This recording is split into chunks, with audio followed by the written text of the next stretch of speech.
We all have to bring our A game here. So, anything you need to wrap up before we leave? Then you'd better get going.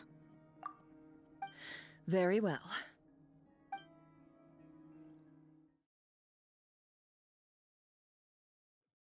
All these broken machines on the ground. Someone got here before us. Could it be Arlecchino and Sandrone?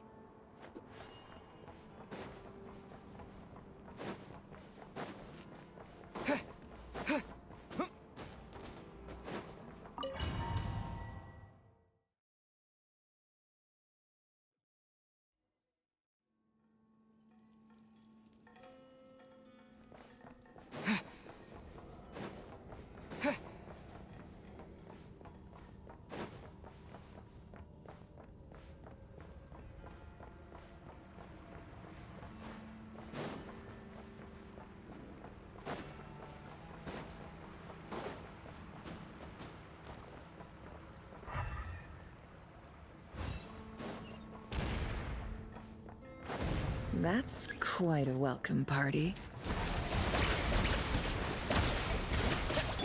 Forest, protect us for the everlasting. Be silent. Night falls.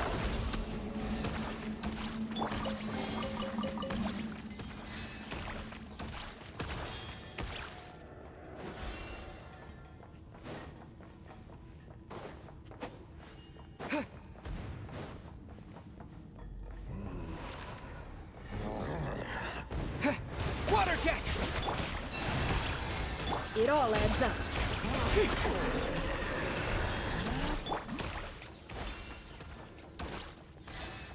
Get back! I said get back! Do you hear me? Why isn't it working? No! Don't come any closer! Don't!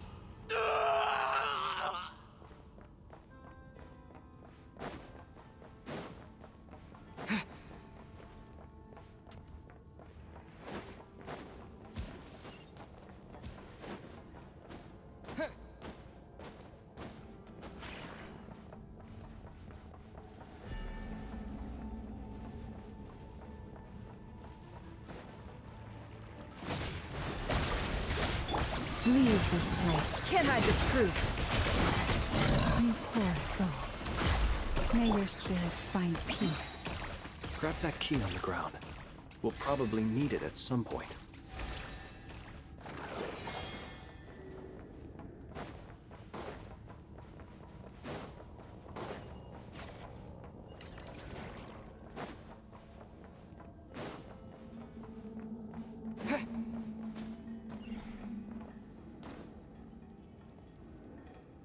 Watch out.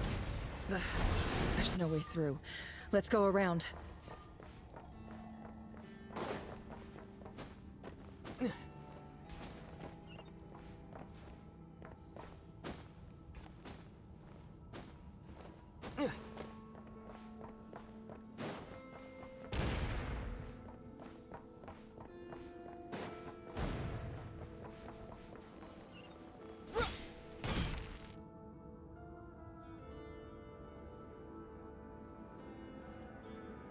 What the? Trespassers? Here? What's wrong with you people? We're looking for the doctor, and we understand he might be here. I see you're fleeing the facility. You looking to settle a score with a doctor? Good luck with that. I don't think you have many chances left. Perhaps. But you might have a chance to live if you start talking. 2 other Harbingers had the same idea as you. They're already inside. But what good is it gonna do? The doctor wouldn't do something like this unprepared. Seems to me that you're not too thrilled about being his subordinate. Also, is it just me, or do I sense monsters nearby? If you'd prefer their company to ours, that can easily be arranged. We need to know what the doctor is up to. Please, if you know anything at all, tell me. This is about more than us versus the doctor. His actions could have consequences for all of Nodcry, and perhaps even your homeland, Snezhnaya.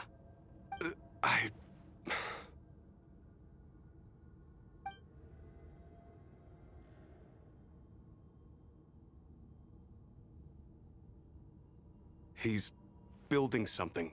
Ambitious doesn't even begin to describe it. Feels like this could be the big one. God knows how long he's been planning it. A while back, he told us he'd be returning to Snezhnaya. We weren't expecting him back so soon. This time he brought some gemstones with him, or something. 2 of them. The moon marrow spheres. He stole them from their rightful owner, Columbina. Oh, Lady Damselat? Last I heard, she left the Fatui. Before she went, she told us she'd finished what Her Majesty asked of her, and wished to focus on some personal matters. I remember thinking that leaving us might not be the best choice. I mean, I always looked up to the captain the most, and... Back when this all started, the higher-ups dispatched 3 units to Nodcry to execute their plan. They were led by the Doctor, Marionette, and the Damselet, respectively. I was a part of the Damselet's unit to begin with. She never really interacted with us much. In fact, she seemed sort of detached from everything.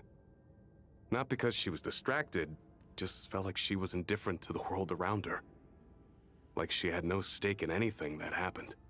She always seemed like she was staring off into the distance.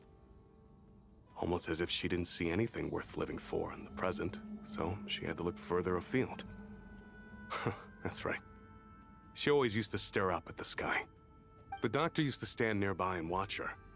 Apparently they got along well at first, but somewhere along the way, she grew wary of him. Started avoiding him as much as possible. After she left, everyone in our unit merged with the Doctor's. He's similarly indifferent to the world, except when it comes to the moons. He seems to have big plans for them. Right now, obtaining the 3 moons is his #1 priority. He even said, if he can only get his hands on 2 of them, he'll create a 3rd one himself. How would he create an artificial moon marrow? Maybe the knowledge he gained from the Hyperborean phantoms has something to do with it. Thank you for cooperating. We appreciate the level of detail. I get the sense that you'd serve under Columbina again if you had the chance. Would that be fair? No, she's no longer a Harbinger. As a member of the Fatui, my loyalty will always belong to the Tsaritsa. I'm only telling you all this because I don't completely trust the Doctor. His actions do not align with the goals that first brought us to Nodcry. I understand. We'll do everything within our power to stop him. The Knaves unit is based at the Kuvaki Experimental Design Bureau. Maybe you can seek refuge with them. Well, now we know what's going on here. Artificial moon marrow. He's likely well on the way to completing it. Dottore's technological capabilities are far more advanced than I thought. I fear this could get ugly. Everyone, prepare yourselves.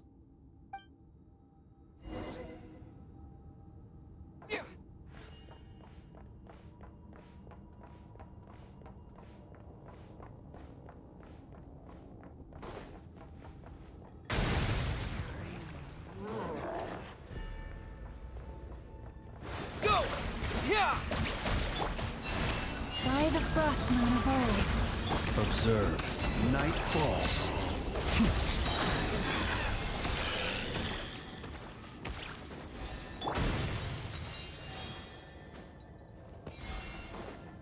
Go!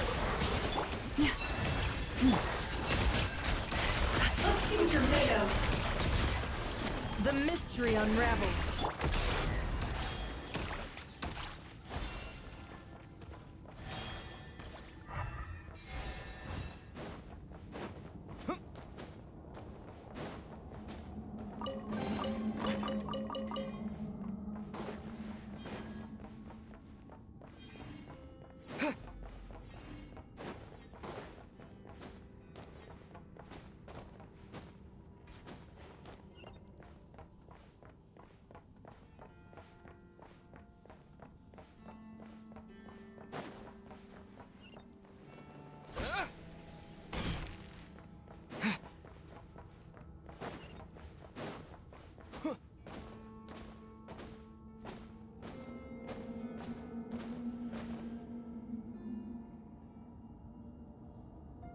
Welcome, one and all.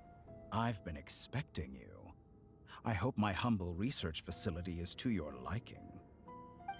Yeah, we really appreciated fighting our way in through a horde of monsters.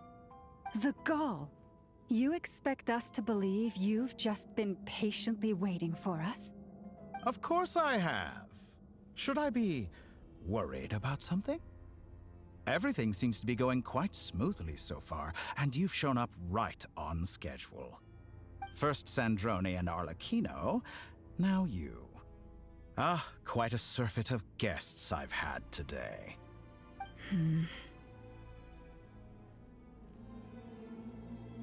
If you were looking for them, I should probably mention that Arlecchino disappeared as soon as she entered the facility. As for Sandrone, why, she stood right here only moments ago demanding answers from me at the top of her voice. Hardly out of character. She never was one for basic courtesy. But I have to admit, I was a little surprised to see her showing concern for someone besides herself. Does everyone you associate with undergo such a change in temperament? Speaking as a researcher, I have to say, it is not a change for the better. It threatens one's ability to remain objective. Well, since you ask... So you've got your hands on the moon marrow, and now you're claiming godhood. Don't you think that's a bit of a stretch, Dottore? I must protest what you are insinuating with that phrase, claiming godhood. I am not claiming anything. I am stating a fact. You're a researcher. I'm sure you appreciate the distinction between the two. Huh? Wait, you really think you're all that? You'll excuse me if I'm not being a polite little lady for you. We're colleagues. We both know what kind of person you are. By the same token, I knew you'd respond along those lines. You and I both understand that facts speak louder than words. To that end, I've had my people send you a small gift. It should go some way toward helping you understand my present position. What gift?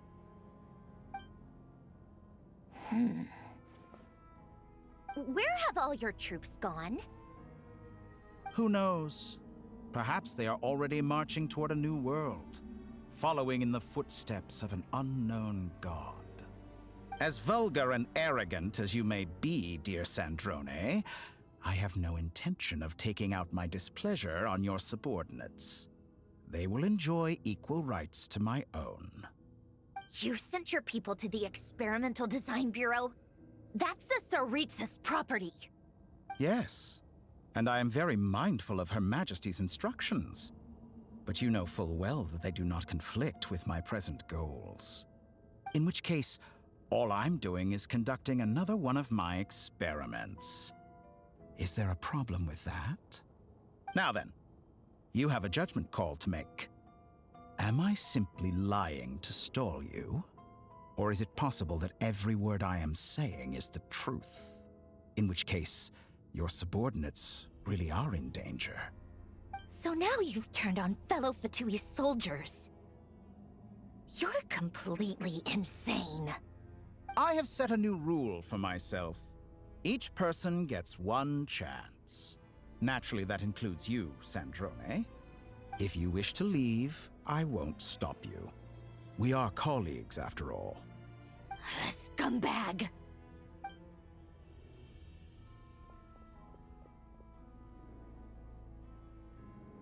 Still, I hadn't counted on Sandrone sparing any thought for the people of this world.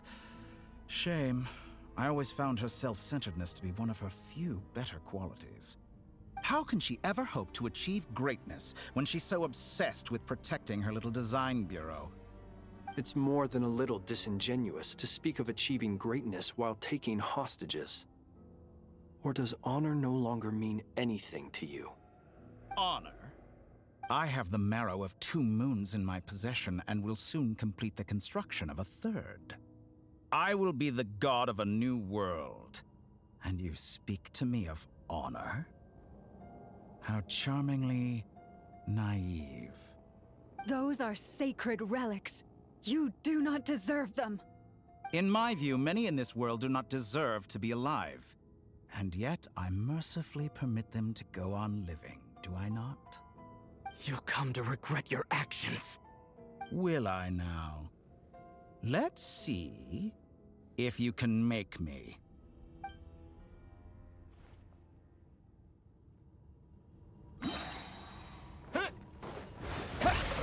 Bombs away! Forest, protect us for the everlasting. Be silent. Close your eyes. Night falls.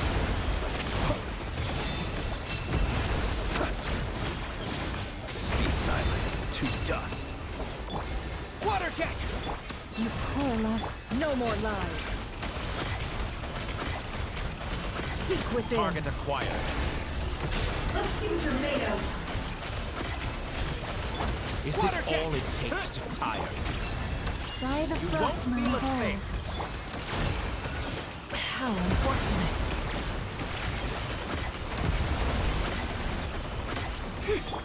Go!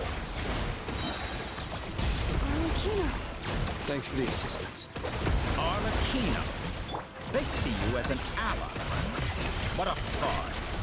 You're clearly here to destroy my research, not me. I'd say your research is more valuable than and Close your eyes. Observe. Go! Forest, protect us for the everlasting. Overruled. Your actions betray your fear of me. Get lost. Everlasting as the moon. Shatter like a reflection. Water jet! To dust.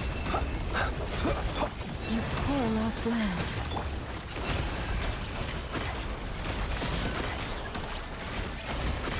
Seek within. Is that the best you can do?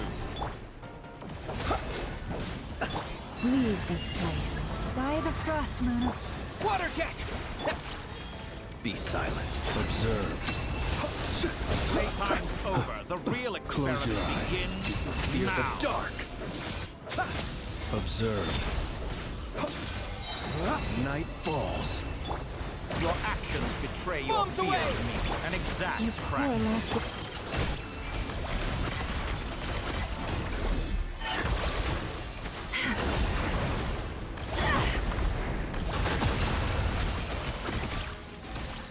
Close your eyes. Be silent.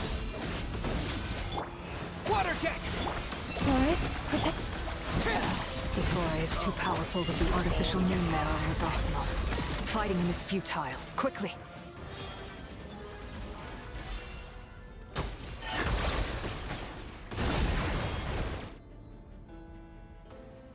Let's go. I've always thought it is wiser to flee than surrender.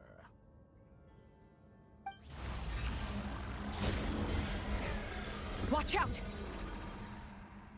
What the? Forget about me! You should... Where's the Traveler?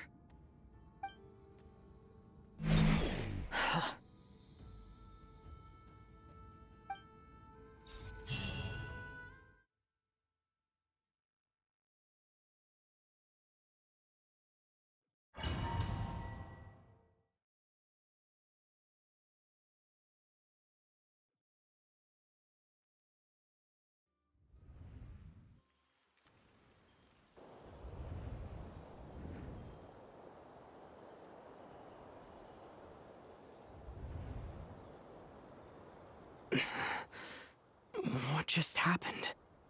Nasha Town? How did I get here? Strange. I remember being trapped by Dottore during the battle. And now all of a sudden, I'm here. Something weird is going on. I guess I'll start by exploring the area. Huh? Traveler? What brings you here at this hour? Huh? What are you in the mood for today? A hot dog? Or something else? We've got some special discounts at the moment. Want to see the menu? Sorry, I'm not hungry right now. Ah. Well, feel free to take a seat for now. Let me know if you change your mind. Everyone seems to be acting normal. Am I just overthinking? Oh, darling, look who it is. One of our regular customers. Get the traveler something to eat, would you, dear?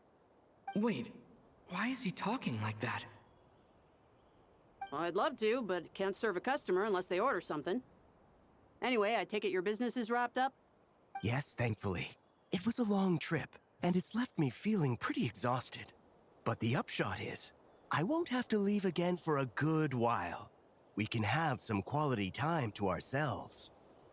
Wait, these two are a couple? I see some kids around too. I didn't know they had a family. Hey there! I haven't seen you in ages! What's keeping you so busy? I've been looking forward to playing with you again. You forgot already? You're silly. Daddy brought you over to our house recently. We had some snacks together. What is she talking about? We've had a lot of customers over the last few days, so we've been real busy. And like my mom always says, some people are more than just customers. They're friends. Oh, another customer's arrived. I better go see what they want. This is all wrong. I never once heard the owner of this restaurant talk about their family. It certainly isn't a family-run business. And that child? I don't recognize her at all. Could this be a false memory? Very good. I knew you had it in you.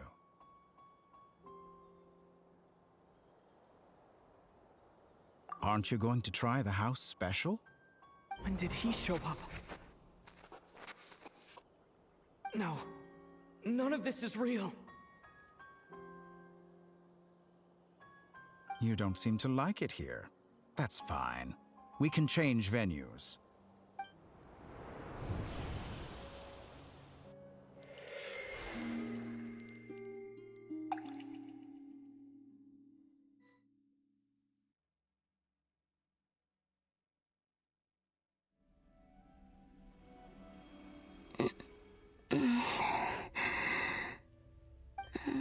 I'm still alive.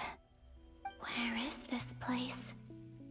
It took all my strength to open the moon gate, and then I leapt into it. So this is the moon's reflection? The mysterious realm beyond the gate?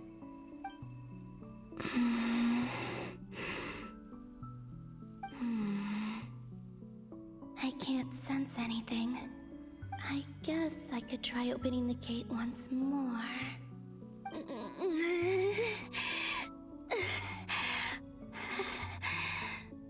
No response. Maybe this space can't be opened from inside. If this was the space that killed both Revier and his lover, then why am I unscathed? Or... no.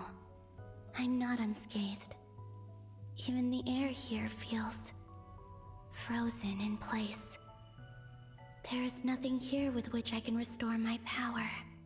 I should conserve my strength and proceed with caution.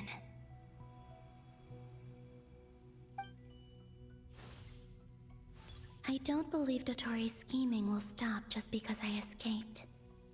If there is any chance that I can get back to the others, any chance at all, I must return.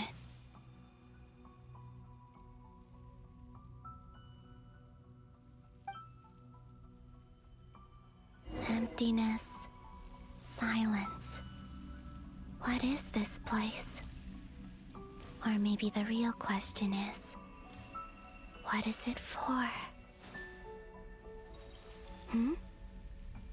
What's this? Looks like it responds to my power.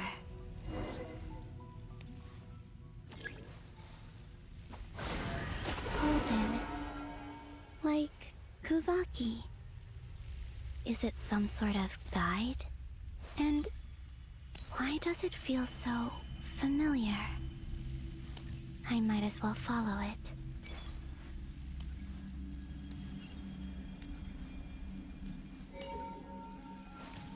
Where does this lead? Could it be the exit?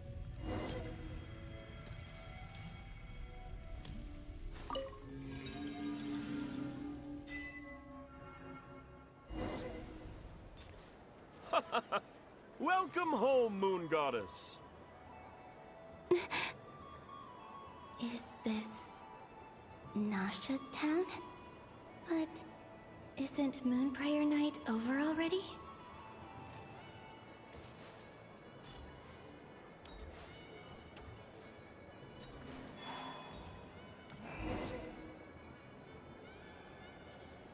Goodbye for now, Columbina. I hope you have a wonderful night. I will. Llama, everyone else, and me? Are these my memories?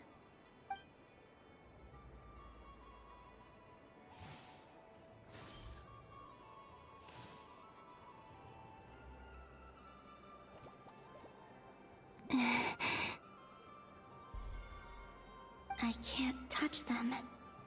It's as if we're separated by some impenetrable power.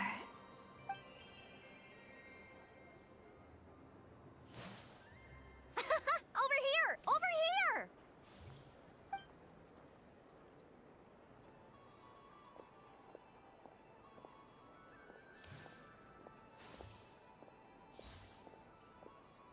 But the people in these memories pass right through me. Just like when I disappeared. If only I had known what would come to pass after that. Even so, I should still take a look around. Just being back here, it gives me the strength to keep going.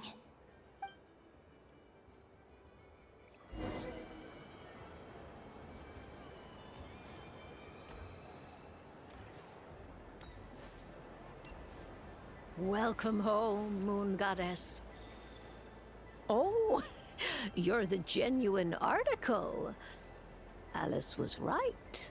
This Moon Prayer Night was worth watching after all. Oh, yes. That was the fortune-telling stall run by Barbeloth from the Hexen Circle.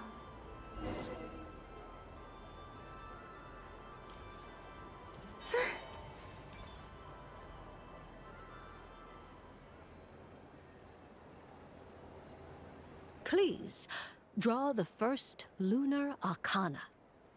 Ah, this represents destiny and is the foundation for the divination as a whole.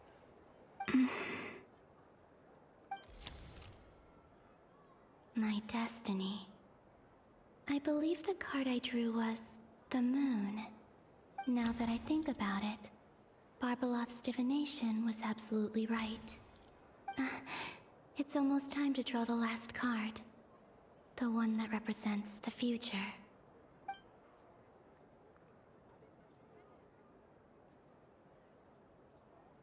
That was the card that popped out on its own. From here, I think.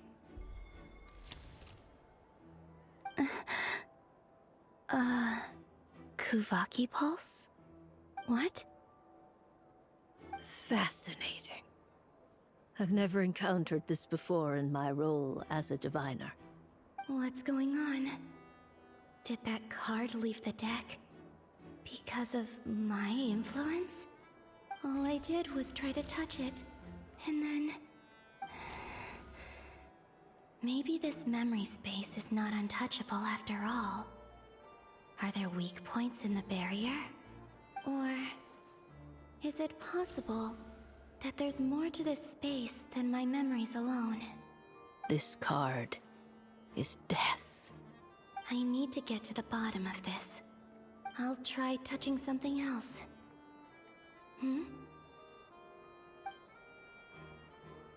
Is this... the wind? No, it's gravity. It's pulling me outwards. No, Traveler!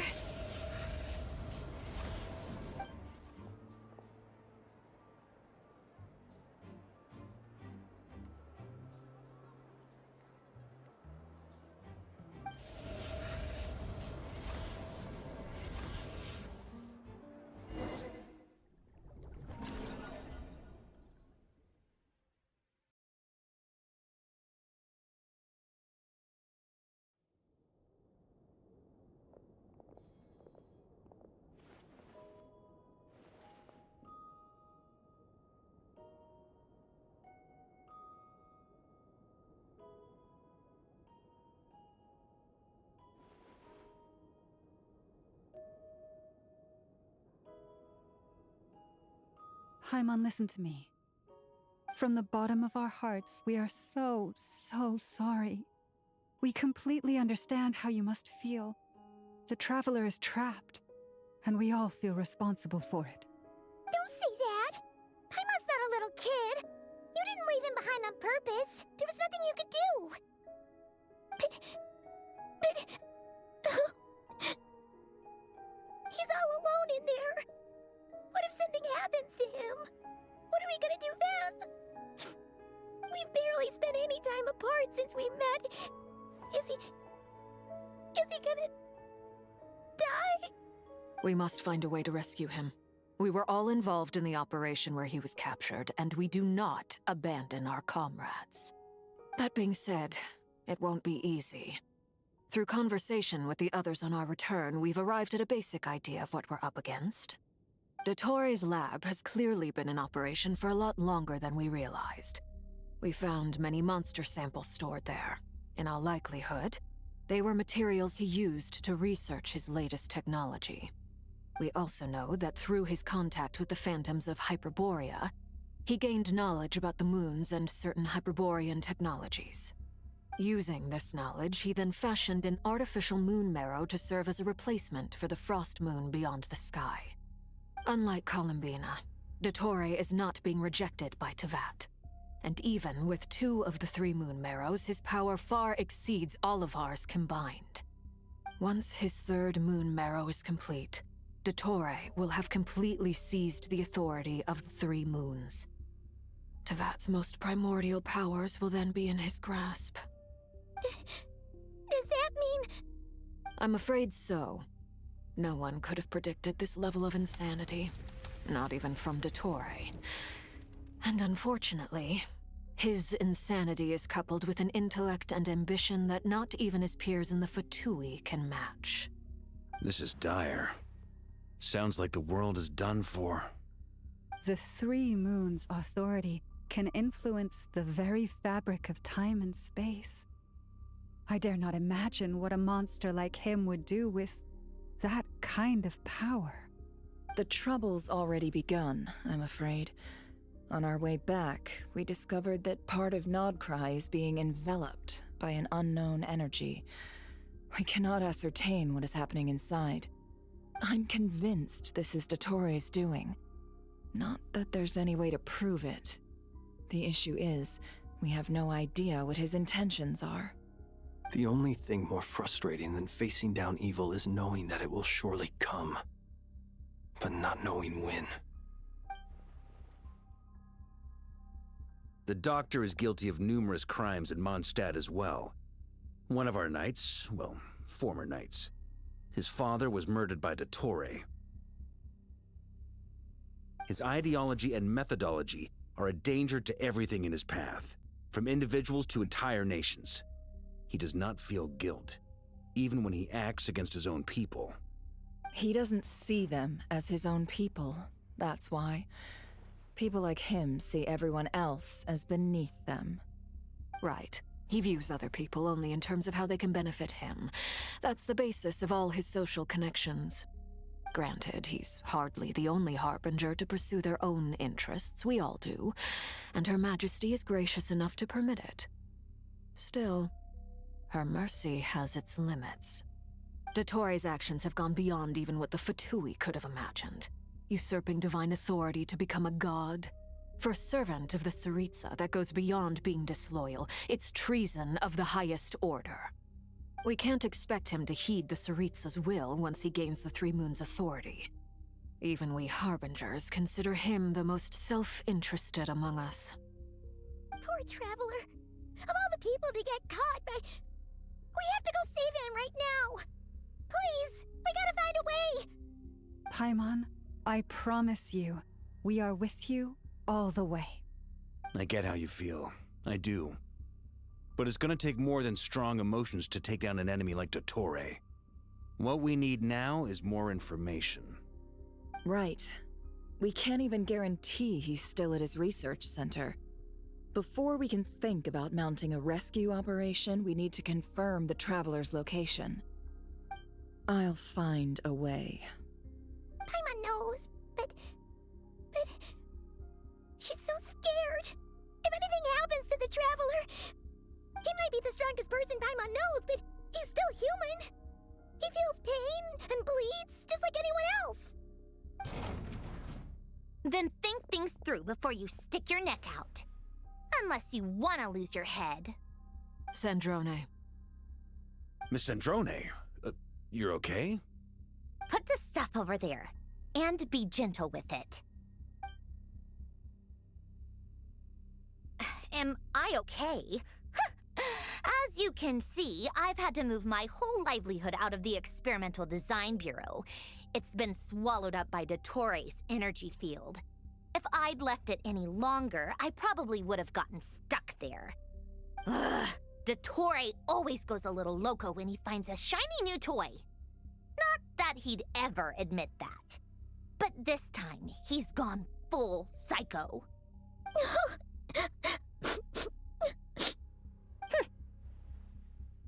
Just go ahead and cry already. Sorry. Paimon's not trying to make it seem. It's just... she can't. Oh, Paimon. Let it all out. There's no shame in it. When you're overwhelmed by fear and despair, crying can help get it out of your system. You'll feel better for it. Okay then, while the baby of the group is having a moment, how about the grown-ups get to work? Give me your hand. You've made a discovery? Polonia, scan.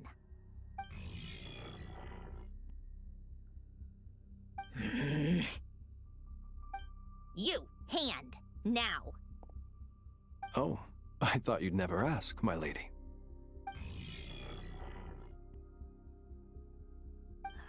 Curses! You're next, then you.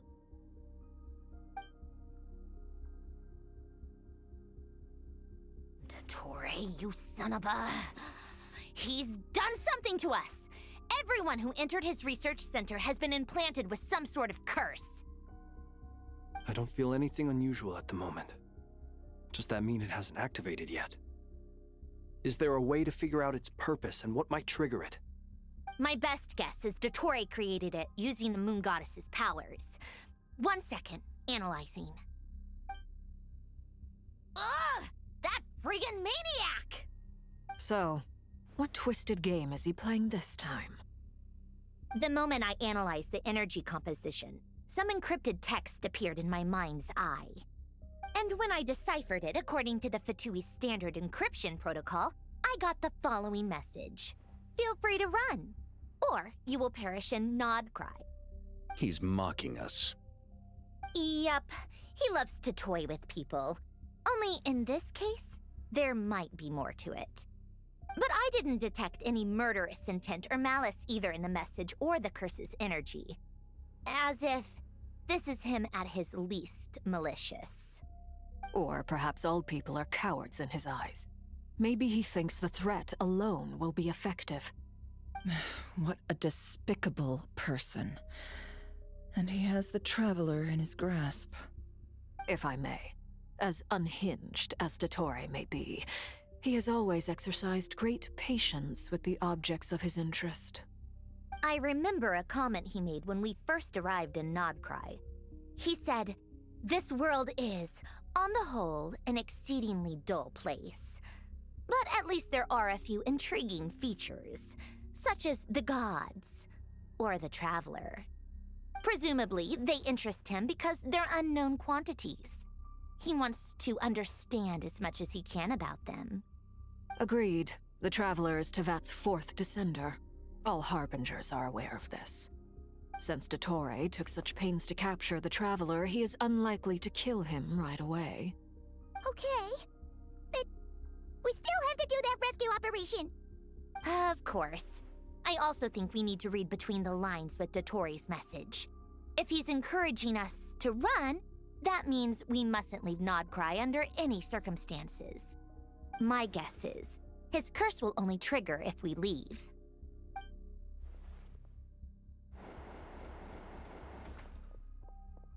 We've discovered multiple energy fields. Albedo is still attempting to analyze their structure. He told me to report back first. Each field is slowly growing, swallowing up more of the surrounding area in the process. And the pace of their expansion has increased since we first examined them. He's probably trying to swallow Nodcry whole. His nefarious ambition knows no bounds. If this continues, the whole of Tevat will be in trouble, not just Nodcry. The loss of Columbina could not have come at a worse time. Do we think she's truly gone for good? She entered the space beyond the Moon Gate, knowing what became of Rerir and Thalindus. I'm sorry, but I fear the odds aren't good. Don't be ridiculous. If I know her, she's busy finding a way back as we speak just so she can annoy me. She isn't dead. Whatever has become of her, the fact remains that we are two comrades short on the eve of a decisive battle. We need to find out the Traveler's location. But there is also other work to be done. Agreed. Whatever Dottore planning, we have to get the local populace somewhere safe. So, as well as a rescue mission, we have to organize a mass evacuation at the same time. It would be best if someone could approach leaders of neighboring nations and negotiate emergency asylum for Nodcry's inhabitants. Can anyone handle that? Snezhnaya is one option. I'll see what I can do. This would be so much easier if the Traveler was here. No! Stop thinking like that, Paimon. Paimon will join you. She's pretty well connected thanks to the Traveler. Maybe it'll come in handy. Either way, that's what the Traveler would do if he was here.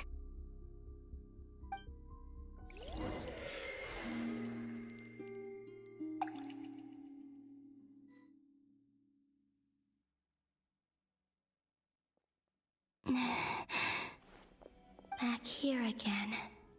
That gravitational force that pulled me back. Is this where it came from? When I saw that memory of Moonprayer Night, I think I influenced reality. Was it just a coincidence? Or... if only I could have sent the others some kind of warning on Moonprayer Night. Maybe we could have stopped Dottore. I feel... so heavy. Does entering that space consume a lot of energy? Well, even so, I have to keep moving forward. Back to emptiness and silence again. I should try and find my way back inside that memory.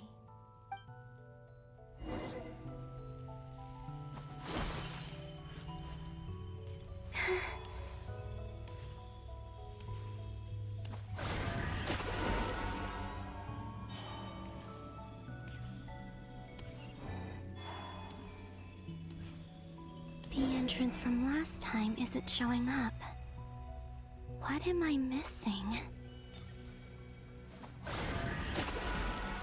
Looks like I need to gather these scattered fragments.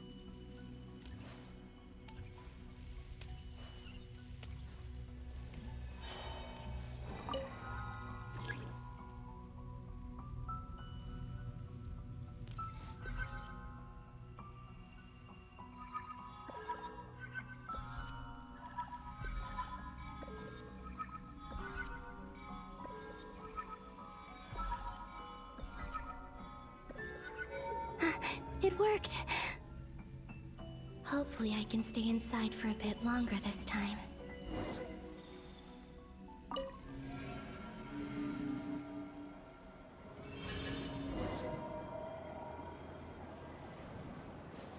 Ad Astra Abyssosk. Welcome to the Adventurers Guild. What? This doesn't look like Moonprayer Night. Extra, extra! Latest issue of the Nasha Express! I don't think I've ever been here. Maybe this space isn't comprised of my memories after all. There aren't any festive decorations around. Is this Nasha town after Moonprayer Night ended? Did Dottoro's plan not affect the town? Or is no one aware of what happened because he used the Three Moons' authority? Let me see if I can influence anyone else.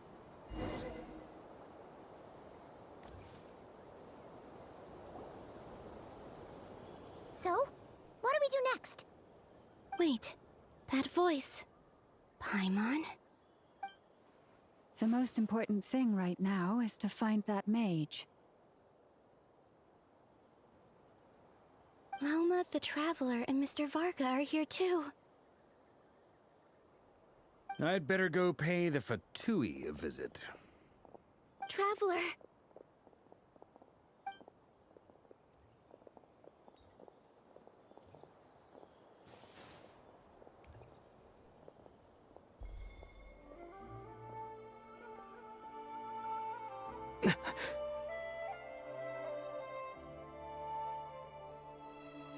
Columbina? I made contact. It's me, Columbina. Huh?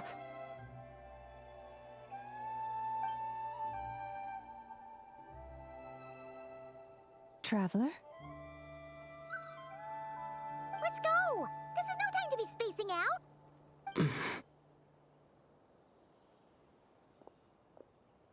Huh? Wait a moment. This has happened before. Huh? This is what happened when I disappeared.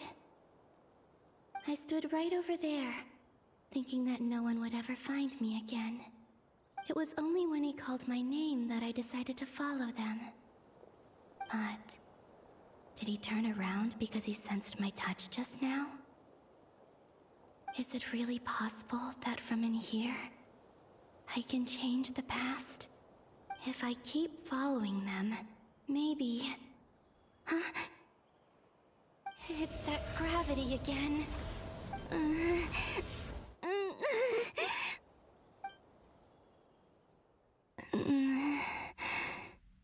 Every time I influence reality within that space, this force intervenes and pulls me back. It's as if it's trying to stop me from leaving.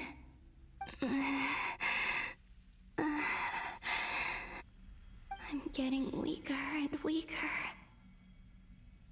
I'll just have to try another approach next time. Come on, Columbina. Keep going. You have to tell everyone what happened.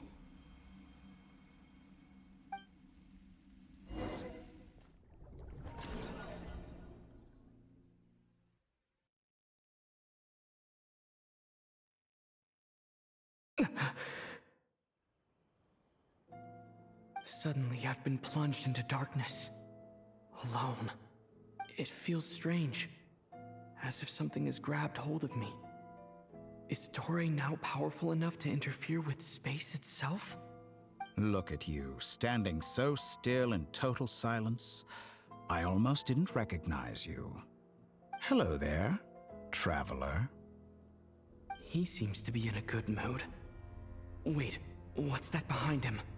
Ah, so you noticed. This is the completed Trilune. 2 primordial moon marrows and 1 artificial specimen. You are wary of it. Good. Maintain that reverence. You performed well in that recent battle. Brave and reckless as always. Courage is the sign of a true hero, and impulsiveness is the hallmark of those who strive to advance. I say this not to belittle you. Most creatures are far more timid by comparison. 3 moon marrows? Does that mean the artificial one is now complete too? Well spotted. What do you think? For a replica I built myself, I dare say it looks the part. Dottore, are you planting illusions in my mind? I have no interest in fooling your eyes. On the contrary, I hope to show you the true essence of all that you see before you. Is this not a beautiful city? People live in peace and find joy in their work. The streets are safe. People can even leave their doors unlocked at night. You might say it is the Elysium everyone dreams of. All available data indicates your values and worldview conform with the mainstream. This kind of society should be quite to your taste. False beauty is deceitful.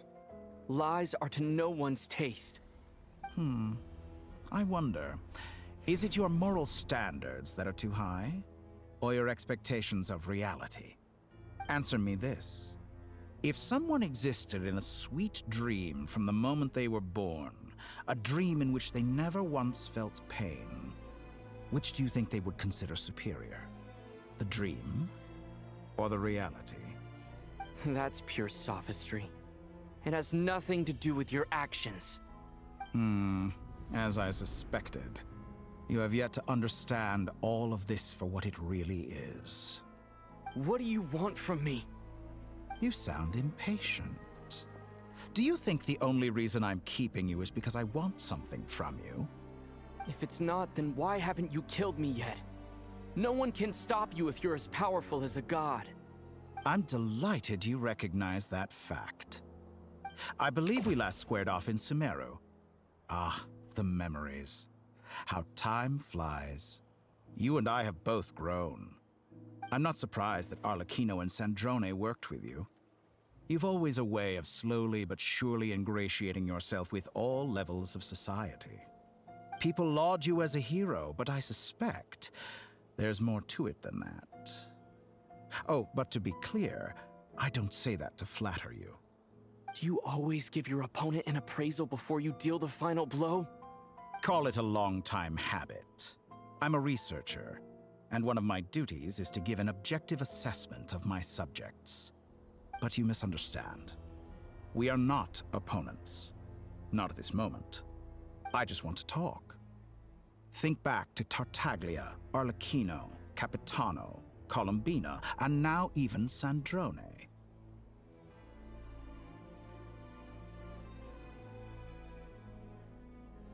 You've worked with each of them in the past. I believe you can work with me as well. What makes you so sure? Well, why not? Should the good associate only with the good and the bad befriend only the bad? I like to think we could have a more mature relationship than that.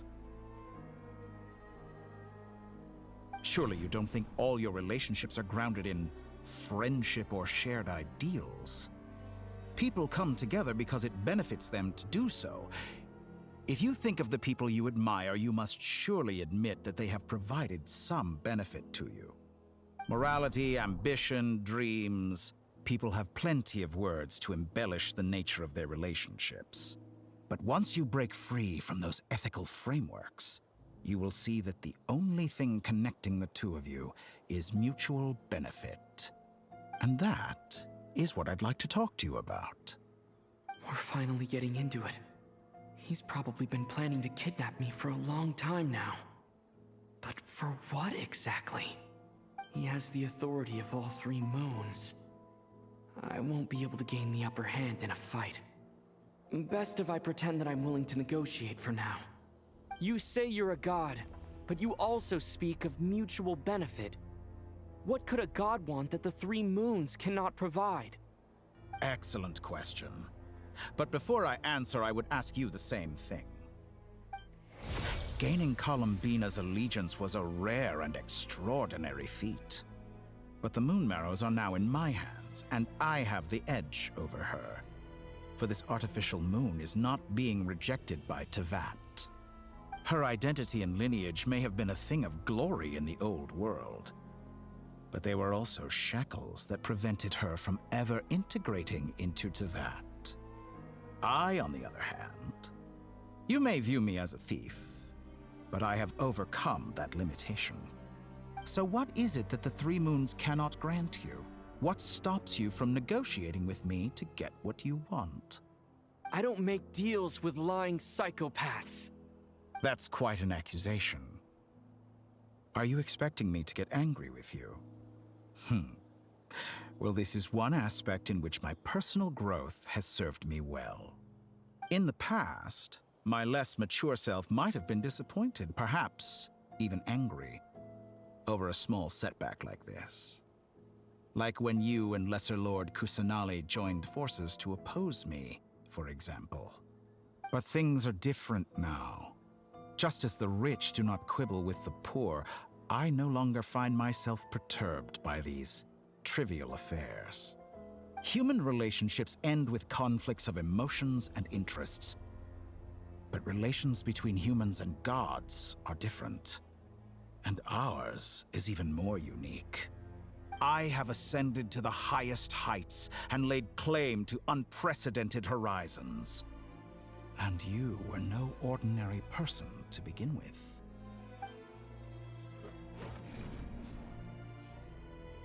Allow me to show you the world, Descender.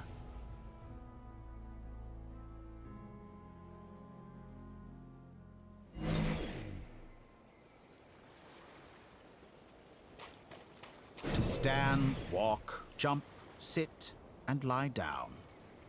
These are the most common of behaviors.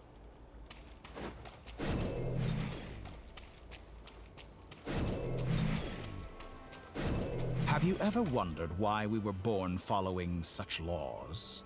Who stipulated that we could not fly instead of walk?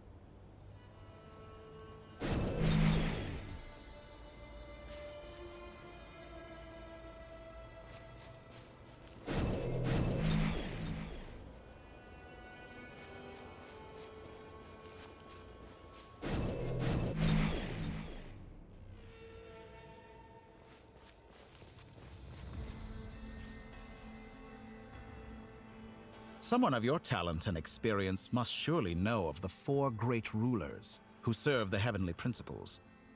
They govern life, death, time, and space. One wounded by a blade will die from blood loss or infection, and one who falls into a lake will drown in agony. The elderly wallow in solitude, and the solitary age faster. Eventually, new life is born, only to embark on the same path of suffering. These 4 divisions anchor the world and shackle those who live in it. But they themselves transcend its boundaries, squandering the power bestowed by the heavens. All who live yearn for equality, but unless the gods prostrate themselves and profess that they are mere servants of the living, equality can never exist. Who makes the rules we must live by? Who has the right to restrict us? The limits of the body can be rejected.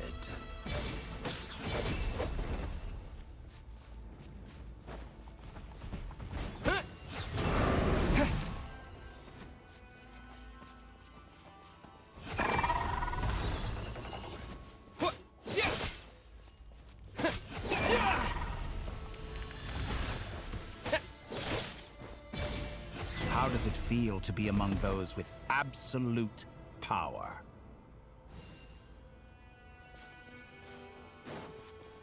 You cannot conceive the extent to which your flesh hinders your mind and spirit.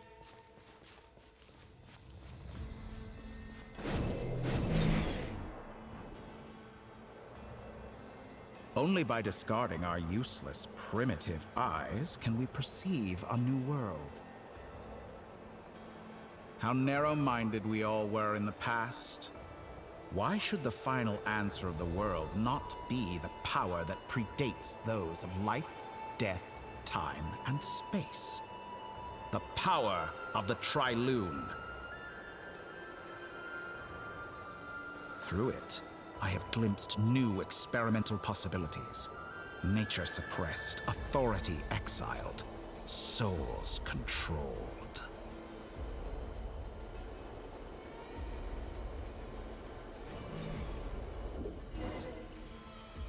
You know, I heard recently that a group of critics reviewed countless stories and drew an interesting conclusion.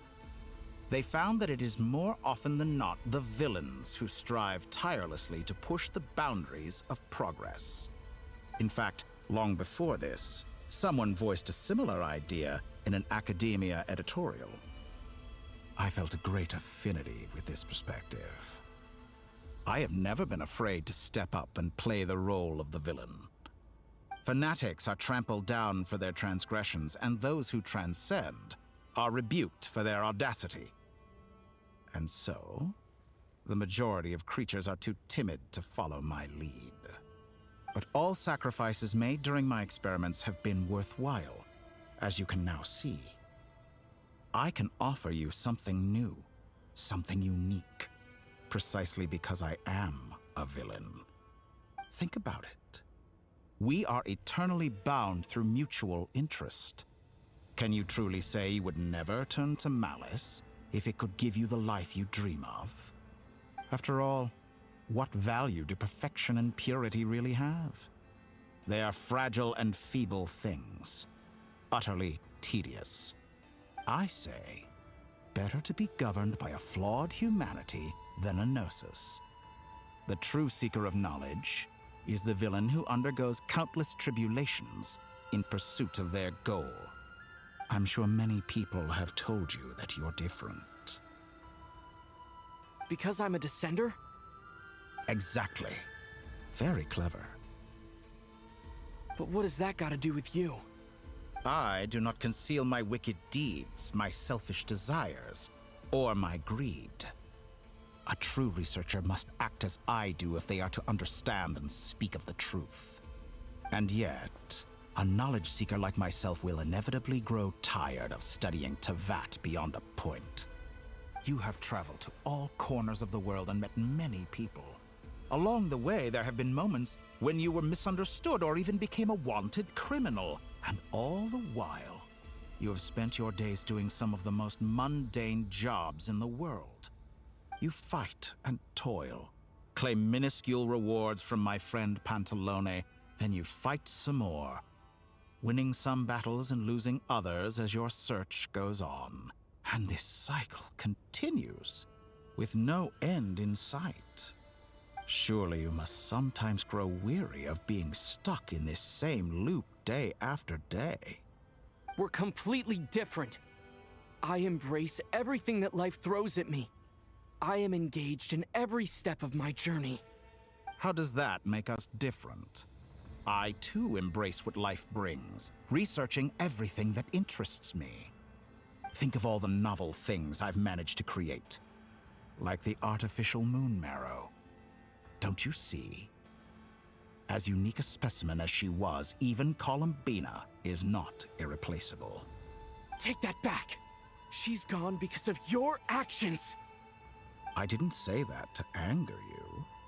Though admittedly, I don't see what there is to be angry about. Anything Columbina could do for you, I can do better. I know what your ultimate goal is. You wish to walk the path your sister walked, and seek answers from her at the end of that journey, don't you? Someone like you could never understand what it feels like to care about another person the way I care about her. Perhaps not, but that doesn't mean I can't help. I could find your sister right now, bring her before you, and make her give you the answers you seek. Don't be so presumptuous. You'll never begin to understand the situation between us. Oh, no. This is no presumption. I'm only offering what I know is possible with the power of the Trilune. But it seems like you would sooner continue with your journey through this world. Why? Do you truly desire this journey? Or is it simply a necessary process from which you cannot escape? Think of all the time and energy you have spent, everything you've had to endure just to make it this far. Is this really what you want? Or has your hand been forced by the promise of that final answer? Yes, you have made many friends. But do they ever spare a thought for the void in your heart and what it yearns for? What you want is not friends. It is family. But do they know this? I, on the other hand, am far more considerate. Join my experiment, and in return, I will bring your meaningless journey and all its struggles to an end. This is a malicious attempt to manipulate me.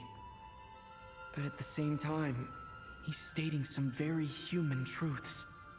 Of course he's right about my predicament. How can I deny it? I have faced ungrateful strangers, never-ending troubles, an endless quest for answers. I want to see her. After everything I've been through, words can't describe how much I miss her. How much I want to be reunited with her, wherever you are right now. Do you miss me too?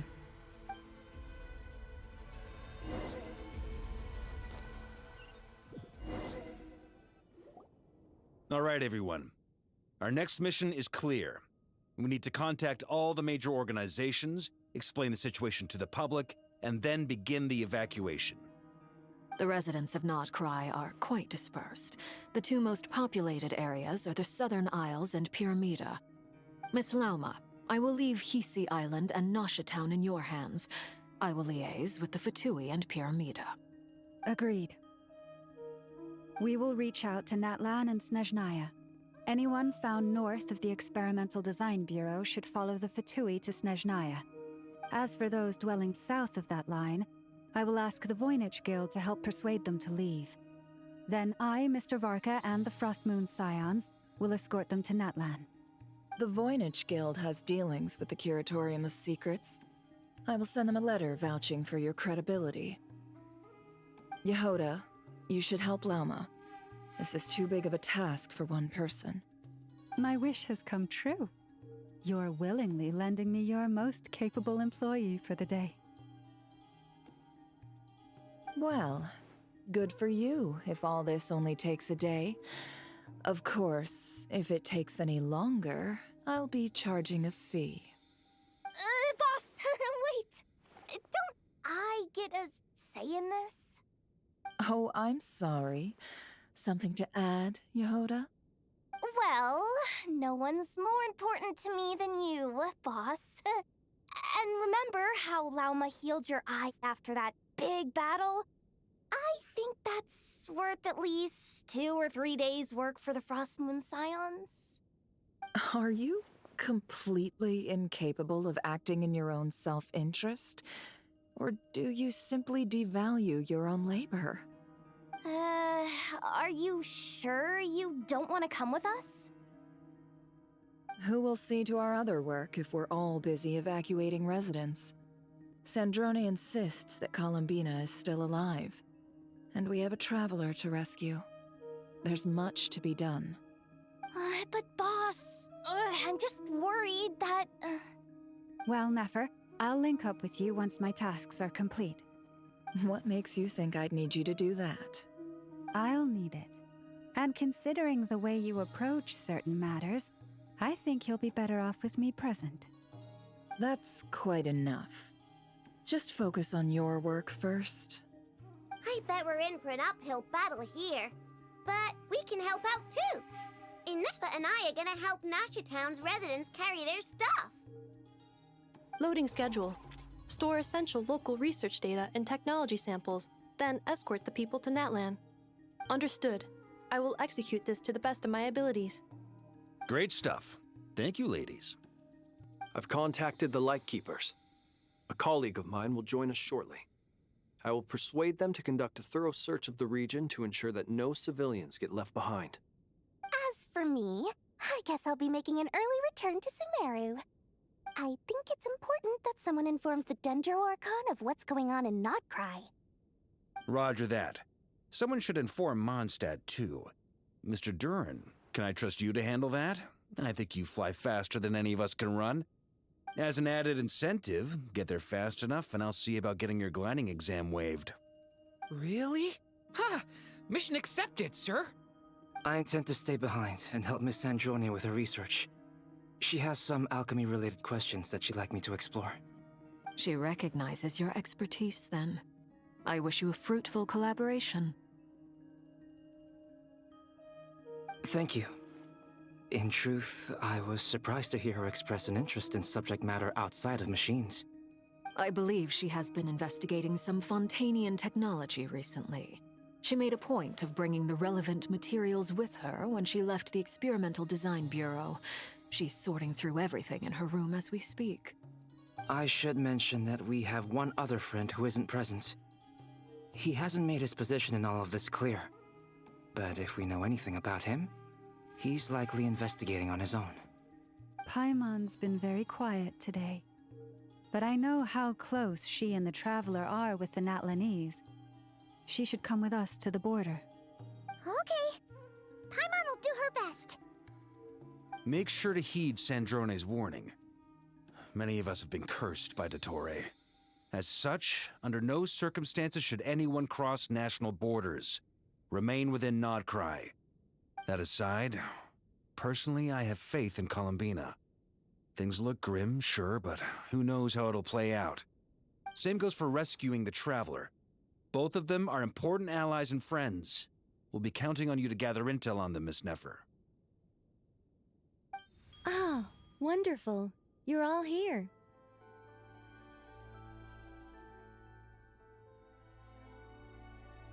That voice again! Nicole? Whoa, that was loud! And it came out of nowhere. So mysterious. Sorry, this is the only way I can speak to you all right now. Please accept my apology. Anyway, time is short. I'll cut to the chase. We're still facing quite a catastrophe here at the world's borders. Alice has roped in every Hexen Circle member she can get a hold of. Except for me. She told me I had to come and help you all out as a matter of urgency. I quote, "You love talking, don't you? Well, now it's finally your time to shine. Take these. Make sure the whole party gets one each. You'll be in charge of making sure everyone stays connected." Huh? Is this a Dodo communication device? Scanning. Unknown device. Analyzing. Unknown device. Conclusion. Cute. Affirmative. It is cute and good. I believe that I quite like it. This is no ordinary Dodo communication device. It's my very own special modified version, specifically... Ah, sorry. I almost went off on another tangent there. Anyway, help yourselves. It will allow us to communicate over long distances within Nodcry. No more worrying about shuttling messages back and forth. What astounding technology. Am I right in assuming that it relies on your personal abilities to function, Miss Nicole? Yes, exactly. Right on cue, Albedo. Ah, I'd love to brag to you all about how it all works. But no, next time. Anyway, I'll be right with you all, serving as a communication hub. That's all from me. Head off as soon as you're ready. I'll be staying here to keep watch, and I'll be sending you my blessings.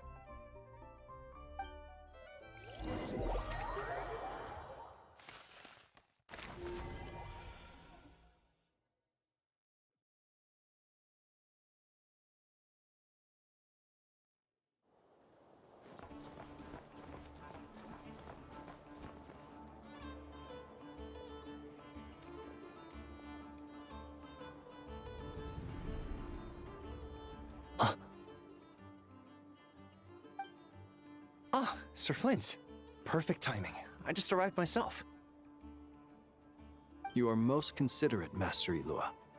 But in fact, I know you have been sitting here for quite some time.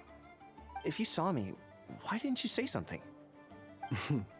I was curious to see how long you could sit still for. Also, shouldn't you have managed to sense me approaching? That would be a first.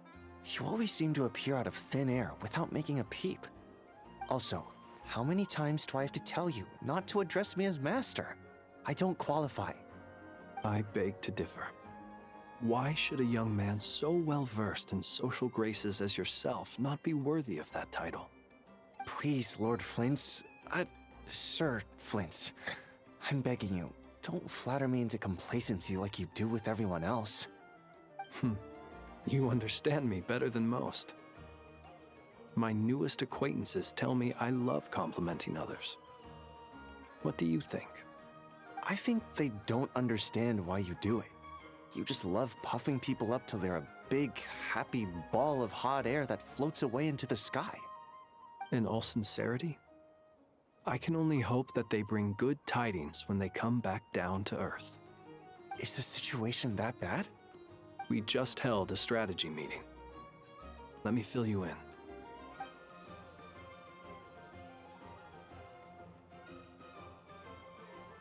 In short, we need everyone gone from Pyramida. We also need a team of Lightkeepers to scour the more remote regions of Nodcry for civilians to evacuate. I only hope we have enough personnel. We do. Old Man Nikita will definitely help, and we can recall anyone out on patrol to focus on this instead. Good. I'm sure you and the others will make short work of this. Now, don't forget, once you've completed this task, make sure you and the rest of the team evacuate to either Snezhnaya or Natlan as well. Flint's?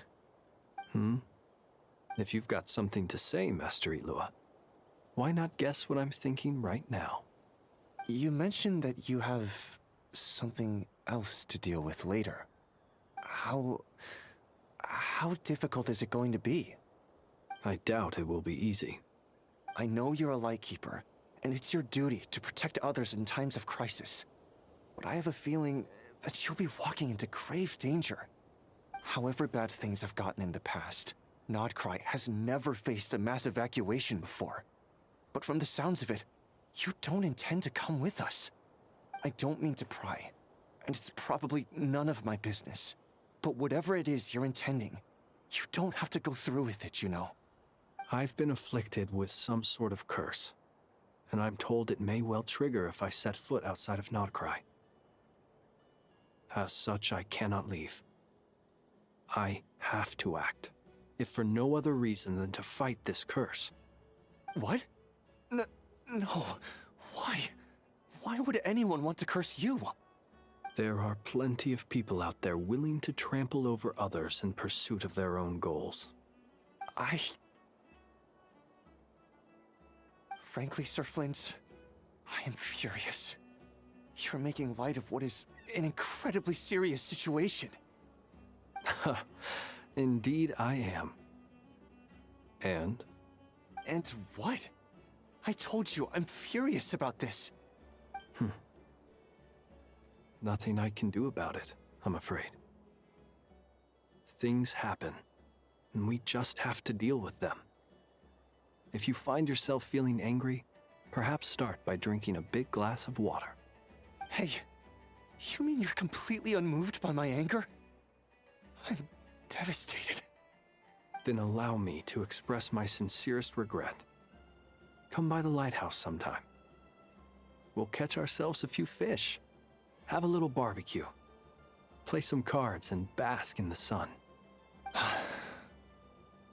Maybe I need to spell this out. Lean in a little, Flint. Oh my, this doesn't bode well. Word is that you were caught up in a real horror show recently. People were amazed that you returned safe and sound. They've been debating whether you're even human. I've returned safe and sound from plenty of crises. When you say people, do you mean other people? Or do you just mean you? Fine. I'll be frank. You're not human, are you? Heavens. Now that's a horrifying thought. You know what? Forget it. We'll revisit this once it's all over. A sound plan. Albeit a little ominous sounding. Just promise me you'll come back in one piece, all right? For you, Master Ilua. How could I refuse? Also, please pass my regards on to our colleagues. Tell them, thank you all for your assistance. Please put safety first as you proceed with the operation.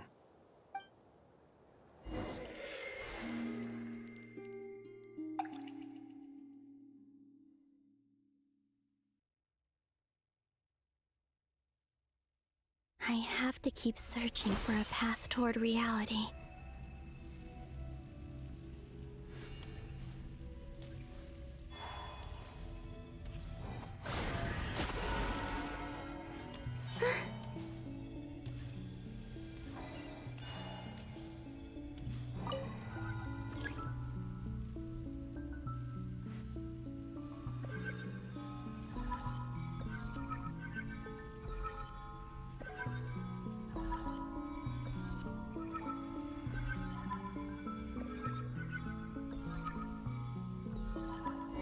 do it. The last 2 times I tried to influence reality in this space, it consumed a lot of Kuvaki. I'll try and be more careful this time. I need to leave key clues behind using less power. I hope everyone still remembers what I said on Moon Prayer Night.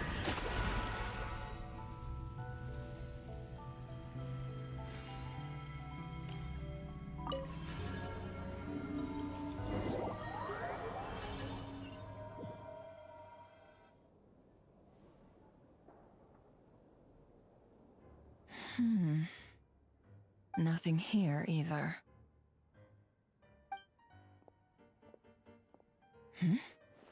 Flint's?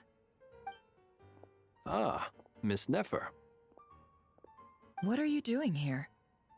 Unless...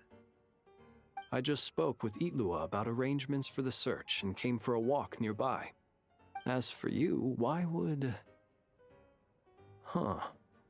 It appears we think along similar lines. And neither of us likes to accept things at face value. As well as figuring out how to gather intel on the Traveler, I wanted to confirm some of my own suspicions. Also, we'll need to bring a lot of force to bear against Dottore, even if we're only looking to rescue the Traveler. We can't leave anything to chance. You don't think Columbina perished either, do you? I'm merely considering the possibility that she survived, just as you are. How much can we really know about a deity like her anyway? Do you remember what she said on Moon Prayer Night? About using moonlight to send messages to us? Of course. I think that's why we're both here. Where have you checked so far? I've been focusing on the outdoors. Anywhere the moonlight shines. I checked most of Nasha Town, but didn't find anything. I checked the Curatorium of Secrets, and a few rooms where I thought I might find some leads. But no luck here either. The only places I haven't looked yet are the rooms in the flagship. But process of elimination isn't the only thing that brought me here. Oh, really? What's your other reason? After all that build-up, our mystery ally never showed up even once!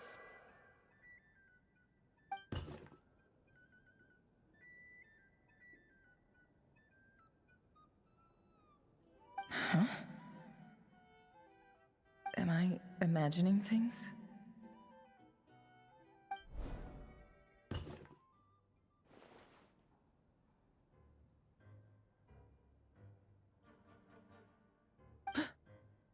Come on, let's see what's going on.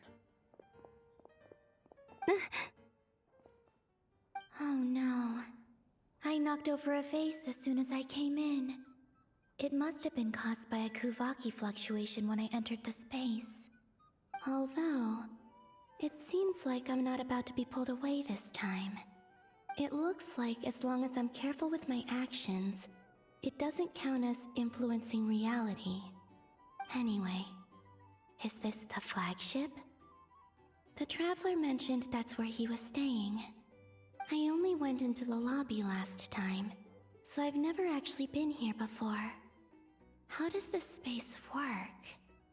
If nothing else, I can now be sure that it is not simply memory. He mentioned where his room was. I think it's... this one.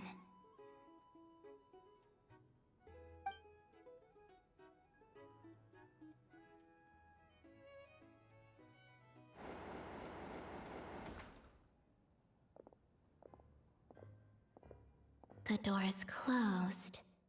But if this is anything like when I disappeared, then maybe...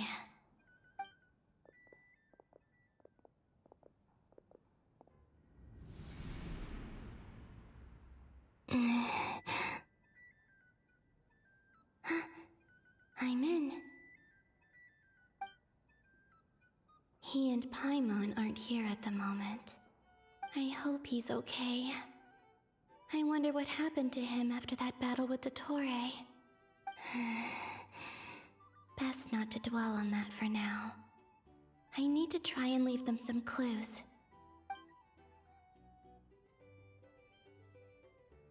Please try Traveler. I really hope you find this.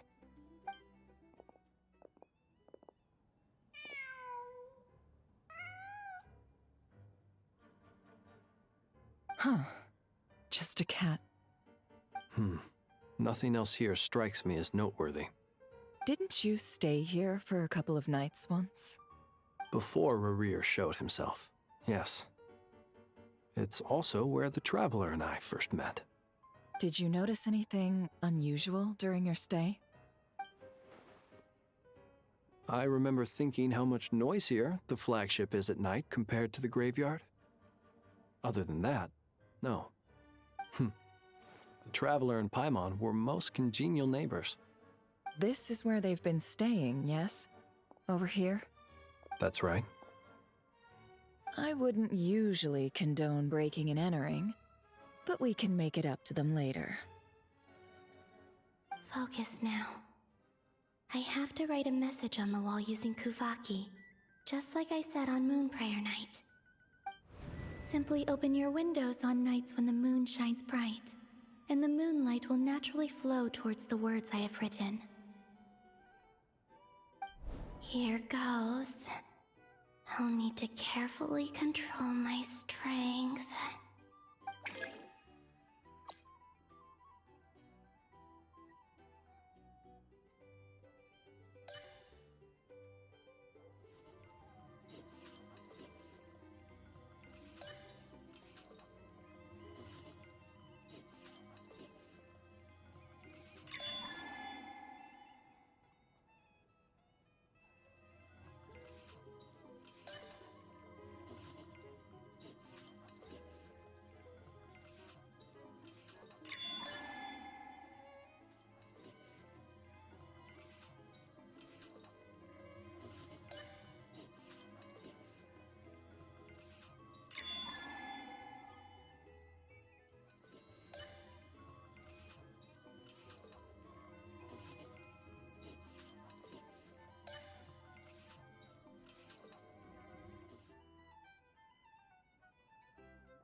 There's a noise outside the door.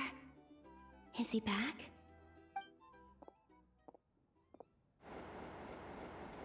Please, you have to see these words.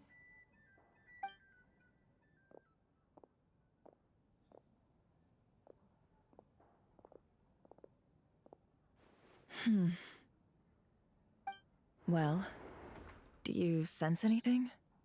Unfortunately, no. And this place was our last chance. Not necessarily. We've only looked in Nasha Town so far. Miss Columbina said she would leave messages at her friends' dwellings. It's still worth checking where Miss Lauma lives and where I live. Let's try and make some time to look into those then. Wait. What are you waiting for? Paimon might have overeaten slightly. What's that look for? This is a victory feast. It's normal to eat a little more than usual. The Traveler in Paimon. It's really you. But why are they talking about a victory feast? Huh. You worried Paimon sick while you were out there fighting Rerir. So this is your chance to make it up to her, alright? Wait. So this is the night after the battle against Rerir. How did I end up here? That's quite a long time ago now. Wait. Time. That's it. Every time I've entered reality within this space, it's been at an earlier point in time. Every one of those points has been before I fell into the moon's reflection. And everything I've done to affect reality really did happen in the past. Does this mean that within the moon's reflection, time flows backwards? Starting from the moment I fell in? Not long till Moon Prayer Night now. It's gonna be even livelier than tonight. Although, it's gonna be sad saying goodbye to the damselette. She seems like a really nice person. Paimon. No, I can't. Even if I make contact, they probably won't understand what's going on. And in any case, I'll likely get pulled away again if I do. Instead, I have to find a way to get them to notice what I've written using the moonlight. Wait, even I hadn't thought of doing that before Moon Prayer Night. They'd never conceive of that possibility. Is there truly no other way? Don't lose heart. We'll find a way somehow. Huh? Oh, you say that, but the Frost Moon is beyond the fall sky. If we wanted to go visit her, how would we make it through to the other side? We might not have all the answers now, but I'm sure we'll find a way one day. Huh. Guess someone's gotta be the optimist. The present. The future. That's right. There are still things I can do. What's your plan? Flint's, when you were staying next door, did you ever open the window? No.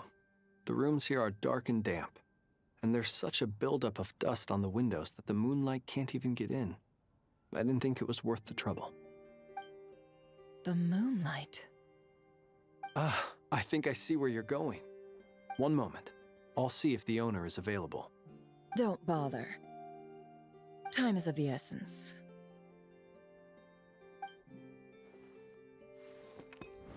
Time. Even if no one sees what I've written at this moment, maybe someone will remember what I said after Moon Prayer Night.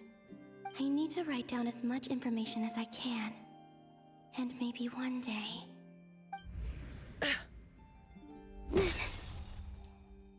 Huh? What's up with you? You can't even hold your cup steady. Are you getting tired? A little. Well, you should probably hit the hay then. You've had a really tough couple of days for you.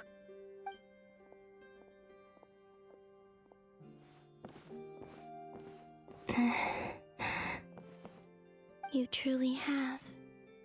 You helped defeat Rerir, helped me reclaim my name, and you helped the others organize Moon Prayer Night.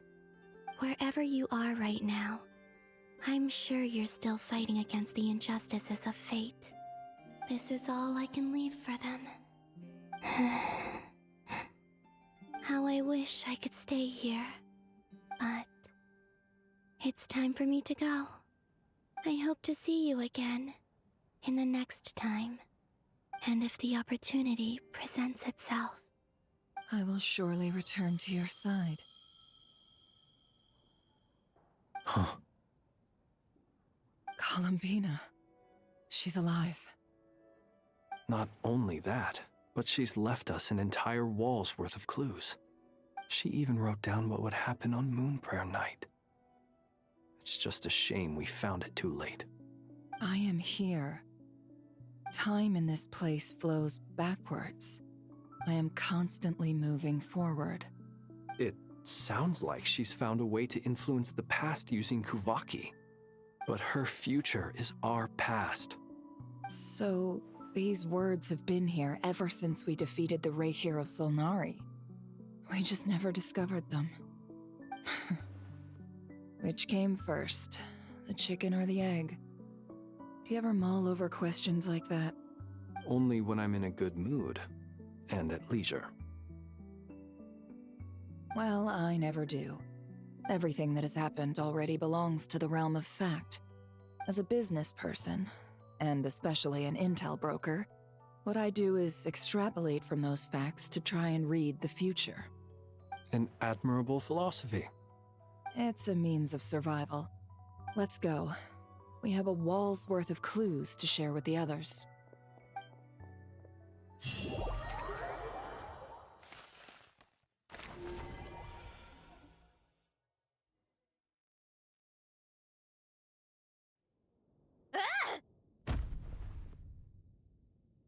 It appears that the doctor's energy signature has changed to something similar to Kuvaki. but not like the Kuvaki we're used to. Nodcry's Kuvaki devices will only have a limited effect on it.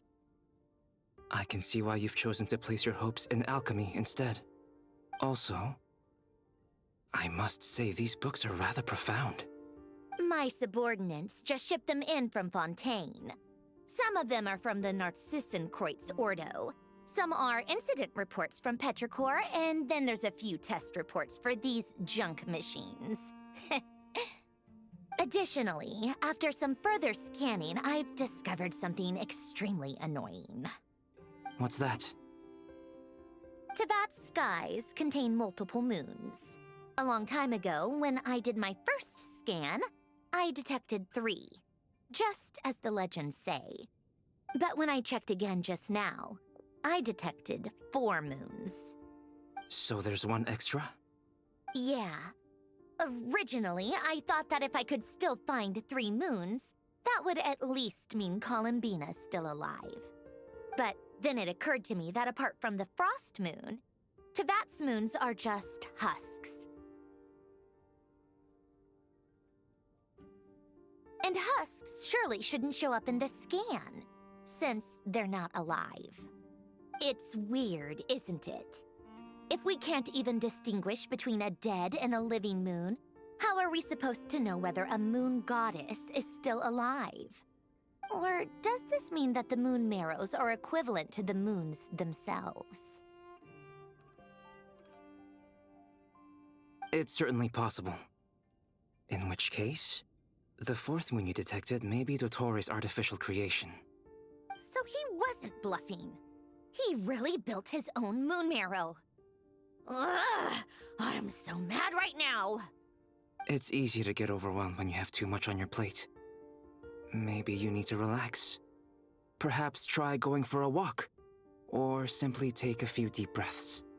Nothing can calm me down at a time like this. I need more time, and I need progress.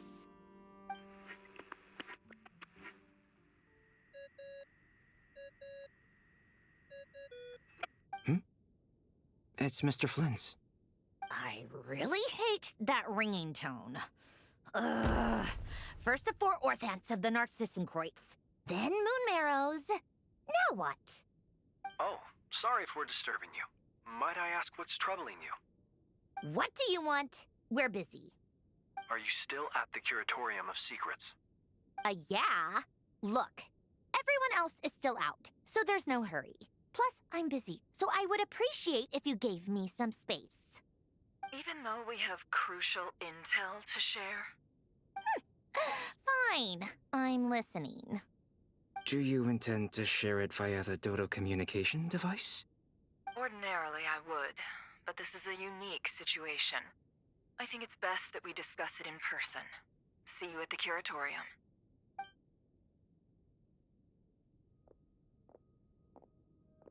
All right then. So, what's the situation? The rest of the team is still out working on their missions and evacuations, but we've decided to fill you in on the most crucial information first. Sandrone, you were right. Columbina is most likely still alive.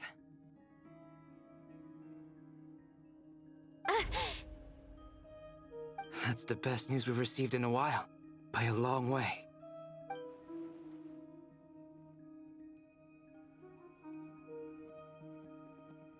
Random locations. Appearing in reverse order? Are you serious? So not dying isn't enough for the moon goddess, huh? She has to show off too. Anyway, does this mean we can deduce her condition from the moon marrows? Miss Androne, there's nothing wrong with simply admitting that you're happy to hear the good news. I'm not. And she's the least of our problems. We're facing a huge crisis. If she can't control the flow of time in there, she's just gonna keep moving backwards. Different points in time won't intersect, and she'll never find a way out. Let's say life begins with a drop of water. When did time begin? The moment this planet came into being? No, that's not right. Her final destination would be the moment at which the space she is in was created. But it doesn't seem like we can influence that space from the outside world. So how can we help her? Also, if she's alive, Rerir and Thalindus might be too. But as far as we know, neither of them have come back out. That space may not have an exit at all. I'm afraid I must concur with Miss Nefer in this. Can't exactly argue with that. Let's leave it there for now. I've taken notes on everything you said. Will it help with your research? I doubt it's gonna help with breaking Dotori's energy fields. But who knows when it might come in handy. Better to have it all written down than try to remember everything when I need it. All right, I need to get back to my research. Mr. Albedo has made a lot of suggestions that will require my undivided attention. Sure, I'll stay here. I have things to work on.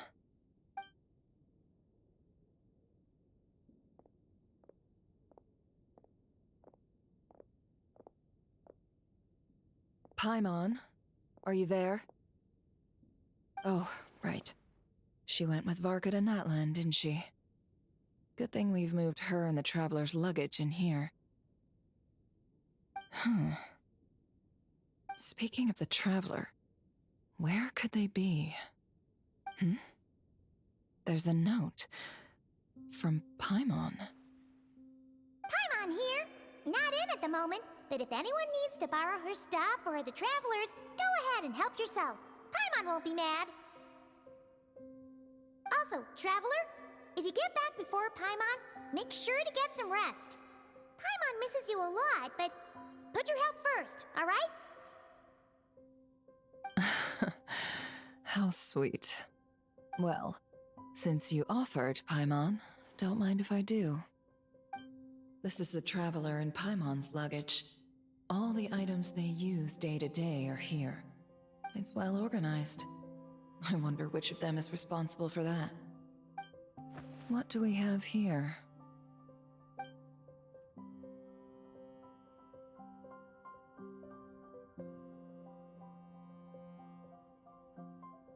The camera captured a special moment that can only occur between people who are close to one another. You can really sense how the photographer feels about their subject. I wonder why this picture was placed outside. Is it because Paimon recently looked at it?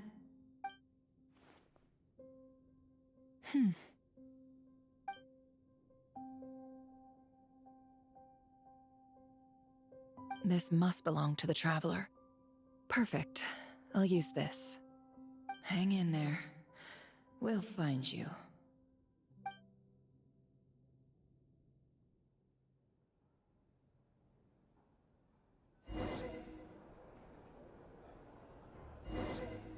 Polonia. Search keyword world formula and bring me all relevant books.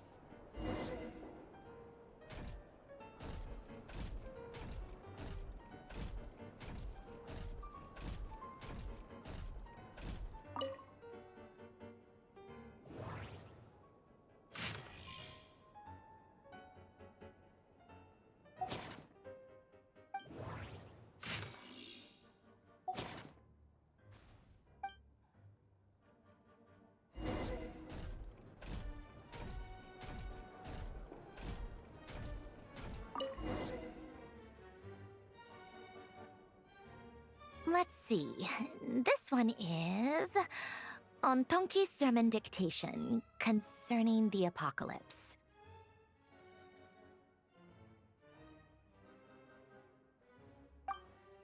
I believe that the correct term for this is Fortuna.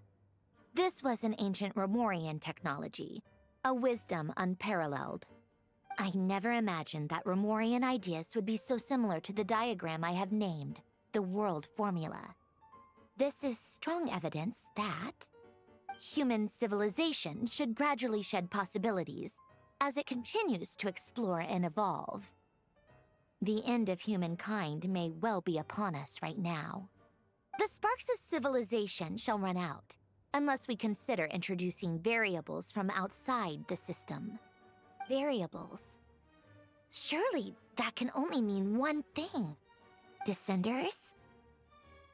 Dottore likely captured the Traveler because of his descender status. But the Three Moons' authority comes from the world itself. Why would Dottore need anything beyond that? Where does this variable factor in?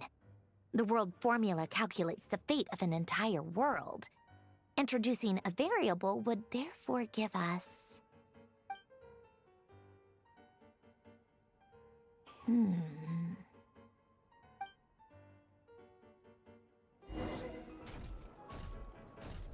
Polonia, search keyword pathway and bring me all relevant books.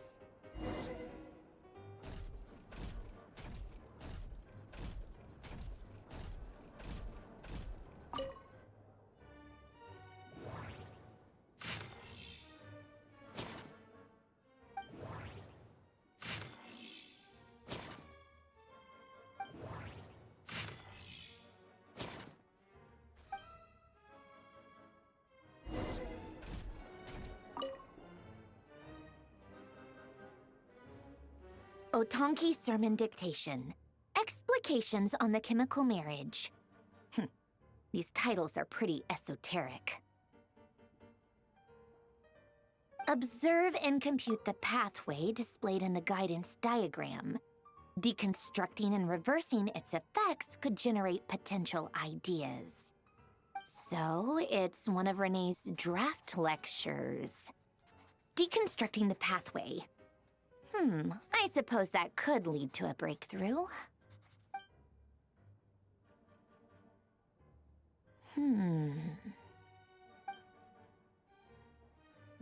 This is so long. This guy sure loves showing off his knowledge.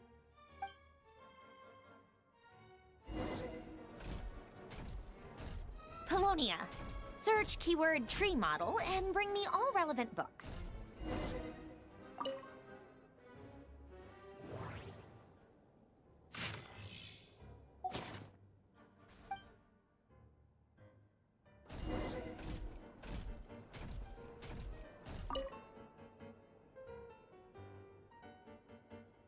Most of the experimental devices proposed by the Lilia Crucis Ordo are built based on the simple and basic logical structure of a tree model. Lilia Crucis. Guess they were trying to cover up the name of the Narcissenkois Ordo? When Duke St. Germanus departed, he said, "It seems that there's no going back." Alas, he is only a genius when it comes to machines. In all other things, he is but ordinary. Excuse me? I'm sorry. That's just ridiculous. What kind of book is this? Great Detective Herlock, the Alchemist and the Clockwork Saint? Isn't this a novel? Come on. Still, the author swears that they knew Renee well. Whatever. I guess it's not beyond the realms of possibility that Renee would say nonsense like that on occasion. Memory, wishes, souls, and persona. Frankly, this sounds more like occultism, but if Albedo vouches for it, I suppose there must be some alchemical basis to these techniques. The way Alain Guillotin saw it, the world was comprised of machines. The universe needed machines, and thus his technologies were created. That's why I was born. René, his full name was René de Petrichor, if I recall correctly. Sounds like he and the town must be intricately connected. That place was also the source of most of our information regarding Remurian civilization. Seems like some of his projects were based on their technology. The cutting of souls and storing them in vessels. These seemingly unrelated techniques underpinned René's research. Assuming that the four orthants correspond to alchemical categories. The chemical marriage model? Alain would have scoffed at that. He never would have let those theories or parameters anywhere near his mathematical formulas.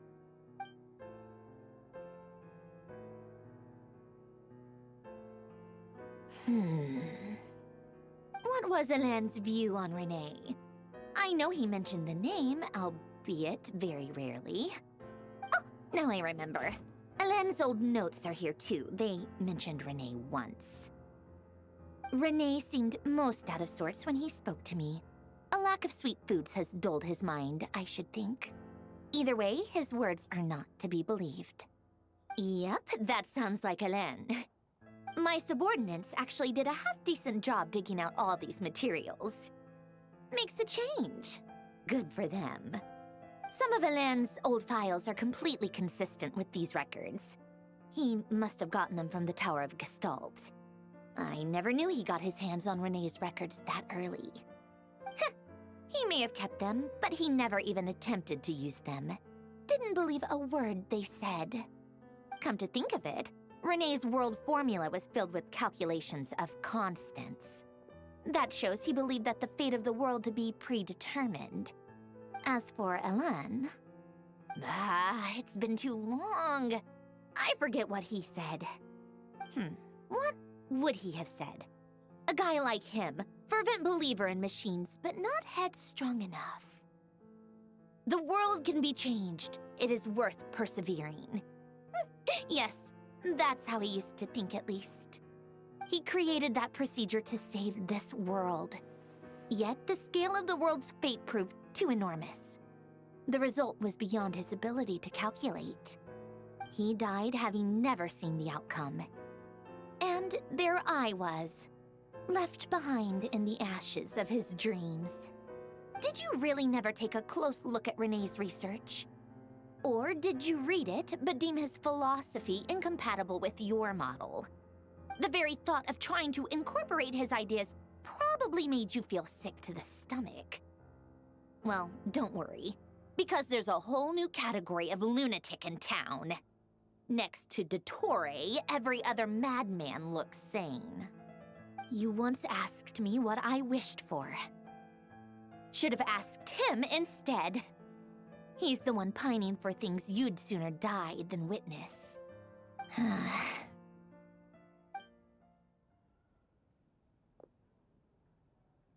Even the tiniest variable can make big waves in the present. Now then, allow me to put these incompatible fragments together in your stead. First, establish and verify the existence of the Great Circle. Absolute nihil on one end, absolute reality on the other. Now, search between these two extremes. Then, the construction criteria. Variables. The sparks of civilization shall run out unless we consider introducing variables from outside the system. Input variables. Traverse the world, space-time, and civilization, then extract the essential nodes from the records to determine which variables they point to. The primordial power that differentiated itself from the void. The power of light. Yes, light. Records. Hyperborea. This is horrendously complicated. After all that, I'm still missing a few variables. I need to think this through again. How do you think it looks, Polonia? Like the frenzied scrawlings of a madwoman? Fine, keep it to yourself. It's not like you can talk anyway. I'll assume you gave it a passing grade. I jest. But true madness does often start with trying to save the world. What would Arlecchino and Columbina think if they saw this incomprehensible hen scratch? They'd probably have me institutionalized. So would Rosaline. She's been dead for a while now. When I close my eyes and think back, I can still see her face. And that enormous dress she used to wear. Such a bizarre choice. What possessed her? Oh, and the clack-clack of those heels used to drive me insane. No one's asking me, obviously, but I hope you all know that I never wanted to save the world. I'm not crazy. I don't have delusional ambitions, and that's a clinical fact. The world needs a solution, but I don't need the world's validation.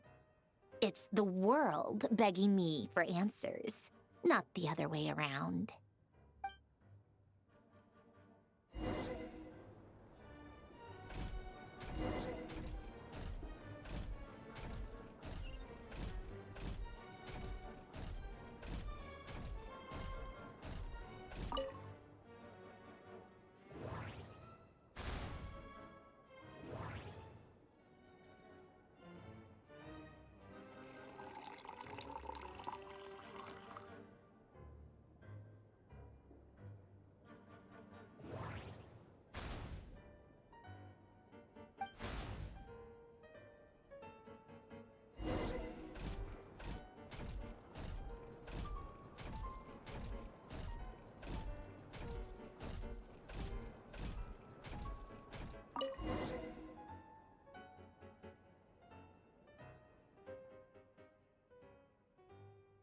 Oh, cookies to go with the tea.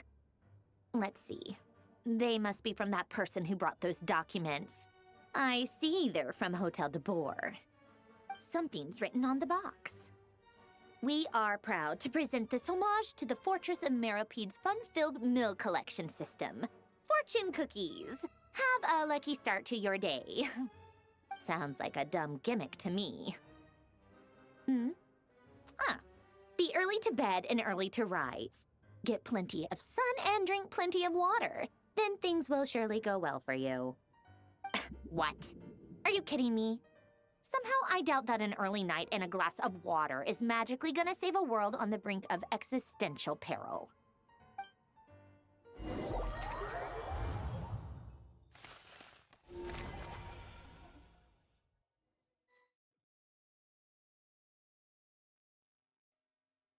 Lady Arlecchino, word has reached us that Lady Marionette's troops are all in position. They are ready to act as soon as the order is given. Excellent. The only thing is, they are fewer in number than we expected. It looks like many of them must have lost their lives at the hand of the monsters released by the Doctor. Can't be helped. Allow them to join our ranks, and keep in contact. As you wish.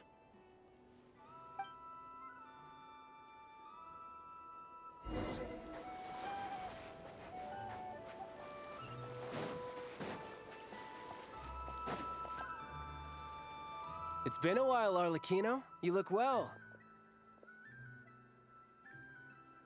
Did Dottore really have to build his lab right on the sole path between Snezhnaya and Nodcry? Had to go on a huge detour to stay out of its line of sight. Sounds like an arduous journey. I assume you've brought word from Her Majesty? Of course, all part of the job.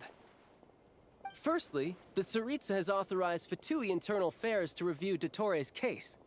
They will reach a formal verdict on whether he has turned traitor and whether he poses a threat to Snezhnaya. While they're working on that, I've been ordered to come and receive the refugees from Nodcry. They are nearby. My team will escort you to them shortly. Great. Aside from that, Her Majesty has a message for you and Sandrone personally. Huh? Where is Sandrone?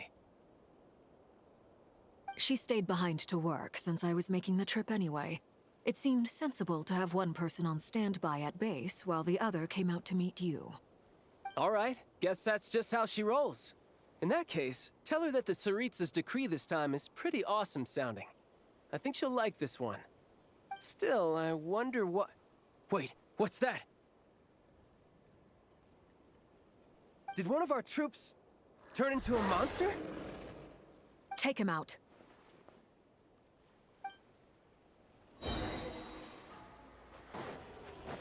Laid bare. Riptide!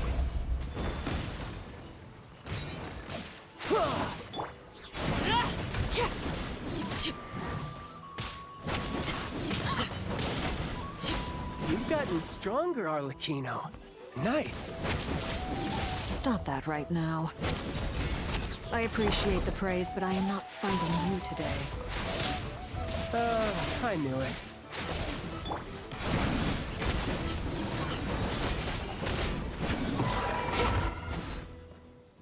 I can't believe it. He was a living, breathing human one moment, and the next... Another fine piece of work by our dear colleague, I'm afraid. What in the world has been going on in Nodcry? A lot. But long story short, Dottore stole 2 moon marrows that should have belonged to Columbina, then built a 3rd moon marrow of his own to concentrate the Trilunar Authority in his hands. What? What do you mean he built a moon marrow? People build roads and houses, not moon marrows. What's his next DIY project? He's gonna build a god? You could stand to be less surprised. We are harbingers. The work we are engaged in makes the creation of gods seem mundane by comparison. I tell everyone who asks that you once crossed swords with Rex Lapis while serving as a key supporter for Rosaline's plan. But right now, you're acting like a common adventurer. Thanks for speaking up for me. Those two really took me for a ride back then. Then again, surely no common adventurer would manage to get tangled up with them the way I did. That's gotta count in my favor, right? It almost sounds like you wish to repeat the experience. I might have to lower my opinion of you. No. I'll stop talking. Please, go on. Dottore is currently still experimenting with his newfound power in ways that continue to corrode the outside world.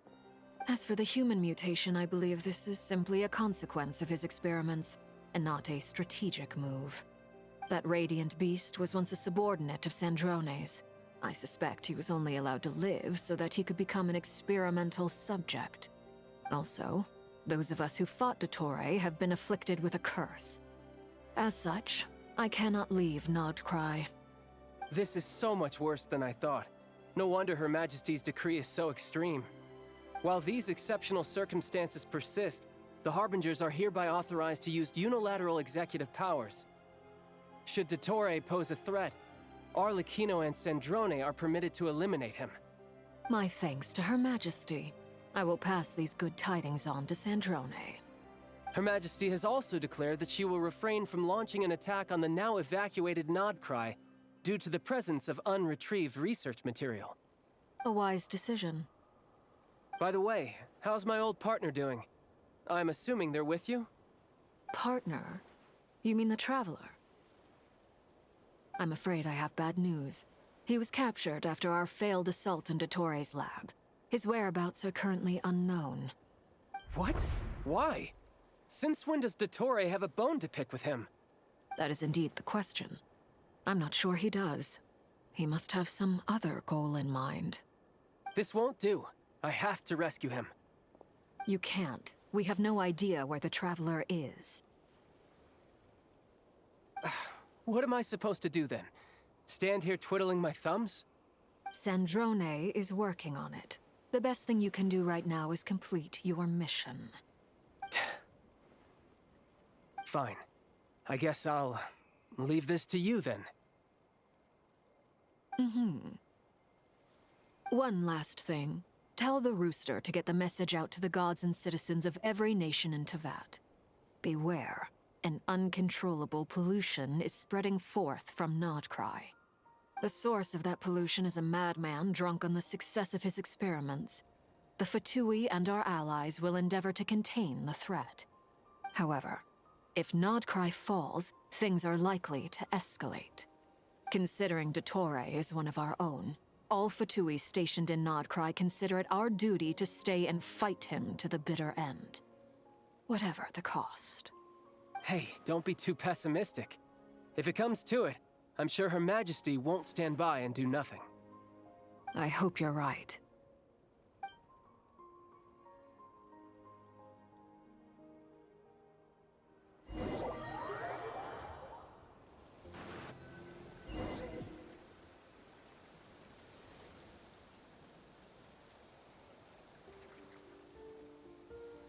You're right on time.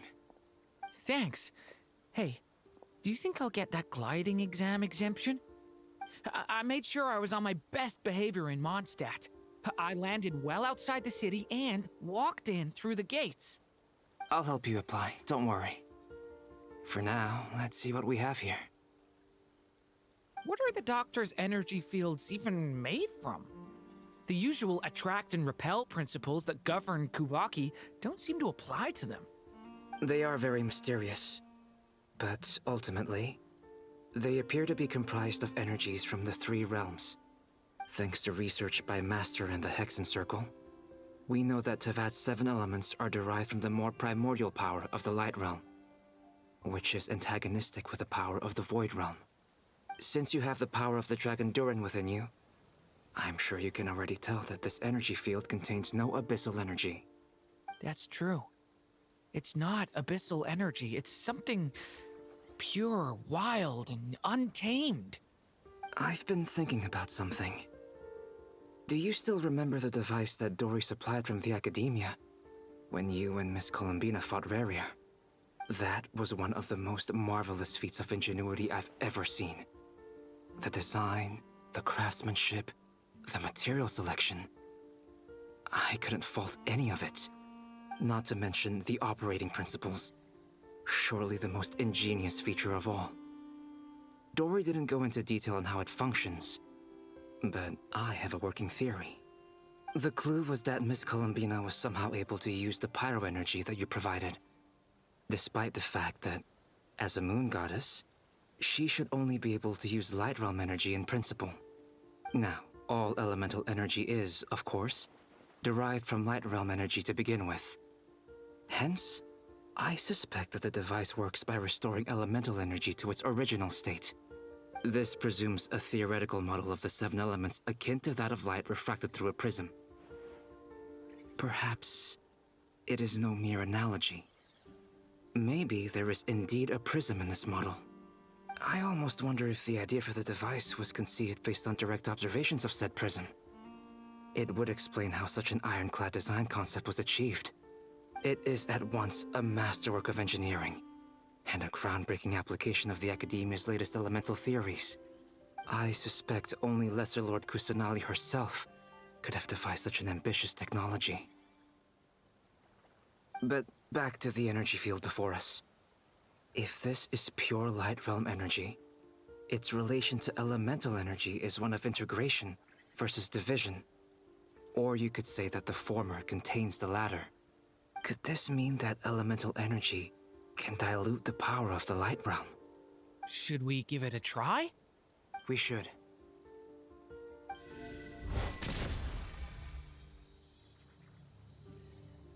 Ha! It works!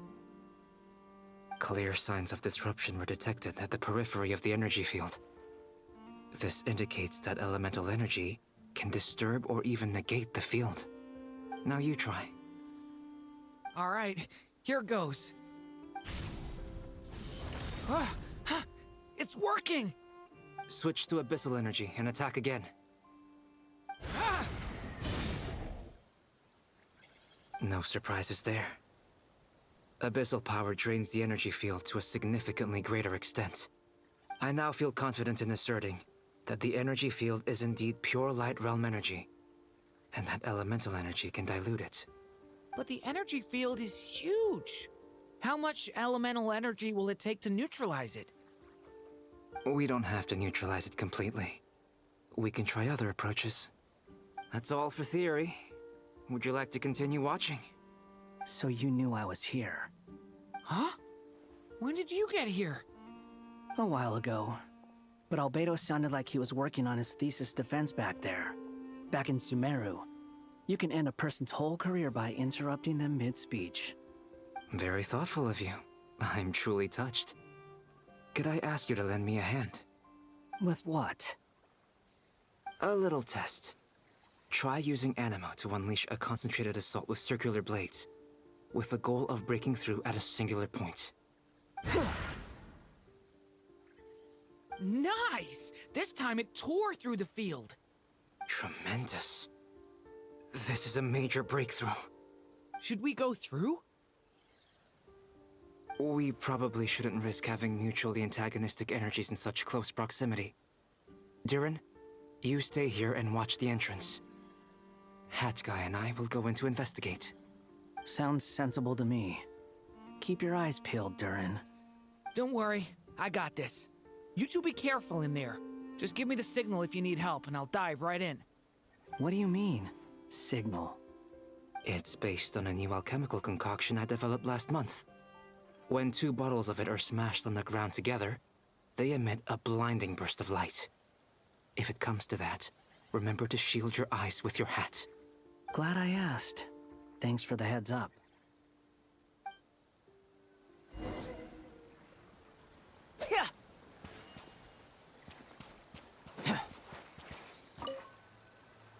thought. Beyond a certain distance, we can't see the opening where we came in. Maybe that's to prevent people from escaping. Sounds like Dottore style to me. Not much has changed. Things are basically the same here as they were before the energy field appeared.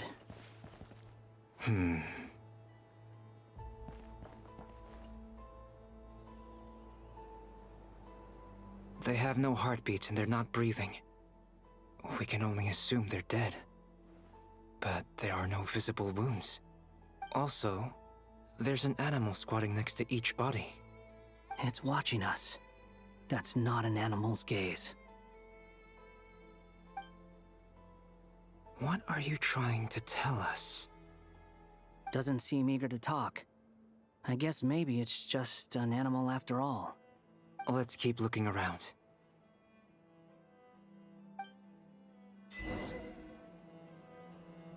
Ha!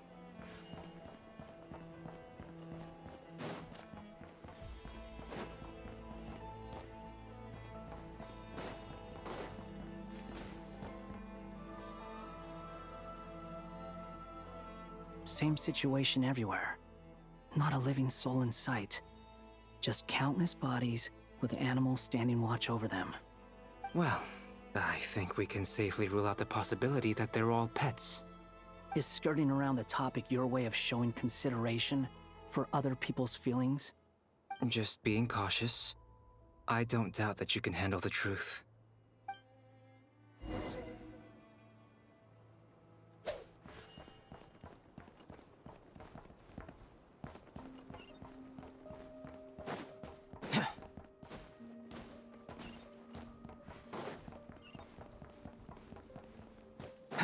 Careful. Please, help us. Please. Over there, I hear a voice.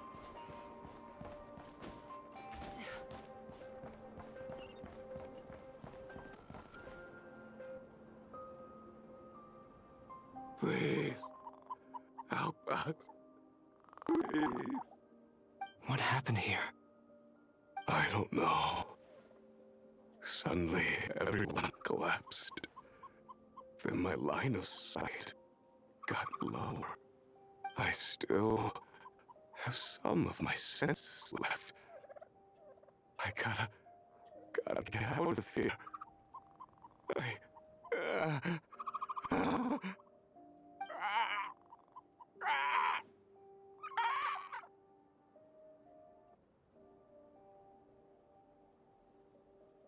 It looks like there's a huge experiment going on inside this energy field. Maybe each energy field is its own giant experiment. Vile. He's swapping human minds with those of animals. Even without the other circumstances, this would be an extremely radical experiment. Those people may have lost their sense of selves, but they are not fully animals either.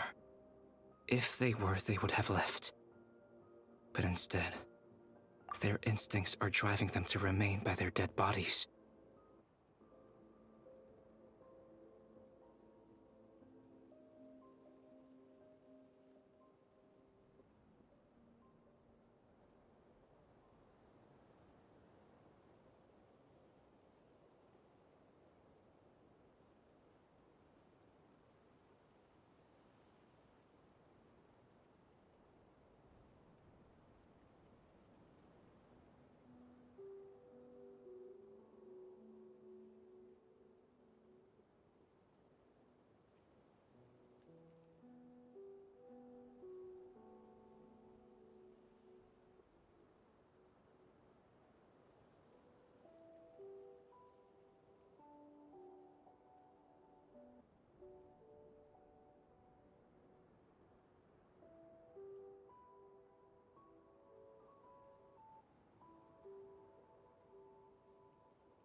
We should go.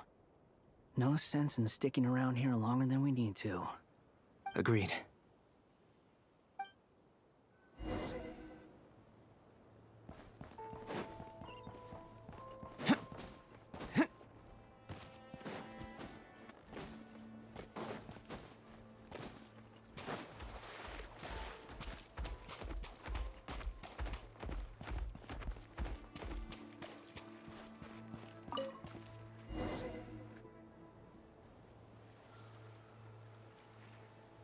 You're back!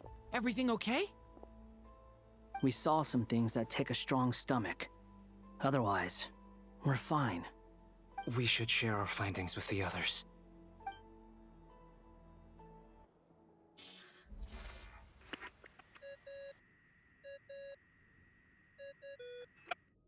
Yes? Who is it? Miss Nefer, it's me, Albedo. We found a way to break through the energy fields. With enough control, it's possible to tear them open using elemental energy. Also, we managed to take a look inside. Dottore is carrying out his cruel experiments on an immense scale. Any residents who have failed to evacuate in time will likely meet a grisly end. Sounds like he's living down to our expectations. Might I ask how things are proceeding on your end? I'm just about to get started. I'll be in touch once I have a result. Understood. Stay safe. I will.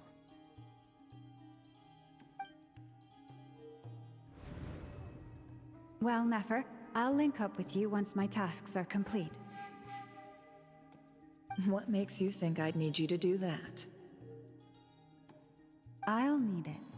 And considering the way you approach certain matters, I think you'll be better off with me present.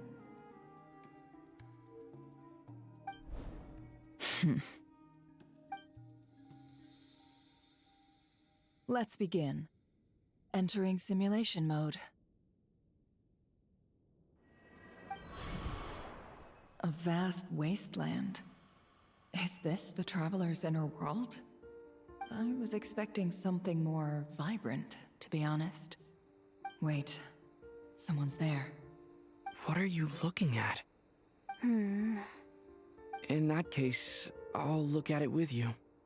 I want to know all about everything you've seen and experienced. Is there somewhere I should return to? Or should I stay here and be the hero everyone says I am? I don't dislike my current life. Roaming the land, fighting battles, accomplishing missions, earning a living, looking after Paimon. It's not so bad. I guess the only thing that's missing is that you're not here with me. This is the conscious layer, which contains a person's true feelings. It is filled with both longing and kindness. I suppose anyone who lives long enough ends up wishing for someone who can't be there. Maybe it's the only way we can feel truly alive. Time to delve a little deeper.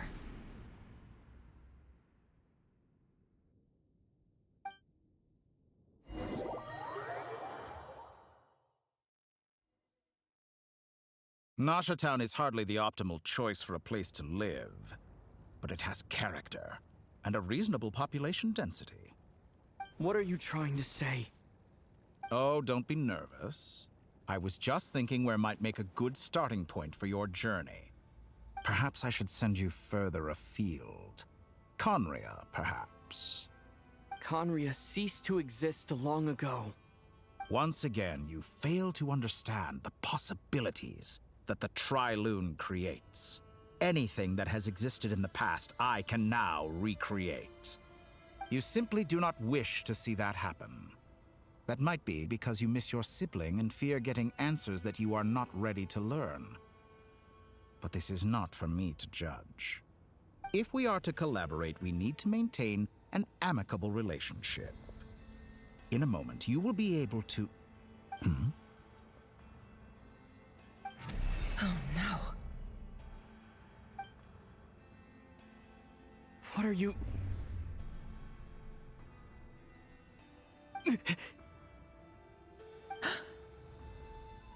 What are you gonna do? Don't move. Something unwanted has crept into... Oh? Gone as quickly as it came.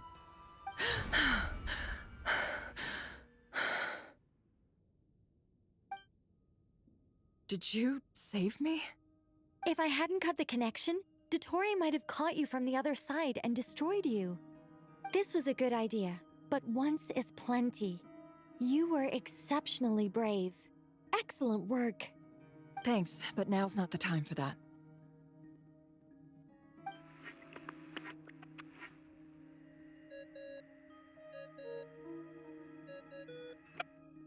Albedo speaking. I think I know where he is. What is this endless darkness? I can't see anything, even though my eyes are wide open. But why? What happened? Ah, sorry about that. I take it you didn't notice. Just now, a friend of yours took a little peek into your mind. Could it be Nefer? How did she do it? Did she use something as a medium to connect to me? Do you think she's aware of your current circumstances?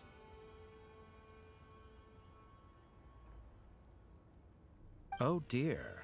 Have I stunned you into silence?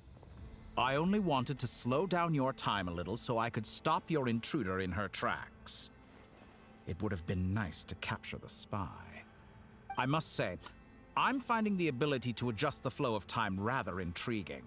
The moment you closed your eyes, time seemed to grow impossibly viscous, didn't it? A whole month passed before you opened your eyes again, but only for you. No one else was affected. I dare say this is something only a god can achieve. Point taken. You've proven once again that you have god-tier powers. Oh, you misunderstand. This wasn't about proving a point. I was testing things out.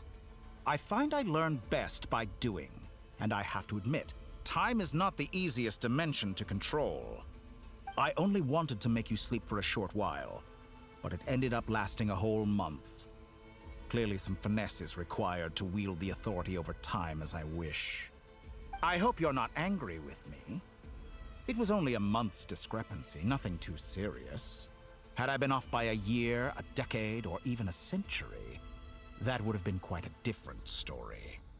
You could have frozen me for millions of years. So much for collaboration. You aren't showing much sincerity. Millions of years?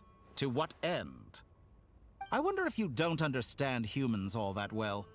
They are very pragmatic creatures who understand only that which they can perceive with their senses. If I had you sit here for a week, I imagine people might sympathize. But if I left you here for 100, 1,000, or 10,000 years, the sheer size of that number would cause it to lose all meaning to them. They would not have the capacity to comprehend your suffering, and thus they could not empathize. Unfortunately, while gods do exist in Tevat, it is ordinary humans that account for most of the population. Their lifespans are so limited, their bodies so fragile. Did you ever really hope that they could begin to understand someone like you? Your long life and unique origins make you fundamentally different from them. How long will it be before they start to treat you like the alien you are? Before you are ostracized, outcast? Alien? Even I feel bad for you sometimes. This world has made you into a slave. So many times you have served its will, and not once have the powers that be ever thought to grant you the one simple thing you wish for. You have been treated most unfairly. I can change that. I will grant you special privileges and give you back the status you rightly deserve as a descender.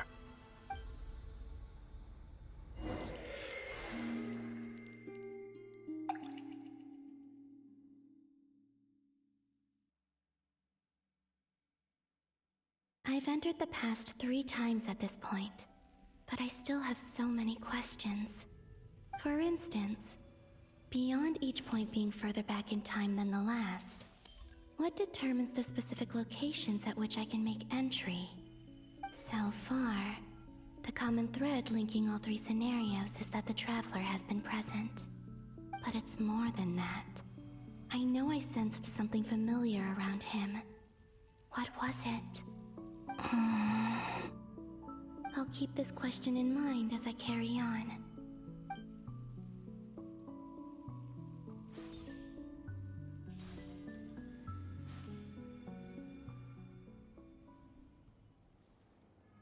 Humans, you never change. Always trying to use powers you neither comprehend nor control. This looks like Star Sand Shoal. Was this before Rerir regained his physical form?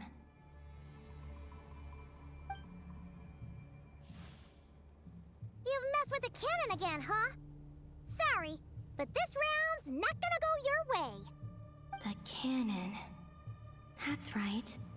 I was at Silver Moon Hall and I sensed an abnormal Kuvaki fluctuation coming from Nasha Town.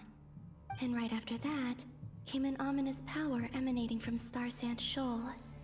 My body was once torn into countless pieces and hurled into the swirling chaos of time itself. But even so, my life and will were not extinguished.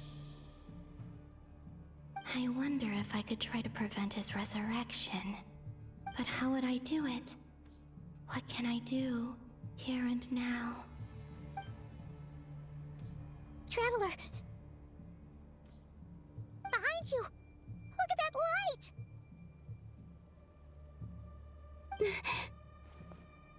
No, I won't make it in time. He's using the Kuvaki shield, like I taught him. Is he going to use it to block the cannon's beam? He's strong. I'm sure he can manage. But the force released when the beam impacts the shield might lead to collateral damage. Easy Island. The Frost Moon Scions will be exposed to lethal levels of Kuvaki. A question, if I may, kind Miss Columbina. When the cannon's Kuvaki beam was deflected earlier, I saw several bolts of energy streak toward Hisi Island, only to be blocked. Did you also have a hand in that? Maybe that really was me after all. Well, future me. But I don't know if I have enough power left. Sigi sato pasa sax, sniti ipotuftos. There's no time. Osestikos paratin tiram to risuiku, to pir to aithion feraton. I have to make it. Oh, Frost Moon. Oh, great land. Oh, slumbering moonlight of Nodcry. If you can hear me, if you can sense my call, then please, heed me once more!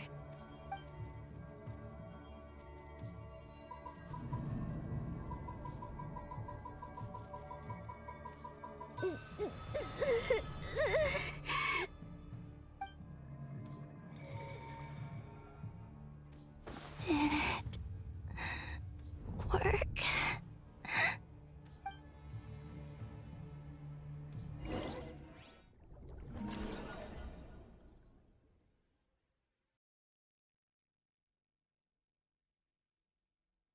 Hey, wake up.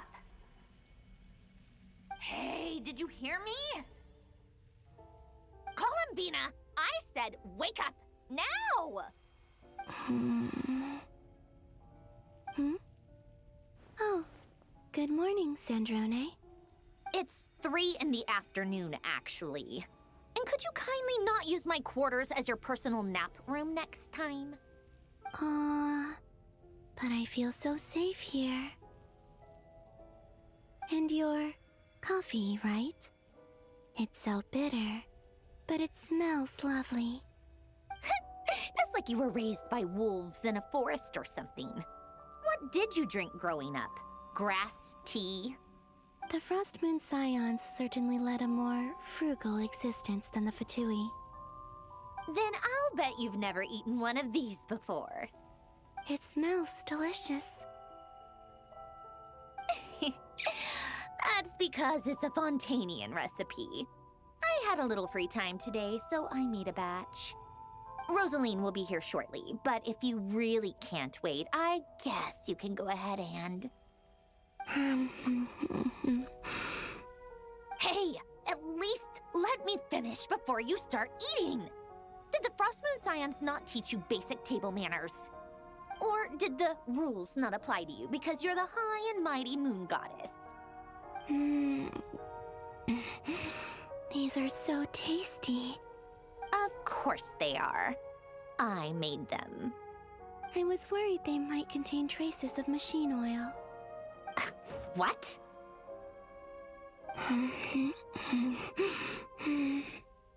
You know, there's something I've always wanted to ask you. Why did you leave your old home and join the Fatui? I mean, I'm sure their food was awful. But there's gotta be more to it than that. Well, life there didn't go quite how I imagined. What were you expecting? You're a god. Your followers are gonna make some demands of you, right? Surely you can just answer a few prayers here and there in return for the free food and drink. How bad can it be?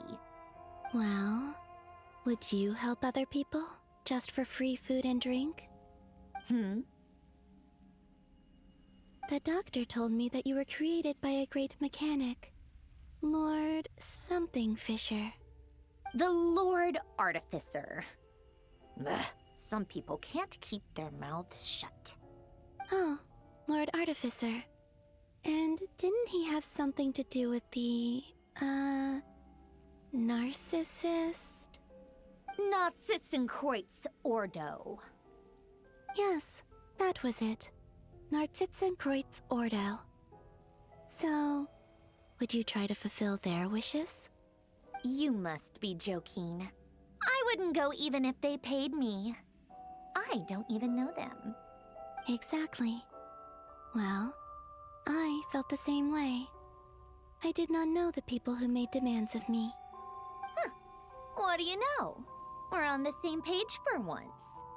In his later years, Alan did ask me if there was anything I wanted to do. If I had any wishes of my own. Well, I don't. And I'm not in any mood to fulfill someone else's either. Who's Alain? He was the... You know what? Never mind. You're not gonna remember. Anyway, the point I'm trying to make is, neither of us is the self-sacrificing type. Let me ask you this. What sort of place would you like to live in, if you could choose? A place where people don't ask me for things I cannot give them. Where they don't worship me, or fear me, but just want to chat with me like a normal person. I'd also like the freedom to come and go as I please. And ideally, it would be somewhere with the smell of coffee and snacks. Not to burst your bubble, but no such place exists in the world. Now, take your snacks and scram.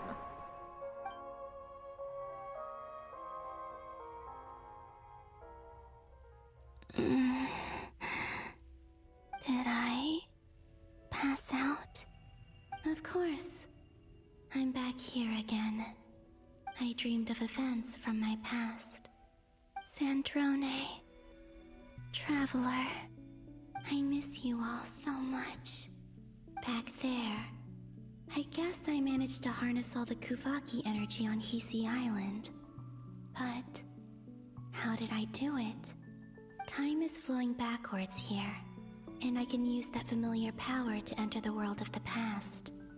That mystery ally everyone talked about. It was me all along. I can sense that there isn't much more power remaining up ahead. What lies at the end of all of this? Will time keep flowing into the past? And will I ever find my way back?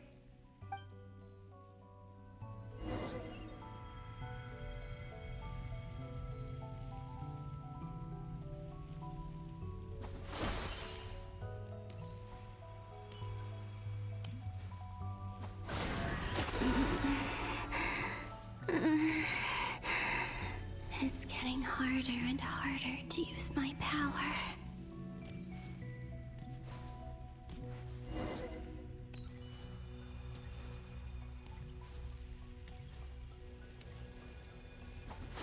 I'm no match for the Abyss in this state.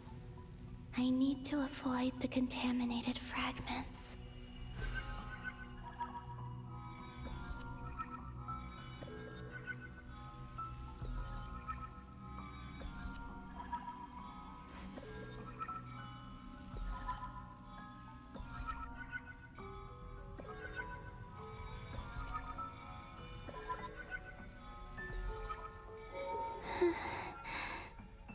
Time to go.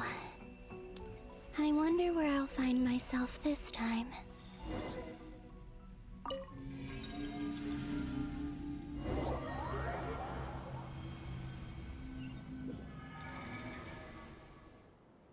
The Final Night Cemetery. This is where Flint's is based. Or not! How are we supposed to read through this many files? Difficult, yes, but it is also our most efficient option. Seems like they're searching for information. Oh, I remember. Flint and Varga talked about some files on the Wild Hunt. Was this my doing too? To expose the true intentions of this Rereer, we need to dive into Notcry's history. Are my actions changing the past?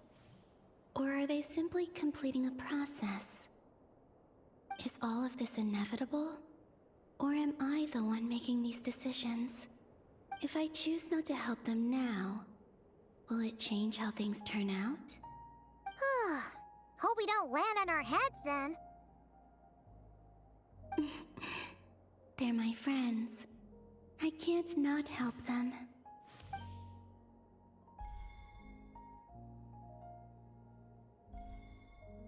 Ghost! And the other one was... here. Hey! Another file's moving!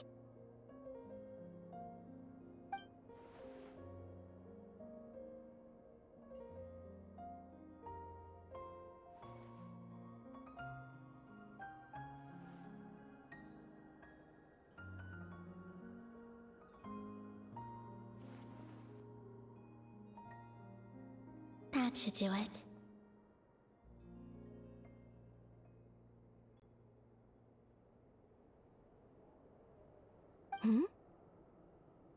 Luanatar? You can sense my presence? Wait!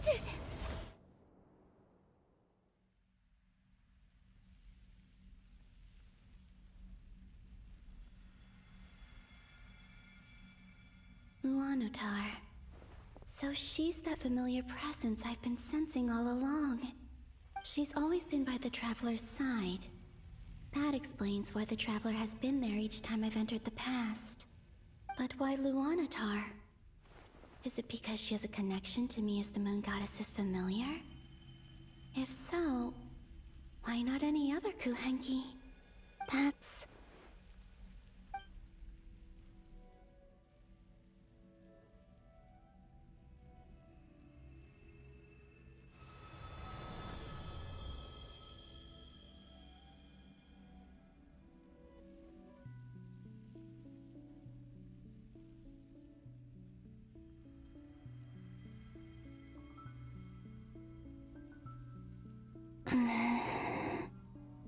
I cannot sense any power up ahead.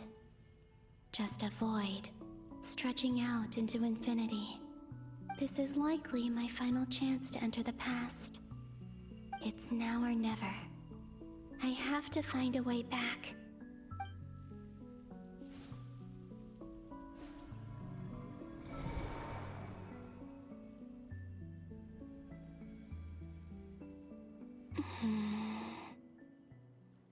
Hisi Island?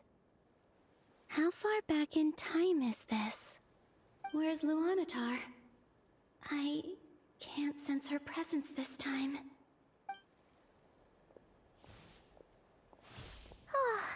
Seeing Enefa and Aino reunited like that sure was heartwarming. Traveler, Paimon. No, stay calm. I don't have much power left to change things. I don't even have that much time left here. Think, Columbina. How do I find a way back? A way back... to where? Do I go back to Moonprayer Night? Or to the future that followed? And if I return in my current state, what will become of me then? Dottoro's actions that day proved that he'd been planning that for a long time. He had already seized the power of 2 Moon Marrows before capturing me. Even if I managed to get back, how can I fight against him when he wields the Tri-Lune Authority? I can't. If I go back like this, I'll be playing right into his hands. I have to find some way of rivaling the power he has usurped. Wait. Time flowing backwards. The Tri-Lune Authority. Does that mean... I think I know what the final destination of this lunar reflection might be. I know what I must do. Speaking of homes, we must already be close to where the Frost Moon Scions live. The vibe here feels different, just like the scenery. But how do I communicate my plan to my friends? Should I write it down here? No. Someone else will see it. I need something with a close connection to me. Something I can use as a medium to tell them what's happened to me in here.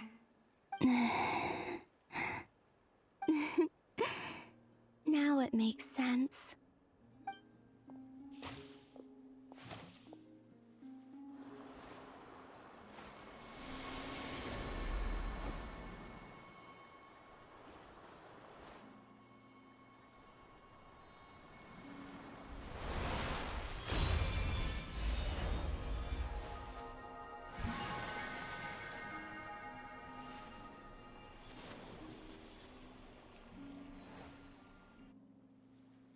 Hey, what was that? I feel like some sort of breeze blew by, and then the petals suddenly turned into... Huh? It was I who brought Luanatar into being. I gave up a piece of my own soul to create her. That's why I could sense a familiar power from the moment I entered this space. It also explains why she's been present in every past location that I've entered. Because we have a deep connection. Hey there! What's your name? And the reason why there are no more gates to the past after this point is that Luanatar hadn't been born then. No wonder I sensed the trace of a blessing when we first met. But I still didn't recognize the soul hidden within you. Back then, I was just a little lost dove. I had yet to become Columbina Hyposelenia. Go on now. We've got stuff to do. Best you find someone else to hang out with. Hey, you scared it off.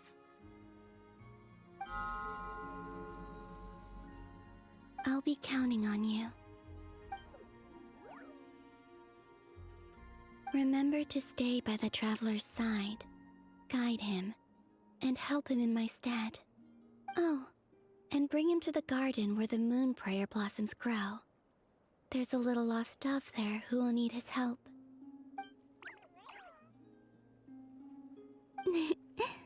Go on.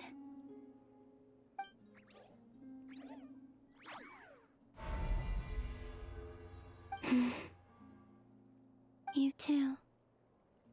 Go and live your story. As for mine must go in a different direction.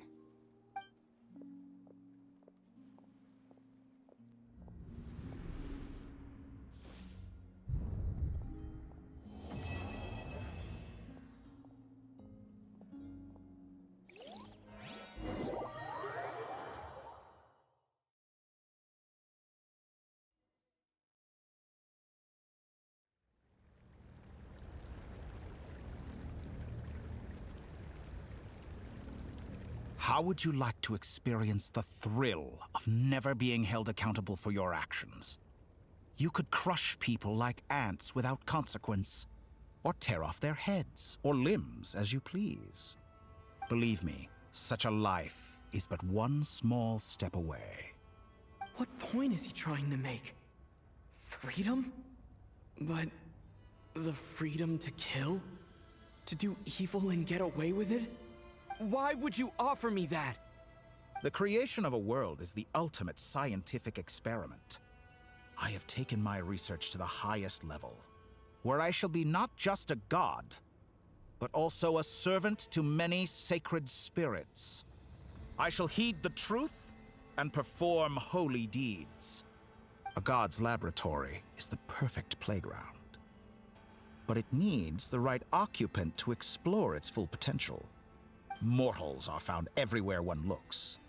Not so with Descenders. I'd prefer my first guest to be a distinguished individual such as yourself. And I know you could make the most of the opportunities it offers. So the condition for entering the new world is to take innocent lives. The same dilemma that Rerir once faced. Could I really bring myself to kill others for my own benefit? Rerir did. And look where it got him. Have you made up your mind? I can't do it. Your playground is no place for me. You're putting your hopes in the wrong person. But we both know I'm not quite the hero you say I am either. I have my own reasons for the journey I'm on. And they aren't all selfless.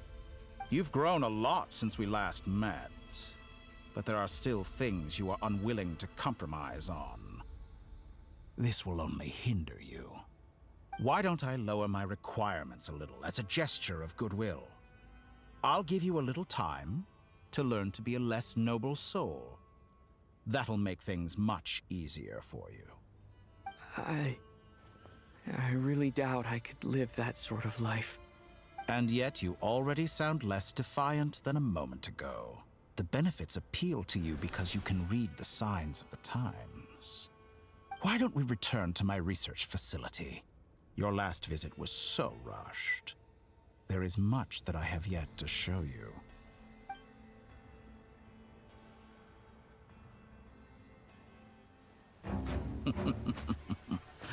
Now to that question, Heroes don't attack from behind. Guess I'm no hero. This is most disappointing.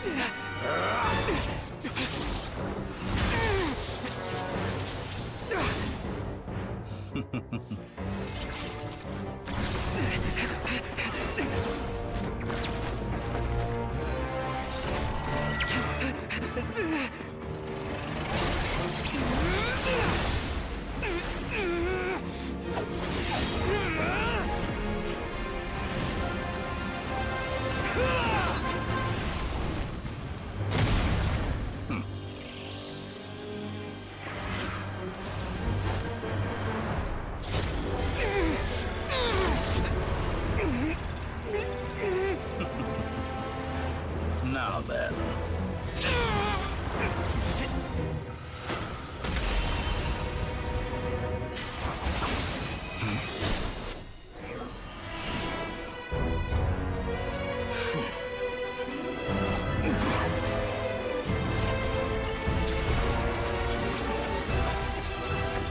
A new face.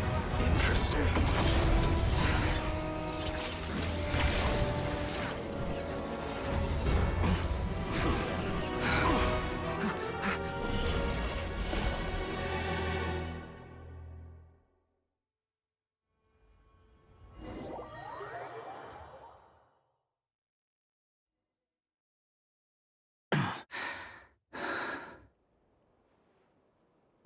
You're still gonna call me Hack Guy after that, huh?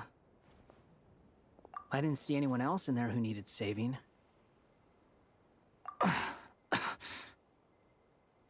It's nothing. I'll be fine. Why are you looking at me like that? Is it that shocking that I'd come to your rescue? I owed you a favor back in Sumeru. Now we're even. Distracting Dotori was tough, I won't lie. He's not gonna fall for the same trick twice. That was my one shot. I'd hoped to use it to take him out. Ugh. I never wanted to obliterate someone more than I do right now. Dotori doesn't recognize me, but his segments were originally made based on an analysis of my operational principles. I expect it's only a matter of time before he figures out what I am. So Dotori doesn't recognize Wanderer because he deleted himself from Irminsul. Did he really miss his only chance for revenge by saving me? Why the long face? Hey, I'm not blaming you, okay? And I'm not complaining either. Rescuing you and killing Dotori are equally important goals. Everyone would be pretty stuck without you. It's best you live to fight another day. How are you holding up? Are you all right? Hat Guy said to put safety first, so we agreed to run as far away as we could after leaving the energy field and only meet up once it was safe. You don't look injured. It seems that Dotori didn't do anything to you. All right. Rescue operation complete. Let's head back. There's a lot more work to be done before this is over.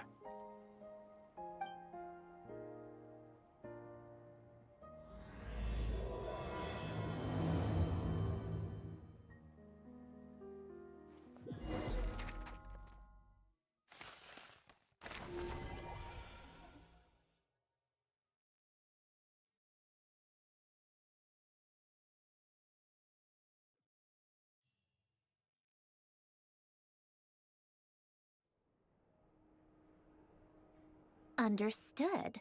I will bear the Tsaritsa's degree in mind. I don't see what's so awesome about it, though. Does he really think everyone else is as immature as him? I'm not stooping to Tartaglia's level. I thought you might say that. How's your progress? Quite promising, actually. That alchemist Albedo gave me a few ideas. Remember how I asked you to look up some files for me? That stuff on the Nachtschitzenkreuz Institute. René de Petrichor and Jakob Ingold. Alain Guillotin despised René's theories and methods, but he never managed to come up with better alternatives either. So I adopted some of René's ideas. I thought Alain was like a father to you. He and René were mortal enemies, were they not? And what would you say if Linny and his friends one day learned something useful from someone you utterly detested? I would applaud them for it. That would mean that they have surpassed me. For all we know, Alain Guillotin might have thought the same thing. Not that it matters, though. He's dead, and I'm alive. So it's my call to make. Once you die, it doesn't matter how great you were in life. Only the living get to decide what happens next. Hey, come on out. They're back. Huh?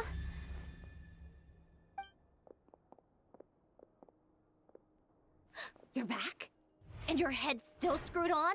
And you still have all your limbs? What does it look like? Way to keep your composure, madam. Excuse you. I am perfectly composed. Glad you're okay. Yes, it's a huge relief. Worry? Oh, yeah, right. You think we, the Fatui, were worried about you? We were worried sick.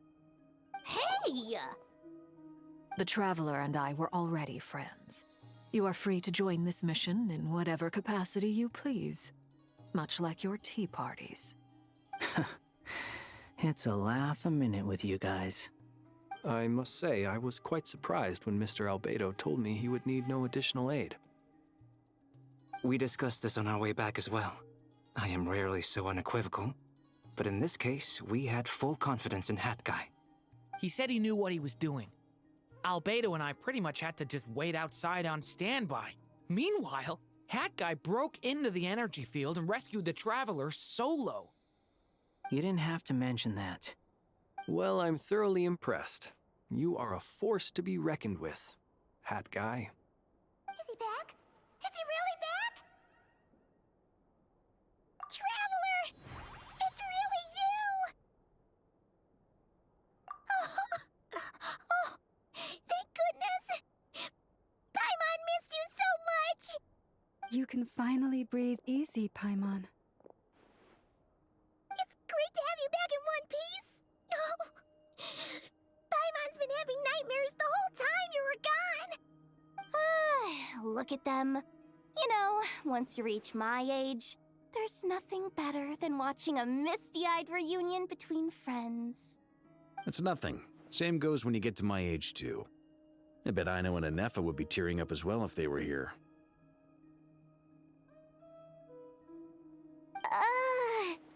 Varka, I'm not sure Anefa can cry. Oh, yeah, good point. Hey, your eyes are looking a little red and puffy. Come here, let's hug it out. What? Ew, no! No, thank you. You're not my dad, okay? Knock it off! Everyone, I'm sorry for all the trouble I caused you. But the silver lining is, I didn't come away from this ordeal empty-handed. While I was being held captive, I learned a lot about Dottoro's current capabilities, and what he plans to do with them. Allow me to explain.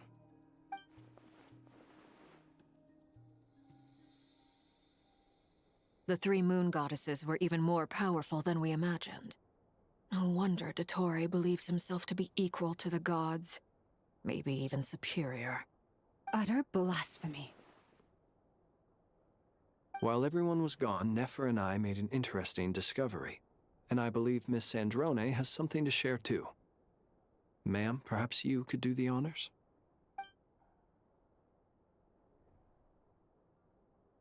Called it. Getting rid of a pesky troublemaker like her is like trying to clean up after a crumbly cake. It always comes back to haunt you. Our next step is to find a way to bring her back. A place where time flows backwards, with no destination in sight. Surely it must have been created for a specific purpose. But I fear the answers are buried deep in Tevat's history, held by great powers beyond our reach. It sounds like she's on a specific path through time, just traveling in the opposite direction to us. The question is, where does that path lead? Or will it keep going to infinity? We considered that question as well. Strictly speaking, time is not infinite. Indeed not. Every road has an end. Nicole! You sure loved quietly sneaking in mid-conversation. I do, in fact. It's something I've always done at our mages' tea parties. Quiet, mysterious, and persuasive. You wonder what lies at the end of her road. Well, just as the world has a beginning and an end, so too does time. And so, the end of the road is the moment that Tevat was born. But where Miss Columbina will end up along this road, that depends on where this particular river of reverse time began. What about the original moons and the moon goddesses? Do they have a beginning too? All things do. In the beginning, no moons adorned the sky. It was the Dragon King Nibelung who raised the 3 moons into the heavens, and thus were the moon goddesses born. They were shadows of the planet, born to wield Nibelung's authority and oversee the world on his behalf. They were extensions of his will, manifestations of his majesty. But then one day, they disappeared just as suddenly as they had once been brought into being. Nobody knew where they had gone.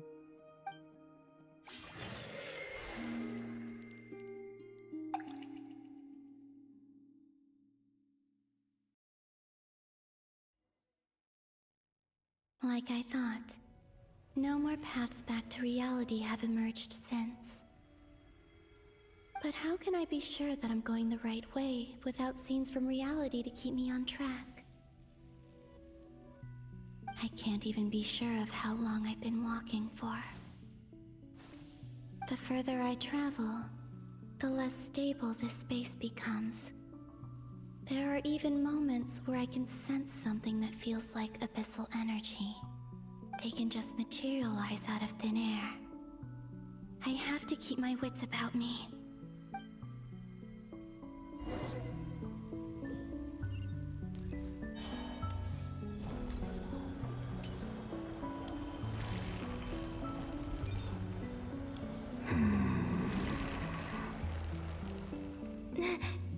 Is that the Ray here of Solnari? I can't believe he survived. How did he do it?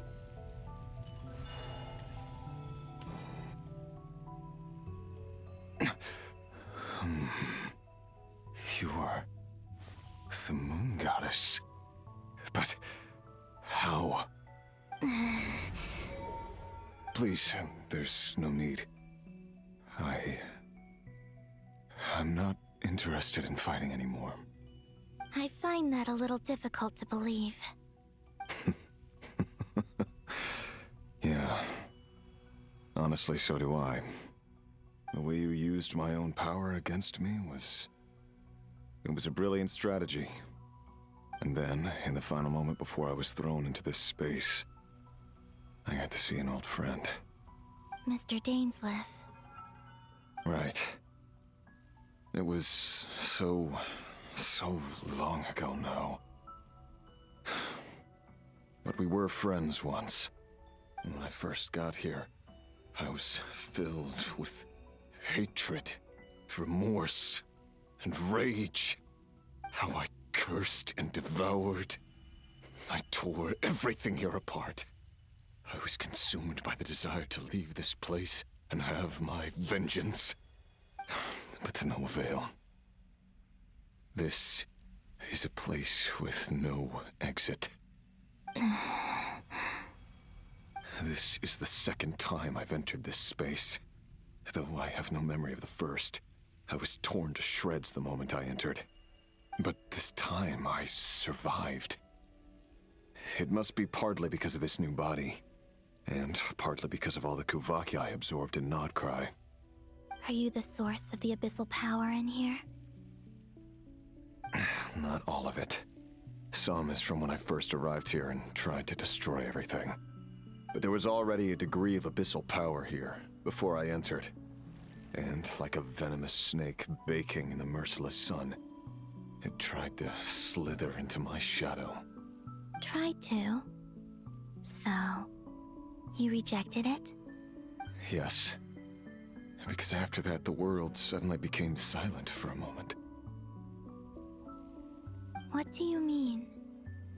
The voices in my head, they were gone. And then, I saw her. Her? Thelindis. My former lover. Never mentioned that she saw a memory of Thelindis leaping into the moon's reflection. More precisely, I saw her afterimage. I'm sure the real her is long gone. She was just an ordinary Conrian. She couldn't have survived here for very long. Anyway, why have you come here? Didn't you know it was a dead end? If I hadn't escaped through the moon gate, my friends would have been in far greater danger. Oh, I see. Because of your power. The power of a moon goddess. What? You'd like to know how I know, wouldn't you? The one who resurrected me said so. I could hear a deep lust for power in his voice. Do you mean... Dottore? Dottore. So that's what he's called. He'd been collecting fragments of my body for a long time. All so that he could resurrect me at the moment of his choosing. I had no interest in his research. But being as corroded by the abyss as I was, we were aligned as far as hunting the moons and recovering my strength were concerned.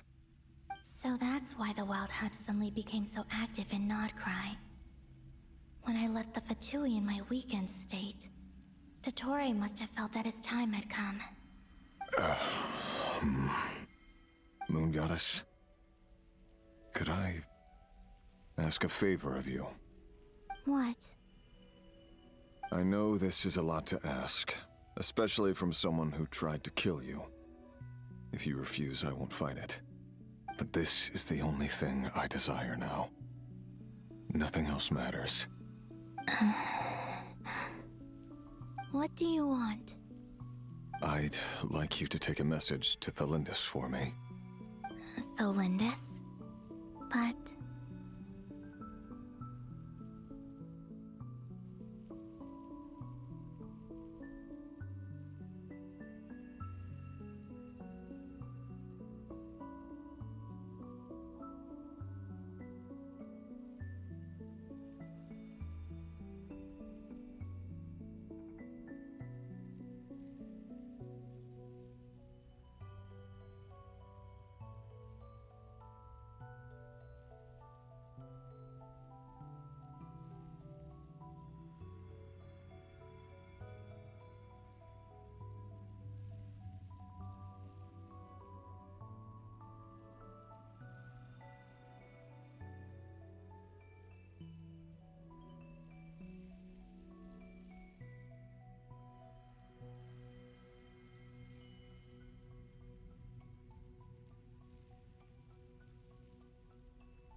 Yes, she's dead. But like I said, I saw her after image. I can sense that some part of her soul remains here. Far, far ahead. Why don't you go and speak to her yourself? I can't. I don't know why, but I can't move freely in this space as you can. All I can see is a glimpse of her walking away. Just like the moment when I last saw her in life. In return, I will clear these abyssal obstacles for you. No, not in return. I'll clear them for you. Whether you want to help me or not. It feels like something I ought to do. Why? Yeah. Why, indeed.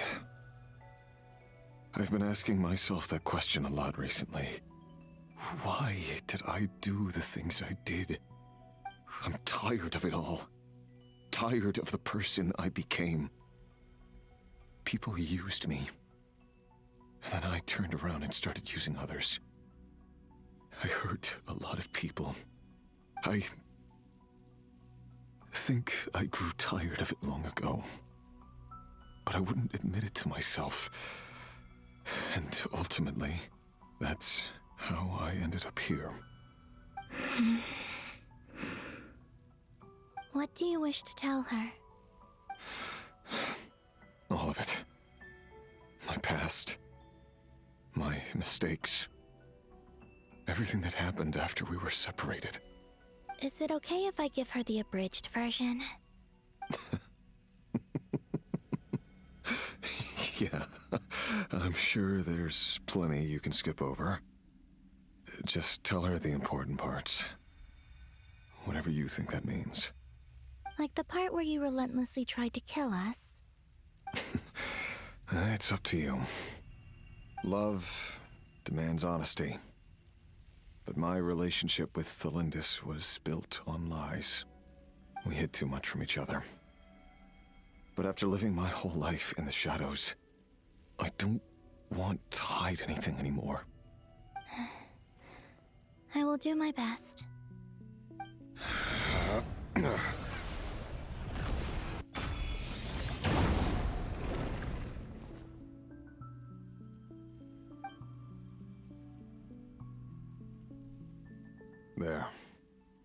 The Abyss will no longer stand in your way. Even though Mr. Dainsliff felt he had to fight you, I think he still regarded you as a friend. Dane? He said that you betrayed him. But he also felt great remorse at never having understood what you were truly going through. Why tell me this? Because if he'd known that someone could take a message to you, I believe that's what he would have said. Thank you. It means a lot. I know this will sound strange coming from me, but don't die, Moon Goddess. I can tell that you're determined to get out of here.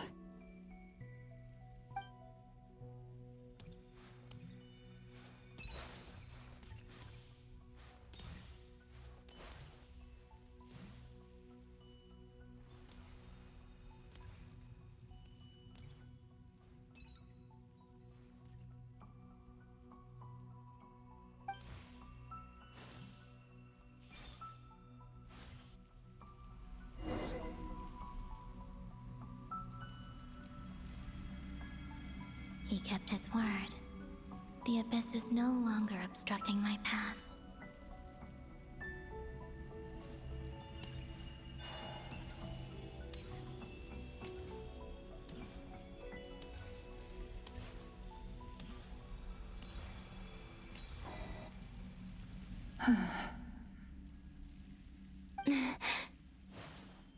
Is that the Lindis? She wasn't far off at all. And yet, they can never meet. Hello, Miss Thelindis. Who are you? How do you know my name? I've never seen anyone else here before. You can call me Columbina. I promised Rerir that I'd bring a message to you. Rerir? My Rerir? Is he well? He's doing better than he was. Better than he was, huh? Sounds like he's had a pretty rough time. Others have had a rough time on his account too. In many cases, their time ran out because of him. And I'm not just talking about the children of the Crimson Moon. So, things got worse before they got better. Could you tell me what happened, Miss Columbina? Are you sure you wish to know? Yes. This is my opportunity to learn the truth. No matter how hard it is to hear, I have to know. I admire your courage. However, time is short. I cannot stay here for long.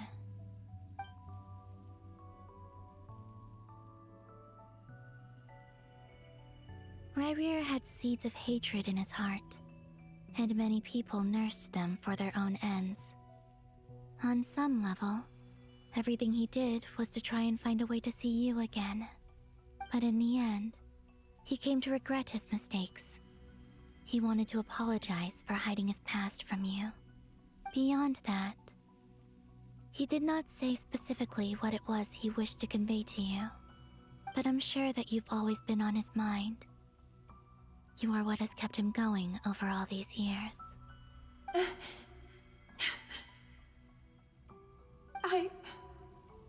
I'm sorry, Miss Columbina. This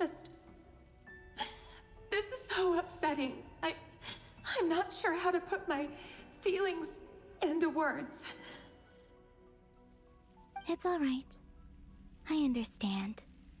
Well, that's everything from me. So, I guess I'll be... Wait. One moment. Time flows backwards here.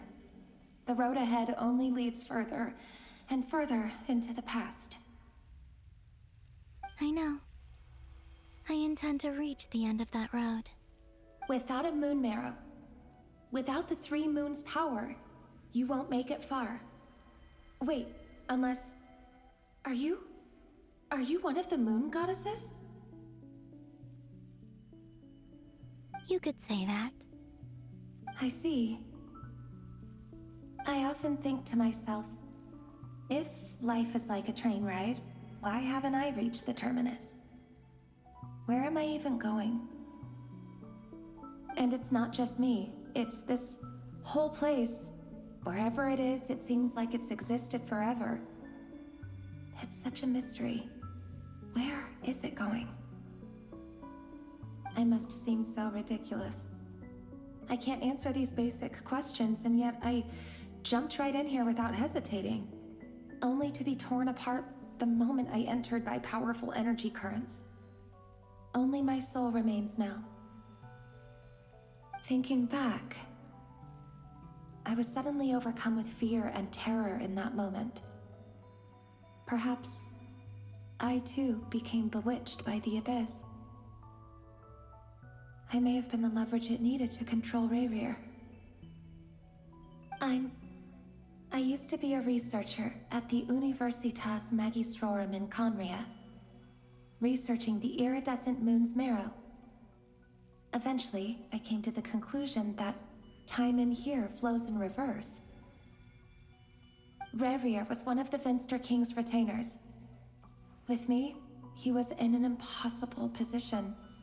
It plagued him constantly.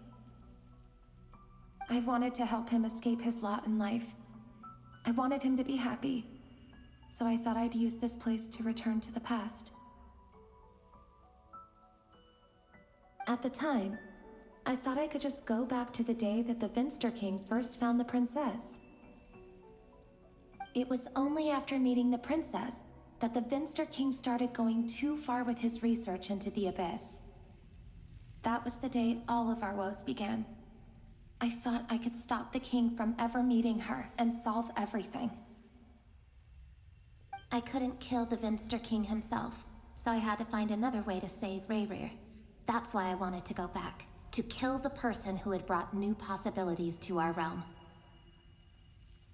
I'm sure it was a futile endeavor, but the Abyss probably enhances the basest human desires. So I naively hoped I could change everything.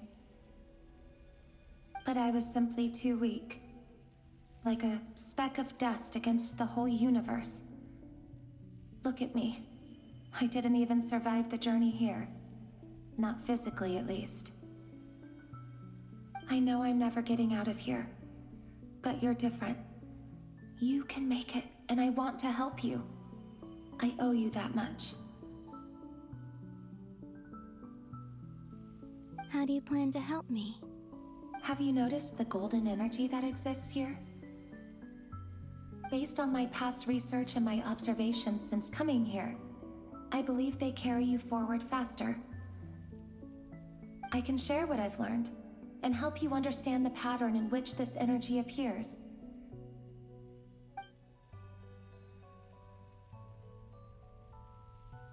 I think you just might... Now, I know you will be able to change the past. Also, I've been speculating about where this space ends. The documentation was scanned, but from what I know of the legends about the moons, the oldest ones seem to begin with Nibelung, king of dragonkind. I have no way of verifying any of it by this point, but if it's true, you might be able to reach that era if you keep walking. Understood. Thank you, Miss Thelindis. I'm the one who should be thanking you. If you hadn't entered this realm of everlasting death, what use would my deductions be? Thanks to you, they have some meaning. About Rayrir, I'm so sorry. For everything. It wasn't your fault. That's not true. Because we both feared bringing trouble upon each other, neither of us ever told the truth. And that dishonesty sealed our fates. But enough about that. I wish you a safe journey, Miss Columbina.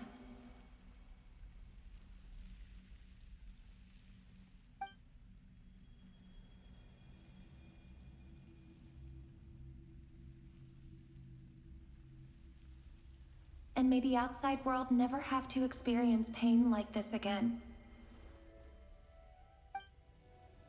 Rayrir, you're there, aren't you? I cannot see you, because you exist in the future. I expect we'll be trapped in this prison of space-time for all eternity. But please, gaze upon the past, and then sit for a while. Let's find a place to sit down together, just like we did when we first met.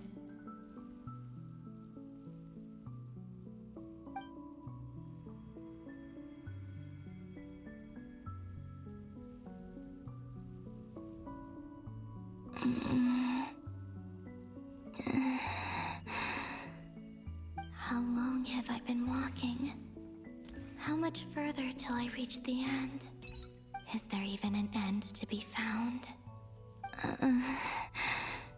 Everything's getting blurry.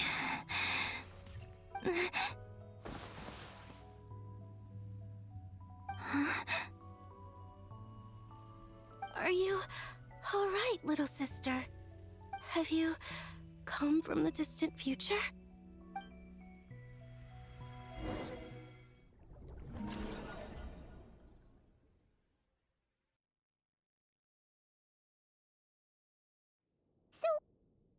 Exactly did the moons just disappear? Shouldn't it be a little harder to get rid of major creations like moons? The world is a vast and ancient place. On a certain scale, all life lasts for but a fleeting moment. Miss Nicole explained that the moon goddesses likely perished in the War of Funerary Flame. The moons themselves were also destroyed at that time, save for the Frost Moon, from which a new moon goddess was later born. Am I missing something then?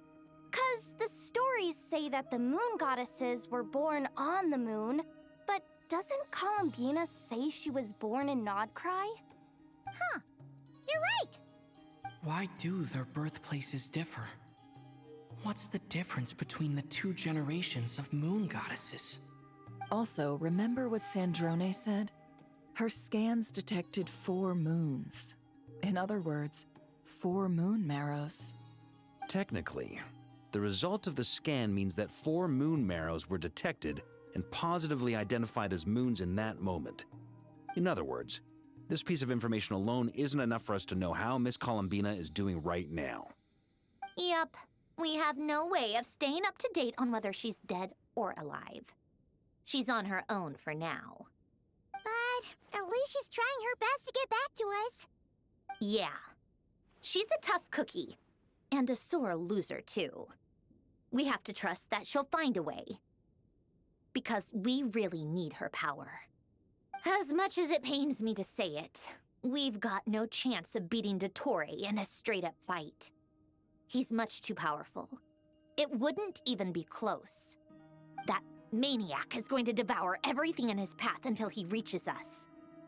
We need to find someone or something that can stop him before he does anything worse. I'll be frank. Our only hope of defeating this false god is with a real moon goddess on our side. I'm not just saying this because Columbina's a friend and I want her back safe and sound. It's just the truth. And I know that even she was no match for him when he attacked, but I don't have a better solution. We're not giving up on saving her, whether she can defeat Dottore or not. Right.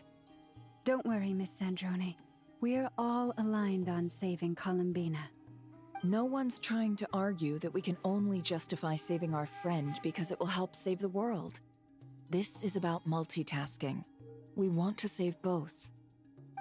So, she's more than just a moon goddess to you guys? Absolutely. Duh! She's part of the gang! And you are too, you know. Yes, I know. You don't need to labor the point. I knew that the moment I came running over with my documents that I was part of the in-group. I mean, if Arlecchino can fit in, I certainly can. Anyway, as for how we get Columbina back, I've been working on it constantly. But I think I'm still lacking certain information about the moon. I'd probably get there if I could continue my calculations, but the problem is, I've run out of computing power. Computing power? You mean you need more energy?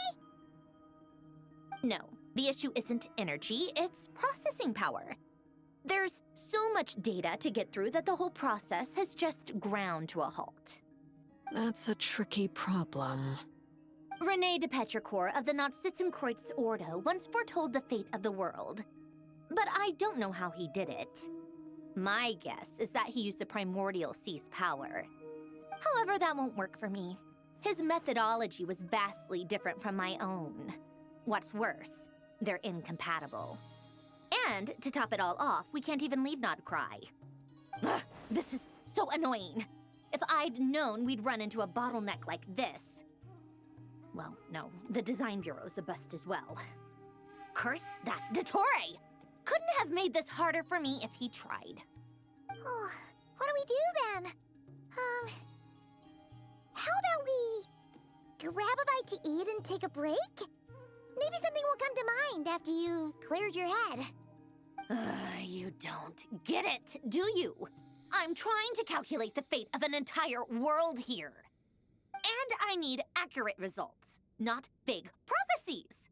Where the heck am I gonna find the computing power for that? Ahem. Anyway, time to shelve the discussion on technical difficulties.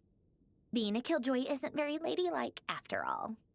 Either way, we've done what we can. Rest well, everyone. Remember to let us know if anything new comes up. guy? Is he hinting that we should talk outside? Let's go somewhere a little more private.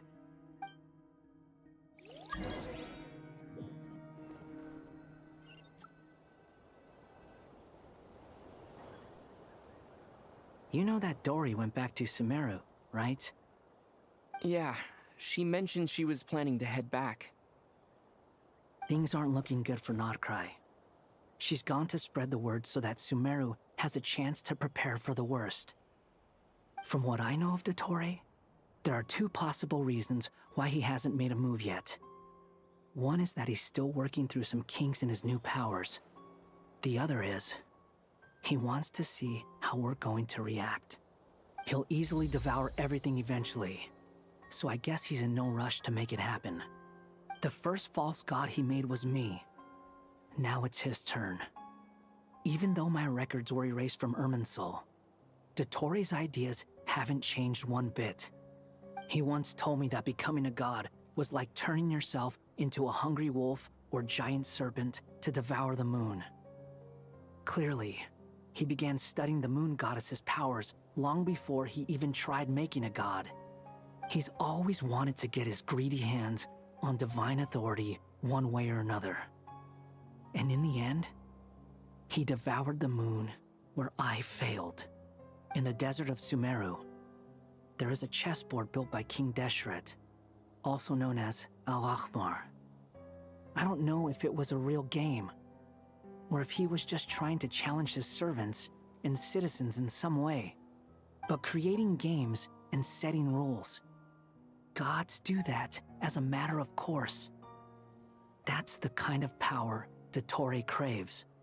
Now he has the Trilunar Authority. His power is leagues beyond the common people. I don't think there's any point in other nations rushing to the front line. They're better off focusing on defense and hoping they can fend off any threats that spill out from Nodcry. Either way, Dory will inform Lesser Lord Kusanali, and she will contact the other gods in turn. The Seven will have some recourse available. If nothing else, their protection should keep the rest of the world from descending into chaos as quickly as Nodcry has. So on the bright side, even if Nodcry is doomed, your friends in other nations won't be in any immediate peril.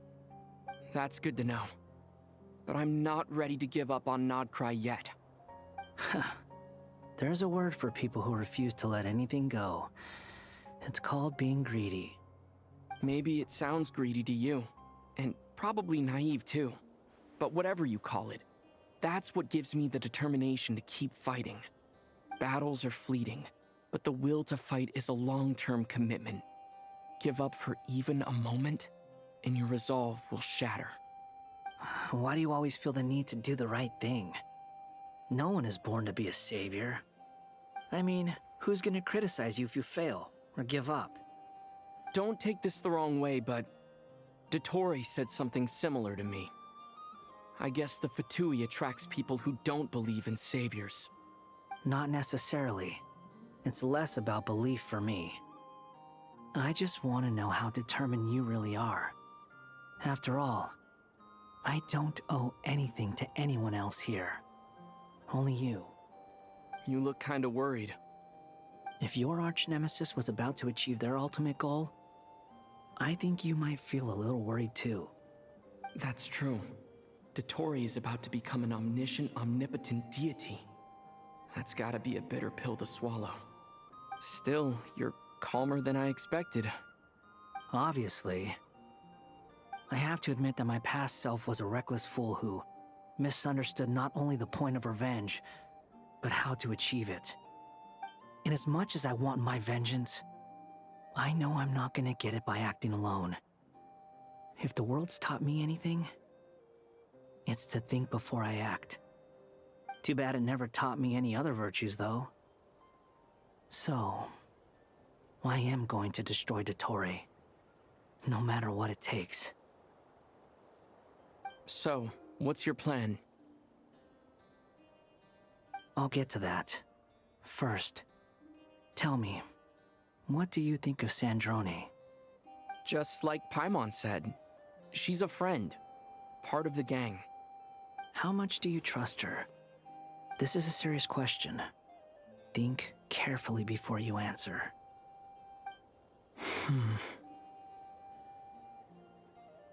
Although she's with the Fatui, she has her own values, and she's helped us a lot. If nothing else, she's clearly going the extra mile for Columbina. I see no reason not to trust her. If you say so. In that case, the three of us need to talk. I have some thoughts about her computing problem. It can be solved, but it will come with a cost. How much? If I can afford it, I'll cover it. Sometimes your heroism really backs me into a corner. You know that? Come on, let's go talk to her.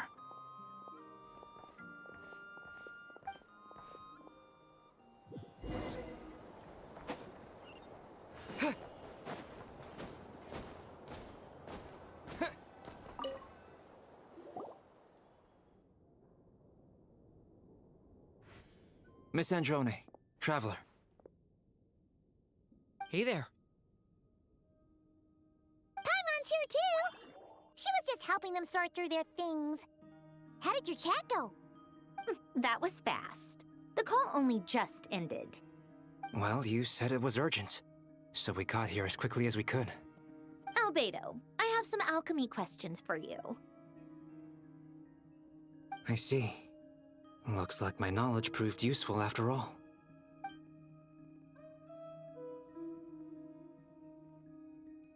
If I might ask, what is the end goal for the modified formula you'll be using?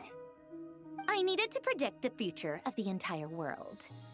But I've run into some teething issues since trying to implement Renee's theory of the four Orthants. I see. I'll have a look at it. Still, computing power is the real issue here. How do you plan to solve it? About that, it's been sorted. Oh, with the Traveler's help? Actually, you're not wrong. He found the person with the solution.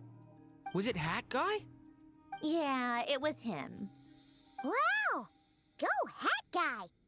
Seems like all that time studying at the Academia is paying off big time. But where is he? Wasn't he the one who asked Albedo and I to come here? Come with me.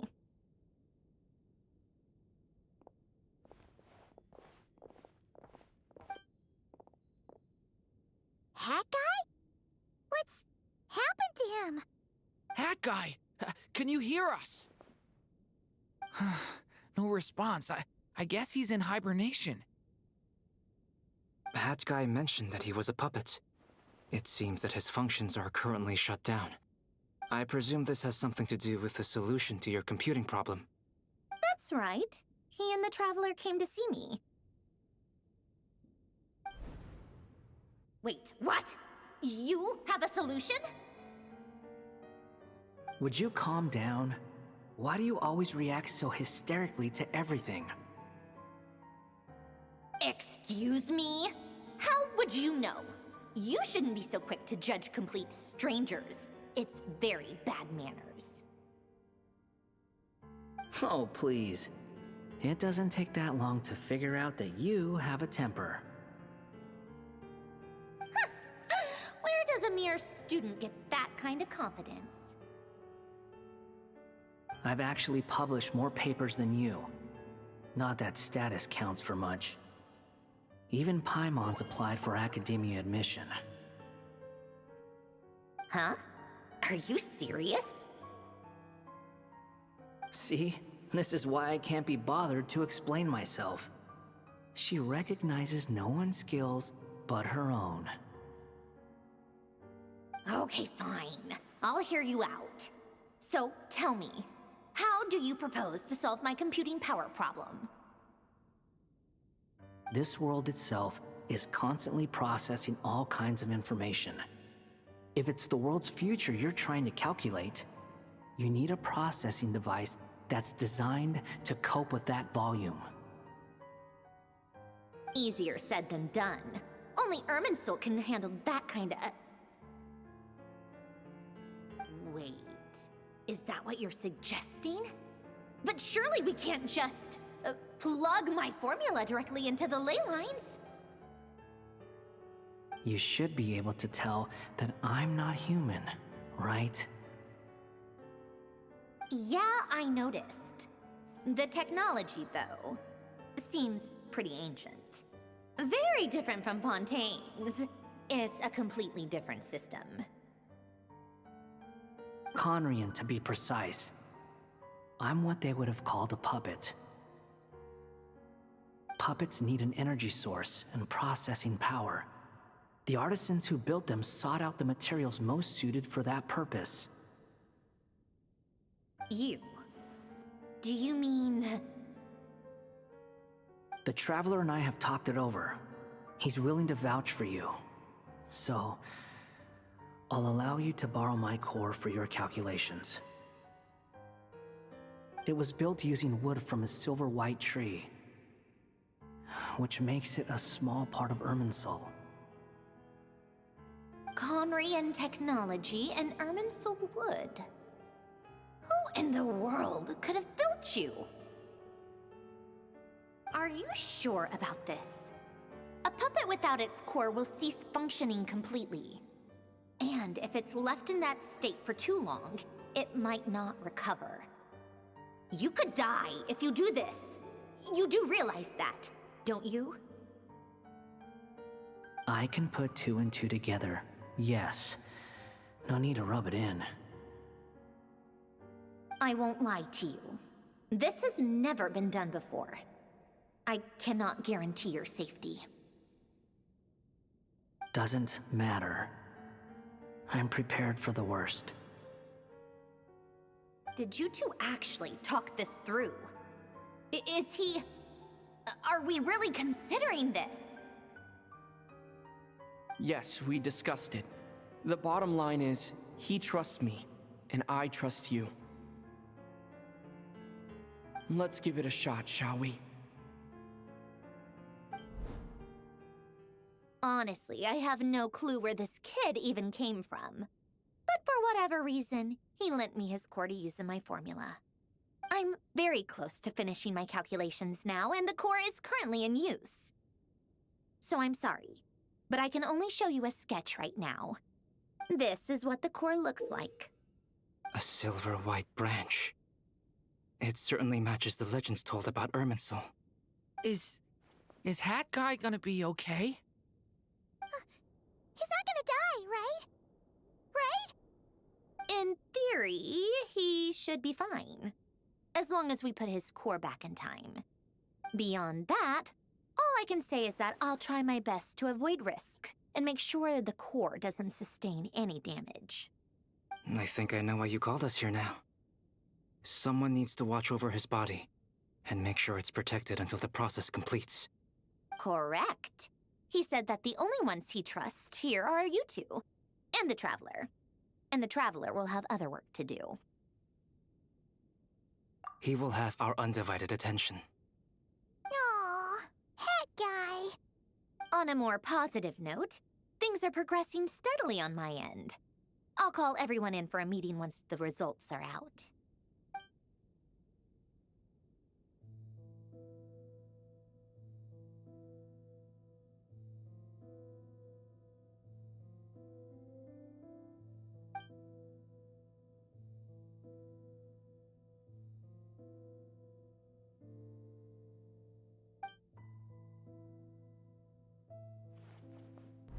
The worst-case scenario with the core removal is either a system reset or a total loss of function. But I'm not afraid. A quiet death should have been my fate long ago. A core is completely different from a heart. It's like another vital organ entirely. I never believed it could be a true replacement for what I sought. But in the end, it turns out the core was more useful to me. Pretty funny when you think about it. It's like the punchline of my entire life. Do you think there's any difference between a puppet and a human? If not, then this would just be another samsara. I have already experienced both a past life and a next life. Part of me wonders whether I'm only capable of making this decision because I've become a real human. What's with that expression? Isn't this a good thing? Sandrone will succeed, won't she? She has to. She will. We all have to persevere until this is over. That's right. And I'll protect you all until a moment of victory arrives.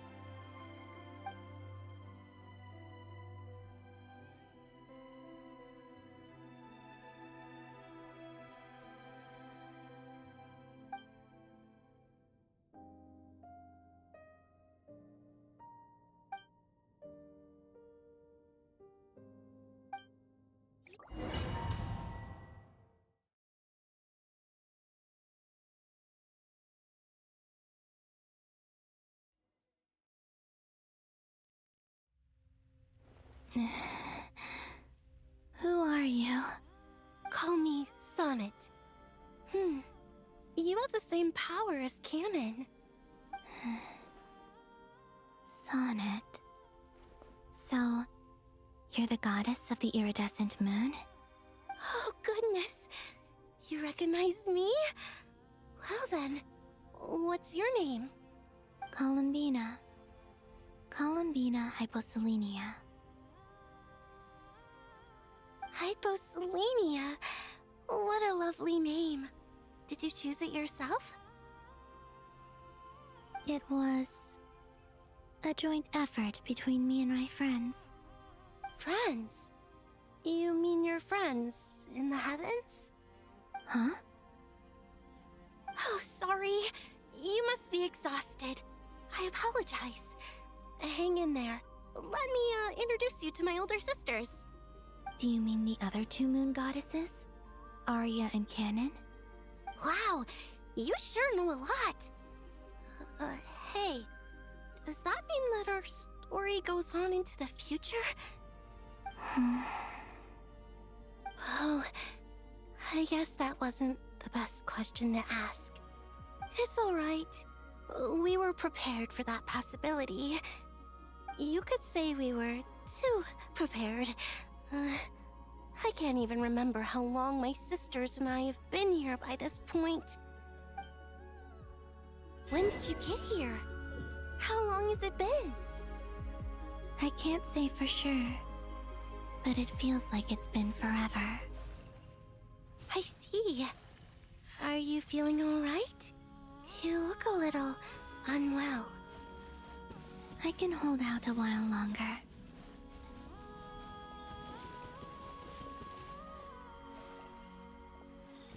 We don't have far to go. The place where my sisters and I are based is just up ahead. Don't worry, they're both really nice. I'll introduce you.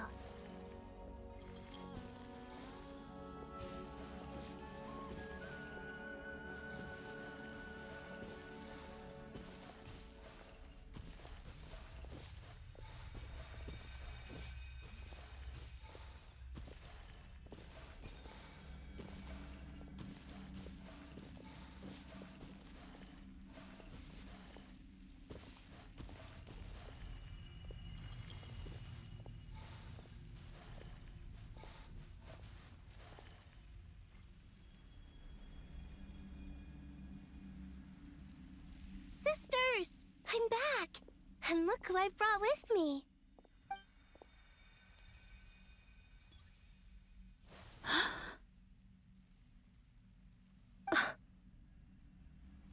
It's our lovely little sister, born in the far future. The pleasure is all mine.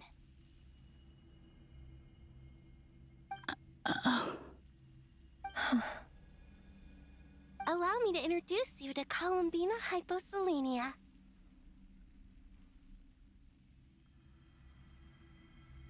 This is Arya, the goddess of the eternal moon.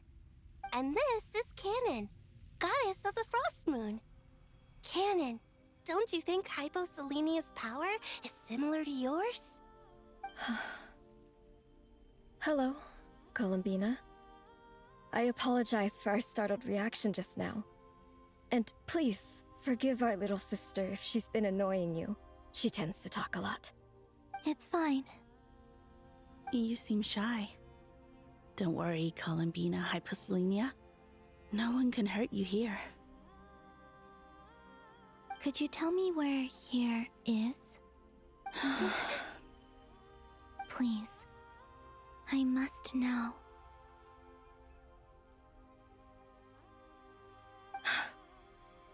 My dear sister, this is where Tevat's original ruler, the Dragon King Nibelung, imprisoned the moon goddesses. What? You're scaring her, Canon. No, I'm fine. Please, continue. Nibelung, our original master, created us in the distant past to maintain Tevat. But he left this world and traveled into the dark universe beyond, to explore worlds vaster still. Day and night, we fulfilled our duty in the heavens, until the day that the first Descender arrived. The great ruler of the firmament. The heavenly principles. Is that what later generations call them? I see. But we did not reject them at first, nor did they seem to harbor ill intent towards this world. We coexisted in peace. They were like a guest in our home. Slowly, however, we came to realize that our guest had a growing desire to change and dominate the world. And you didn't stop it? No. There was an order to the rules they set up that Nibelung never taught us. We wanted to know if this order would bode good or ill for Tevat.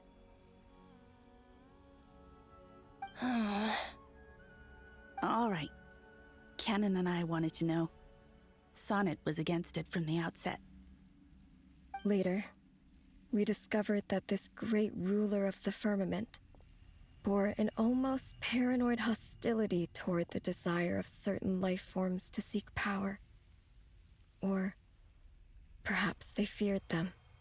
They would even cast down celestial nails as manifestations of their power, to punish the civilizations of the world below.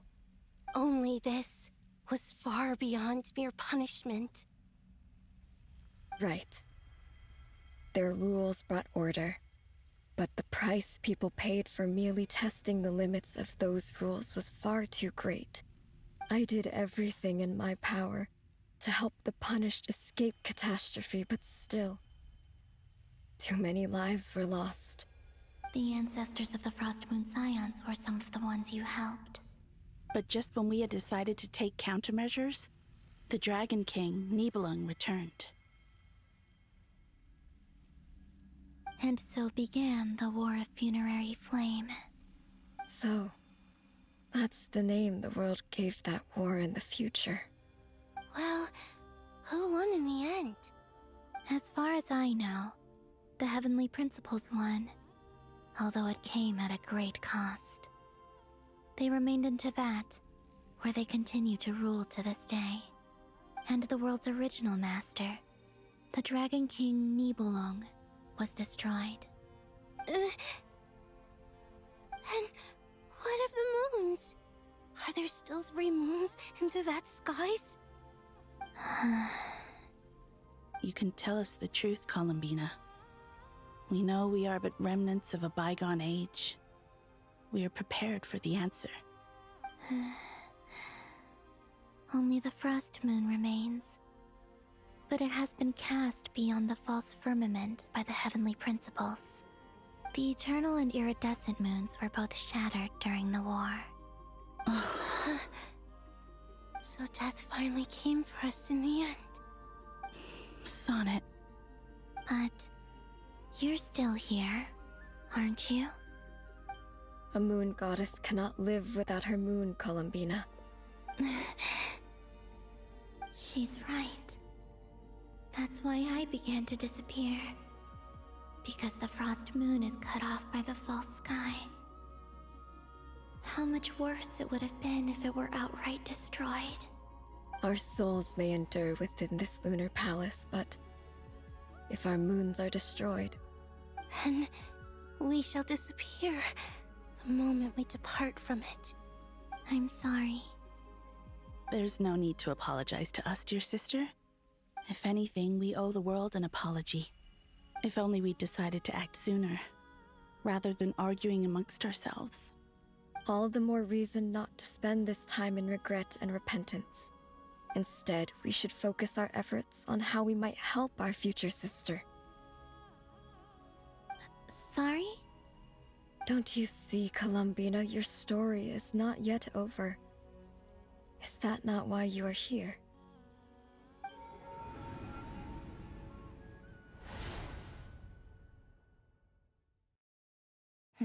It's done.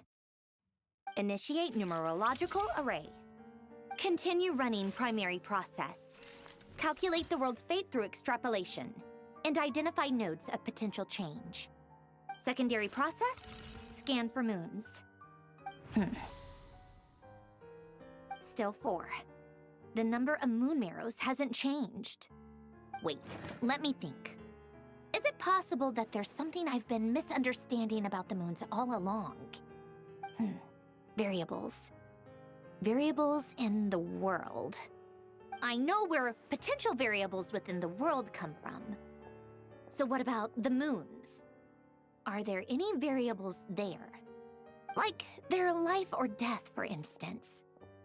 What if being alive or dead makes no difference to a moon?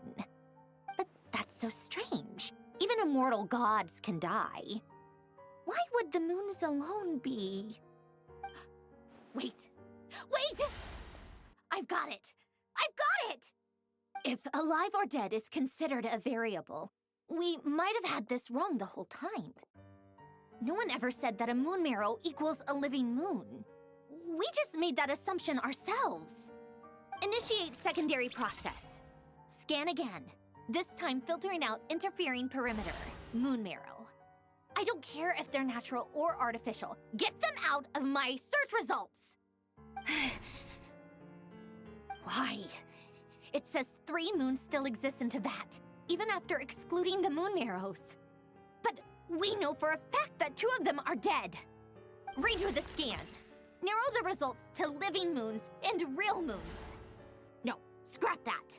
Narrow it down to moons that have lunar authority and remain alive. Why? Why is it still 3?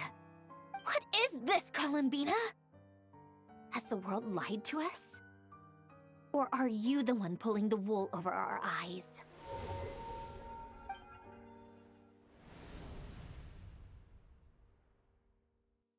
So, you think that the moon's reflection might be where Nibelung imprisoned the 3 Moon Sisters? Yes, it would explain a lot, such as why that space would respond to a moon goddess's power, opening the moon gate at her command. It would also explain why Miss Columbina has been unable to leave, and why time flows in reverse there. In the messages she sent, Columbina promised us she'd find a way to return, but we have no way of knowing how, when, or where this might happen. The fact that she still has yet to reappear in this world indicates that returning from that place is no easy feat. We cannot afford to simply wait for her. So you're saying, if she could return by her own power alone, she would have done so long ago?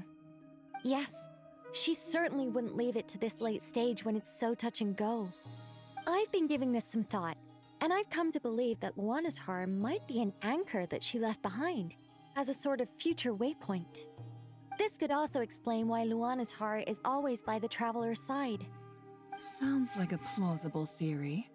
If that's the case, there must be some criteria we need to fulfill to allow Columbina to return to the present. The question is, what could they be?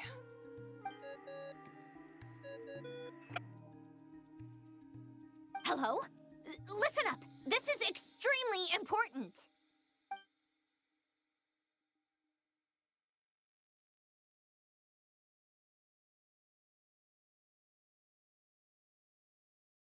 Not only is Columbina alive, but she may well exist in a form unimaginable to us. I'm still unclear on the details, but she's done something truly inconceivable in the past. And the clue to what she's done lies in the moon and Tevat sky. Truly amazing. Oh, I'm so delighted for her. I'm sure we all feel the same. And I'm sure Columbina is ready to get back here and fight by our side. I'll keep my calculations going and try to find some way of coordinating with her. But that's not an excuse for everyone else to slack off, okay? All of you had better keep trying to think of solutions. How can the dead moon still live? And Luanatar...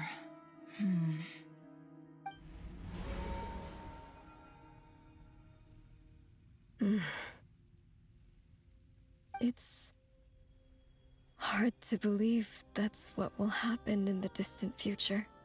Our authority is linked to the most fundamental rules of Tevat. I suppose it's no wonder that many would covet that power. I didn't realize that when you said friends, you meant people who live down in Tevat. That's so lovely. I always wanted to go down there and have some fun. Have you ever tried leaving this prison? Of course. Between us, we've tried everything. But no matter where we go, this space will eventually bring us back here. It's like the center of a whirlpool. Everything ultimately converges here, at the moment when Nibelung imprisoned us. In that case, have you tried using any of those pathways that connect this space to the real world? Sorry? What are those? They're passages through which you can make small-scale changes to reality by using Kuvaki. Or am I the only one who can use those passages? Because part of my soul remains in reality. Kuvaki. What is that? You don't know? It's a unique kind of elemental energy found only in Nodcry, the land from which the moons arose. Oh. Well, it's true that the moons first rose up from the part of Tevat you say is called Nodcry. But there is no difference in the elemental energy between there and anywhere else. What? Could you show us some of this Kuvaki? Hyposelenia? Maybe if we see it, it'll make more sense. Okay.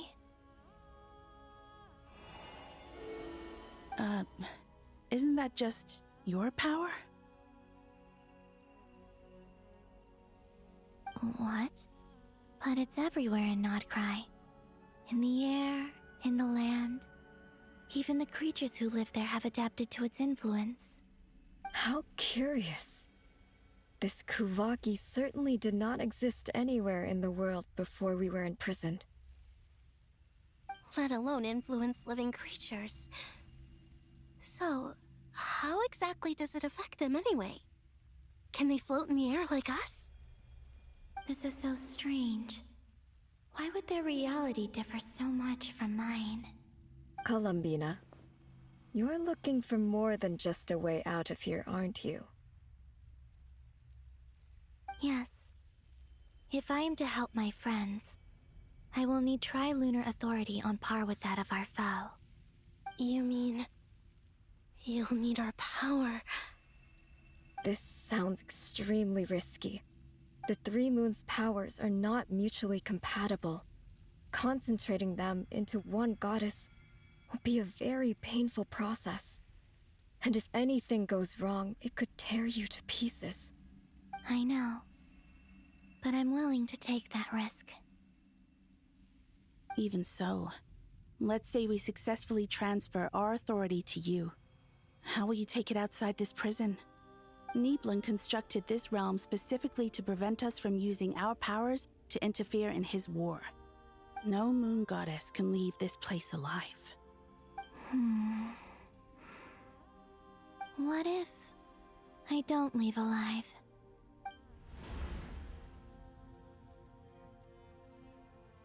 Where do we even start? How are we supposed to figure out what we're meant to do to help Columbina?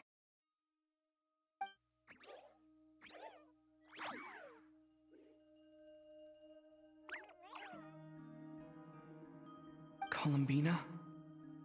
What do you need from us?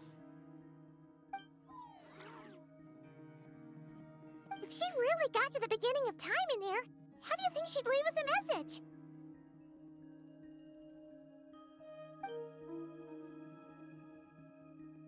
You don't think she'd write it down on a stone tablet somewhere in the hopes that we'd find it, do you? Seems unlikely. Columbina may not talk a lot, but she thinks deeply about issues like this. Let's review what we know.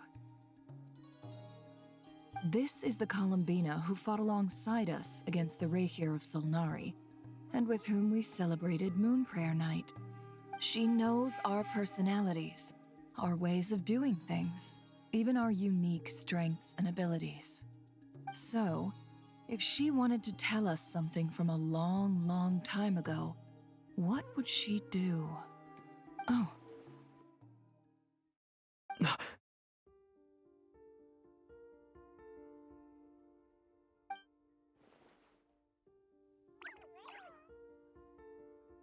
Traveler, you once said that those golden ripples also appeared when Luanatar was born. What if Columbina left Luanatar here, not just as an anchor to the real world, but for some other purpose? If she is part of Columbina, and Columbina knows that I can see past events through her... Oh yeah! Like when you peeked into Rarer's past through his heart! Nefer, wait! If you're right about this, and you can really see past events through Luanatar, your eyes, they'll... Oh, I know. Looking at Rarier's past in Conria was already enough of a strain on my eyes. Looking this far back into the past, it'll surely blind me.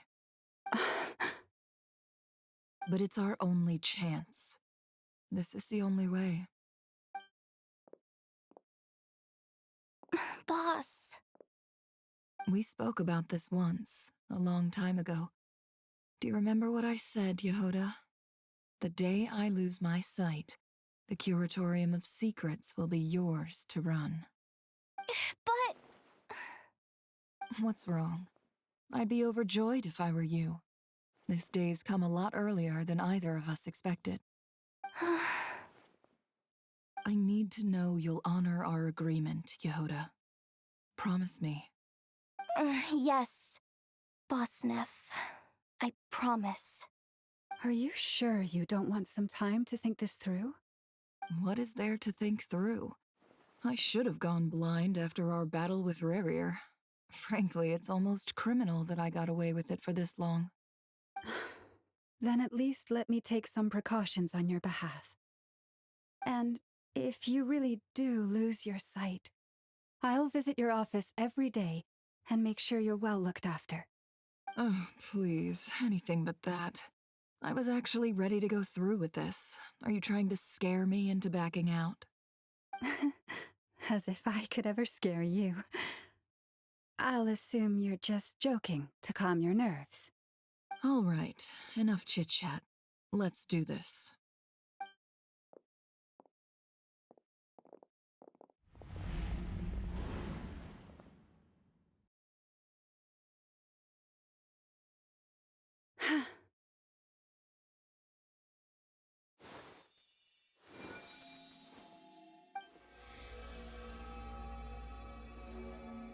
All done. Good. Now give me some space.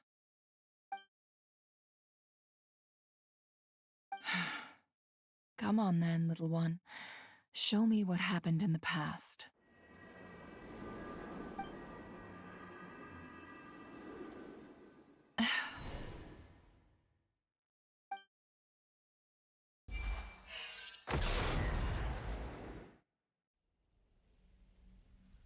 Between the Trilunar Authority, Kuvaki, and the sole-surviving moon, the Frost Moon, I think I might know how to get back.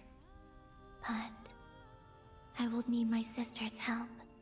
Time to go talk it over with them.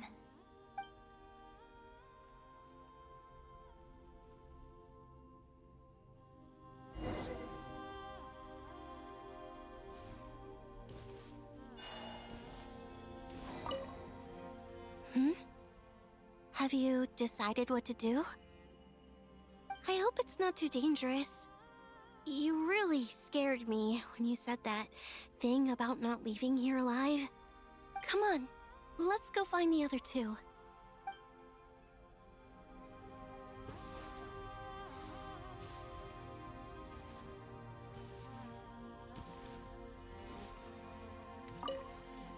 It seems you have reached a decision. I'm all ears. What do you propose?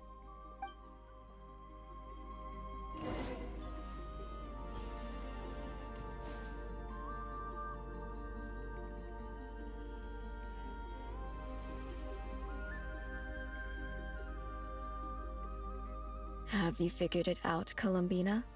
Tell us, how do you plan to leave this place? I intend to die here, in this moment, and then be reborn in the future with the help of my friends. What? What are you saying? How can the dead be reborn? And how will you inform these future friends of your plans? You can't exactly leave oracles. Nothing can escape this place. Not a single ray of moonlight. And even if you found a way, what if they never find the message you left for them? You'll... No, that won't happen. Come again? They will find my message. I'm sure of it. I'm not following. How exactly will you achieve this? It's quite simple, really. First, I will leave my soul here.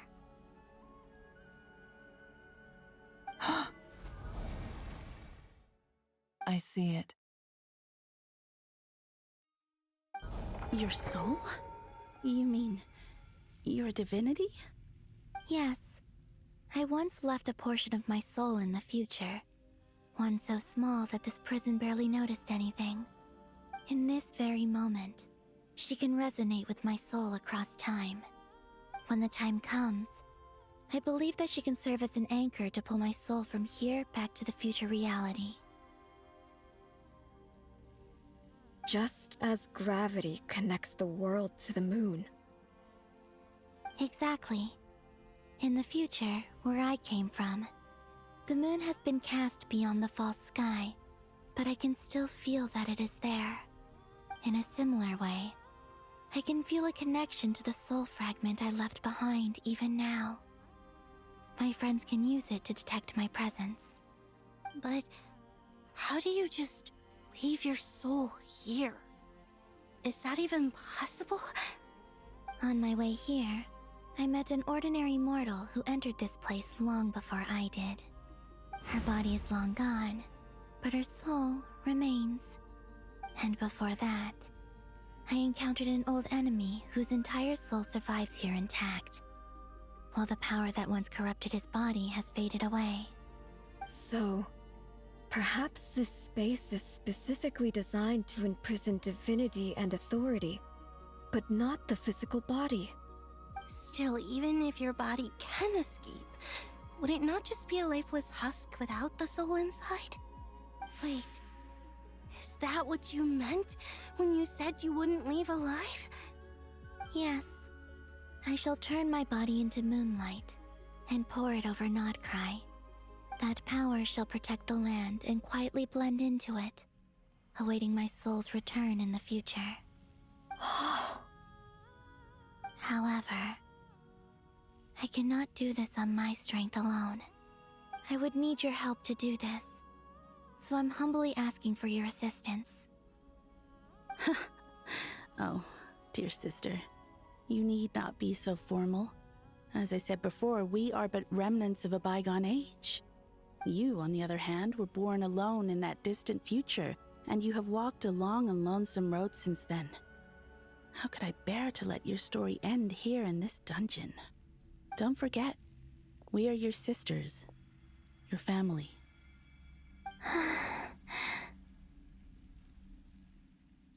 Arya's right. Actually, I've always wanted a little sister. Can you imagine how it's been for me? getting nagged by 2 older sisters all the time. Now, I finally get to be the big sis. And not just that, but I get to help you return to your world, too. How could I say no to that? Sonnet. Canon?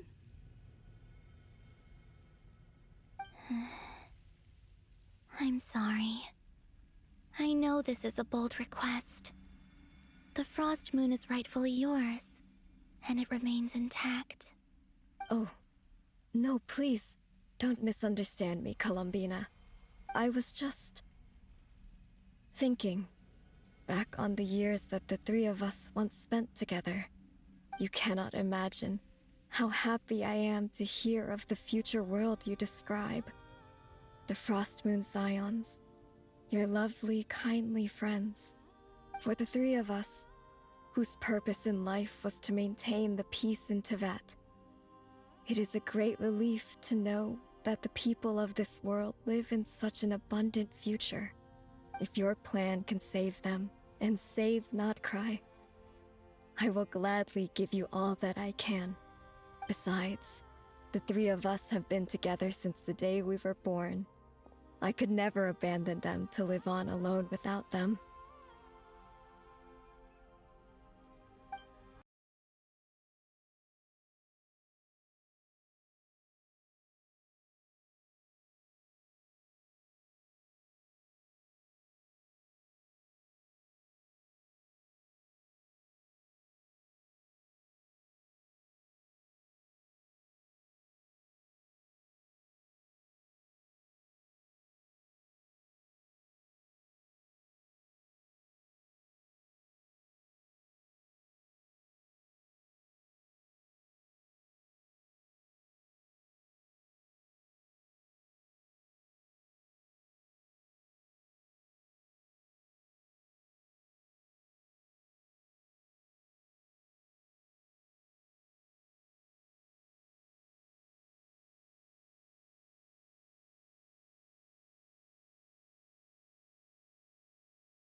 Certainly. What is it?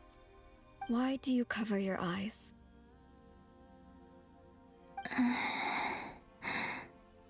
Yeah, Yeah, I was curious about that too.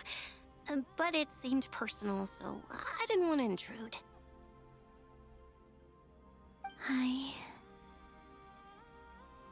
There was a time when I refused to look upon the world.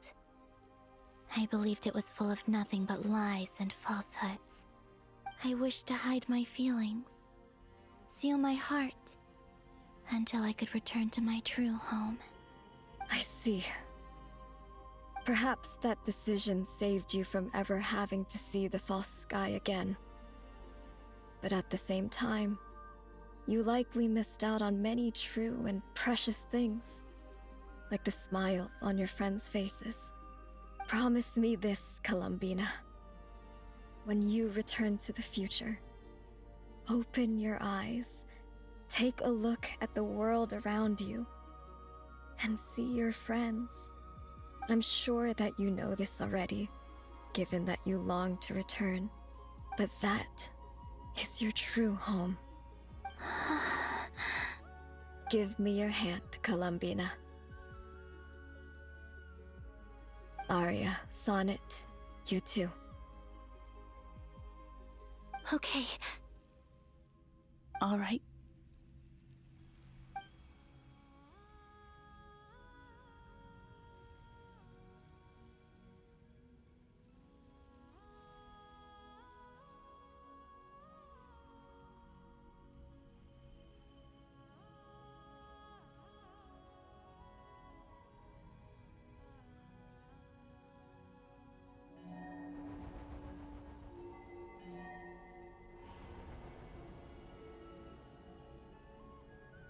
We once were the songs sung for eternity, but now it is you who must continue to sing. We once were the tides in the great river of time, but now we subside, and you arise. We were the messengers of madness and inspiration. But now, the lies have faded, and your truth must endure. We are souls awaiting the sun. You must return to be with those who smile when they see your face.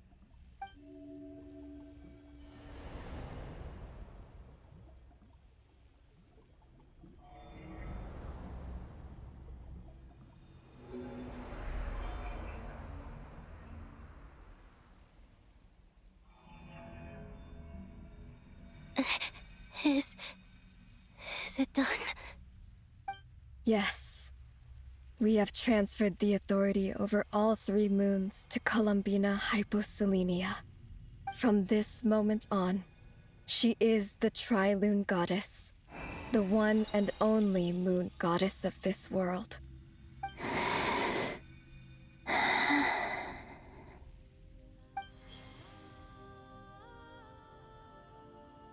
Thank you. Thank you, my sisters. Now go, and do what you believe is right, Columbina Hyposelenia. Be aware that we cannot grant you the power of the 3 moons beyond these prison walls. The conflict that arose over their remains following our disappearance will still take place. I understand. Sisters, oh, my body. It feels... Now that we have given up our power and authority, our bodies are merely mortal shells. This prison is dissolving them as we speak. It's okay, Sonnet. The end must come for every god, just as it does for every human. That's all this is. The final destination of our lives. Canon and I will be by your side the whole way. We have one final request, Columbina. Could you use the 3 moons' power to send us back into the real world? Now that we have lost our powers, I doubt this space will seek to hold us further. It's just... we would like to spend our final moments together in the only place we ever called home. Of course. Gladly.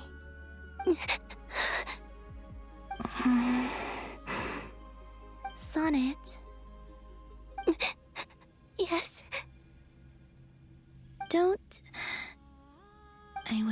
tell her not to give in to the abyss, not to be afraid. But is this really what I should say at this moment? Don't forget, I'm so glad to have a big sister like you.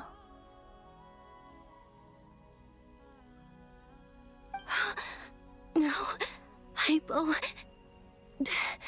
Thank you. I'm okay. I'm not afraid. As long as my sisters are with me, I won't be afraid.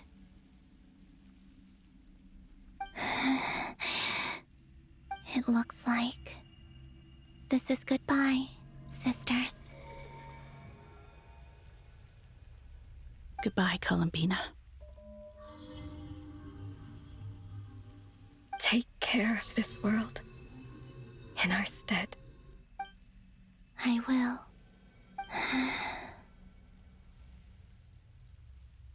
And now, it's time for me to bid farewell to my body, too.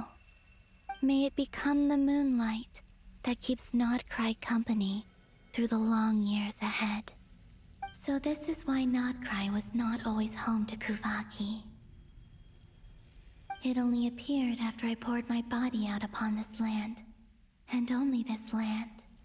Kuvaki responds to me because it is me, my body, answering the call of my soul.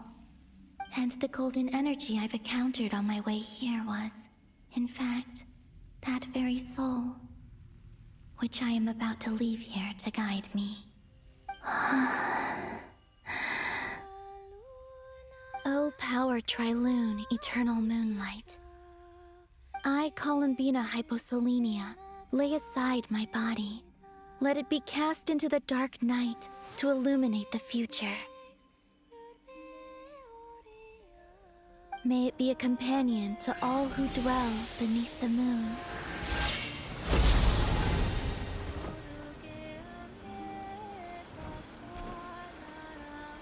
Until the time comes for me to return home.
Boss! That was crazy! Were we even allowed to see that? Is anyone? Oh, can you still see? How many fingers am I holding up? I see 2 fingers, and a look of sheer terror on your face. Truly astounding, Miss Nefer. Your eyes have glimpsed the very ends of the world, and yet they remain as sharp as ever. Or is the credit for this miracle due to Miss Lauma? It seems that even time itself is no match for your medical skills. Surely you jest, Mr. Flins. I suspect we have Columbina to thank. She must have realized the immense toll that the ritual would take and purposely set aside some of her power in the past to protect Nefer's eyes when this moment arrived. There is always a great price to pay for witnessing the truth, but it seems that this time, Columbina has shouldered that burden on our behalf. She chose the perfect method of getting a message to us. Though her eyes were always shut, she was clearly so perceptive. She knows us well. She knew exactly how we would think, and what we would try. Despite being separated by time and space, we're seeing the same possibilities and seizing the same opportunities. We still don't even know if she's okay right now. But as long as there's a chance we can do something, we'll fight to make it happen. We'll get you back somehow, Columbina.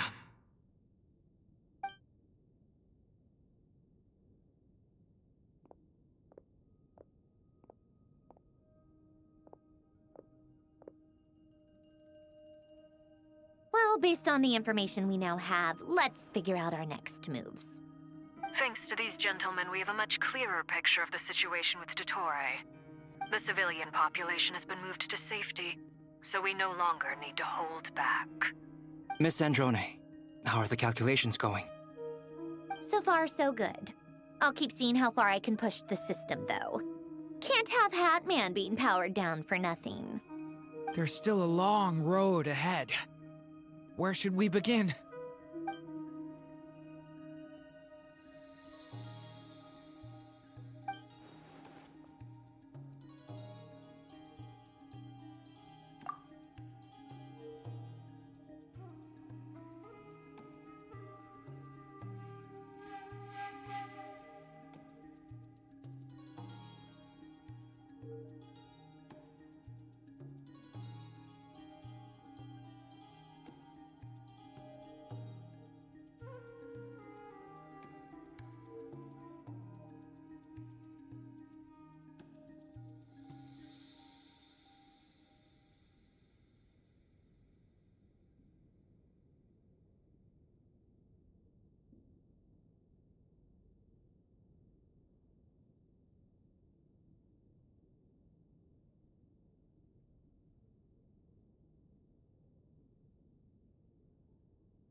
Our plan is clear.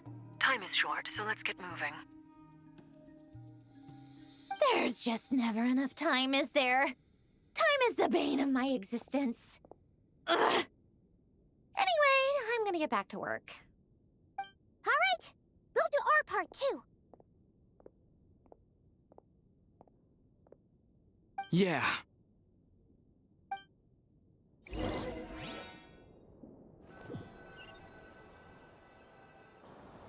Albedo's theory says that elemental energy can dilute the light realm's power, but I'm no expert in building elemental defenses. Sounds like something out of the advanced elemental theory section of the library. Whew.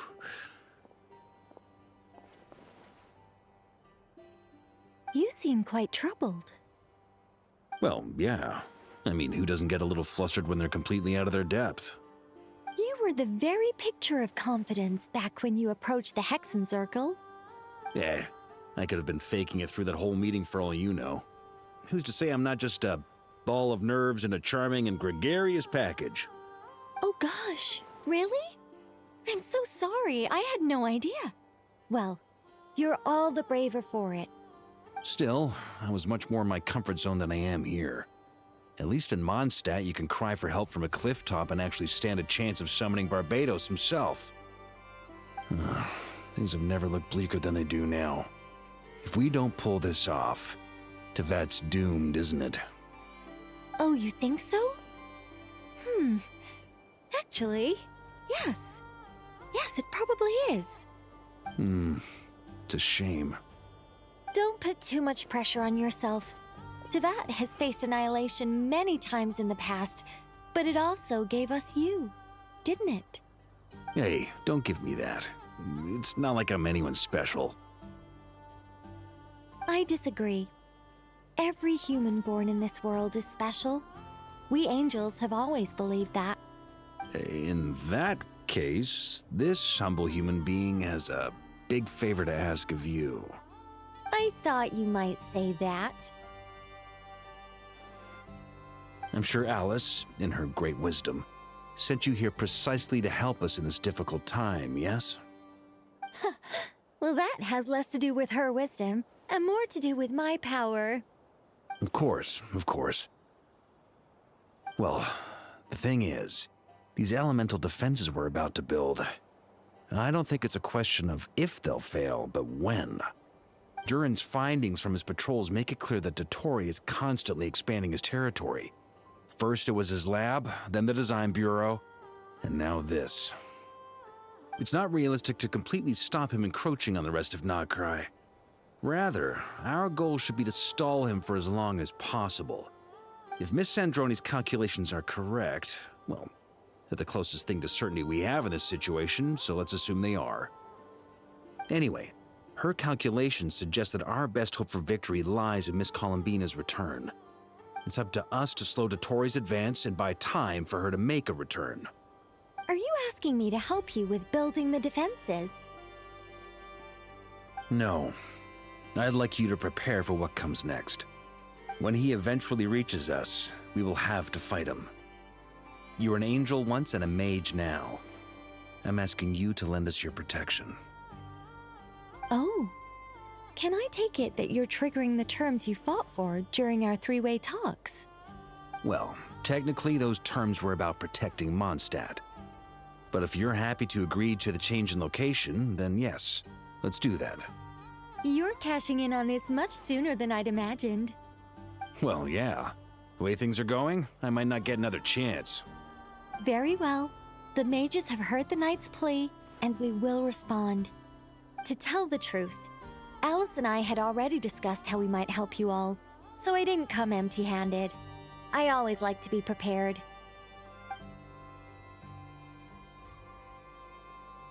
This is... wow. Yeah. This is great. Seriously, thank you. It's been many long years since I had a chance to dazzle humanity with a little divine intervention.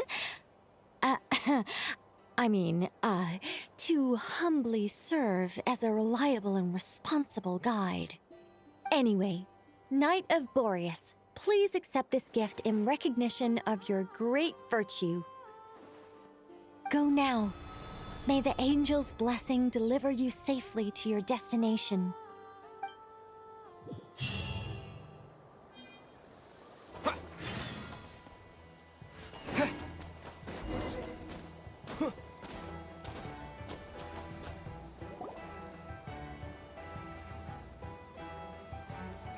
Ah, you're here. Sandrone! How are things going? Glad you asked. You two are about to become the first people to lay eyes upon my masterpiece. Or should that be the first person and the first, specter? Hey! Whatever. Come, feast your eyes on this. Wow! We've never seen something like this before! This meter displays the progress of my formula. Currently, it's still making the most important connections. Once it's finished running, I'll deliver it right to your side. And then, we can finally bring Columbina back. What do you mean, deliver it? Can't you just tell us over the Dodo communication device? It'll just be some numbers, right? Ugh, you're such a greenhorn. This isn't the kind of formula you solve in math class. It's a highly complex algorithm capable of constructing a framework of rules. Ugh, whatever. We'll be here all day if I start trying to explain it. All you need to know is the formula must be completed before we can bring Columbina back. I'll share the data with you. Nicole's agreed to let me use her information channel, so we just need to use the Dodo communication device like so, and... there. Now you can check in on my progress. Wow! Look at that! You're amazing, Sandrone! About time you recognized my genius. Took you long enough. Anyway, that's all from me. You should check on the others if you have time. Make sure we don't have any weak links in the chain. That might sound harsh to you, but close supervision is a common practice in a Fatui. Not looking to catch anyone out. I just care about everything going smoothly. That's all. I'm kinda stuck here while the formula's running, so I need you to be my second pair of eyes in the meantime.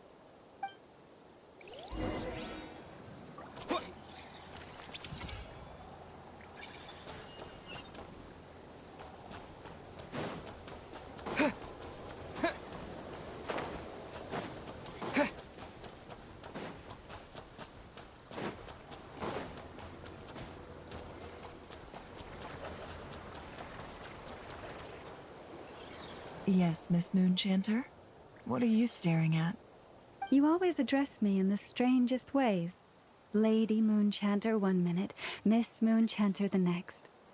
Yes, and? Are either of those incorrect? Not as such. It's just that I simply call you Nefer nowadays. Uh-huh. That's my name. What's your point? The point is I don't add any honorifics or titles. Meaning what? That maybe we're on friendlier terms now than we used to be. Is that how you see it? And I thought I was the one with eye damage. Never! Wilma! Paimon, traveler. Just swinging by to check in on you. How are things going? Did you manage to get some rest? Don't worry about me. I won't slow us down. And I give my all to ensure our victory. Ah, yes. Allow me to give you two a quick checkup. All done. You're both in good shape. You're welcome. You'll have your work cut out for you in this battle against Dottore, so make sure to get some rest in first. Paimon will keep an eye on him, don't you worry. I'm glad to hear it. Take good care of yourself too, Paimon. Sure thing!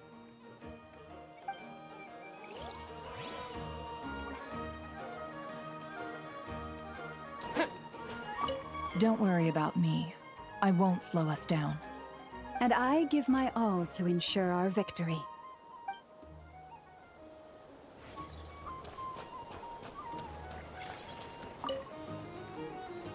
Traveler, Paimon, a pleasure to see you both. Twins! How's everything coming along? Fairly well, if I do say so myself. Personally, I am ready to confront Dottore head-on. Ooh, you sound much more serious than usual. To be honest, I am not usually fond of exercising my full strength. For one thing, it's hardly conducive to maintaining a low profile. Besides, I believe one should have the right to choose when to show their hand. I am conserving my strength until the moment of battle is upon us. Anything to boost our chances of victory. Seeing you get into the zone like this really puts Paimon at ease. Huh, Traveler?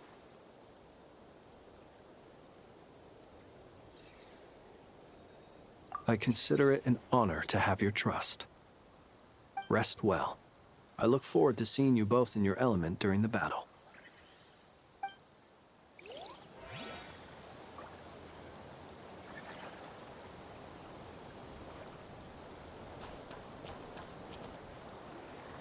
Thankfully, Miss Nicole has come to our aid. Nasha Town is now looking very well defended. Golden Flame. Yes, that's Nicole's power, all right. Based on the latest message from Grandmaster Varka, it sounds like they've reached an agreement. The situation should be more stable with her assistance. Everyone will have at least some degree of protection. Albedo! Durin! Hello there, you two. Are you well rested?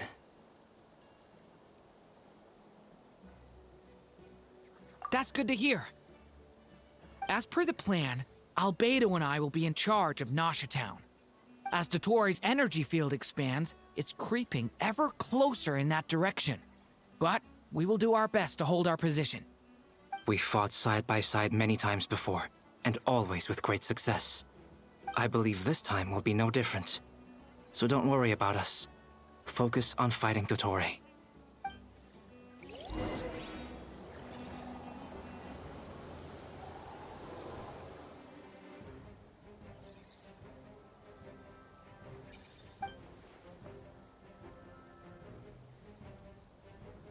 Here they come. That's quite a horde. As we expected. Get ready, everyone. Take your positions and prepare to engage. Let's begin. I'm at the ready.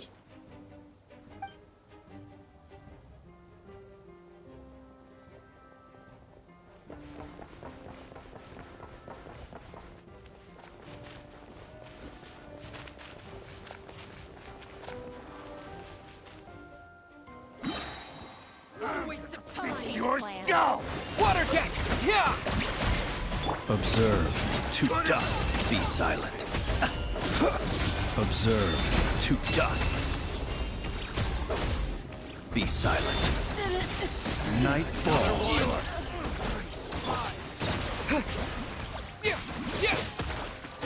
Observe. Do you feel?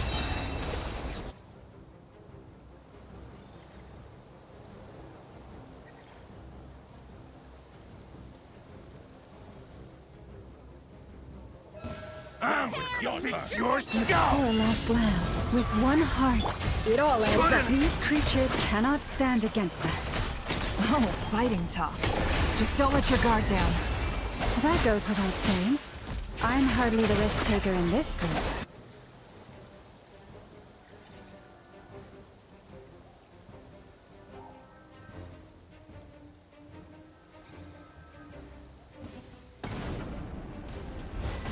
Moments of birth. Ha! Watch out! The story has only just begun! Coming to be! That was easier than I thought. Naturally. What do you mean? Is it because as created beings go,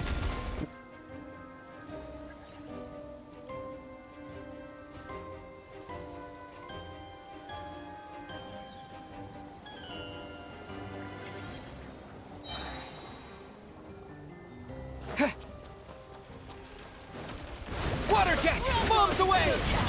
Leave this place for the everlasting. Observe. Do you fear them? People have always used fire to drive away wild beasts. Wouldn't a lantern work just as well? You read my mind, my dear friend.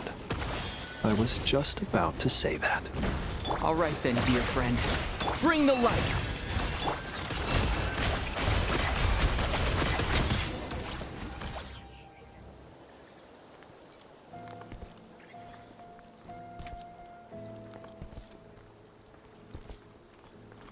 You're looking well. I trust you've had a good couple of days. Dottore. It's actually a good thing, in my view. If the subjects of my experiment were to die prematurely, it would throw quite a wrench in the works. And so, I must thank you all for your resilience. We are no longer on the same level, but you are nonetheless worthy of my respect. A creator god should be merciful and gracious after all.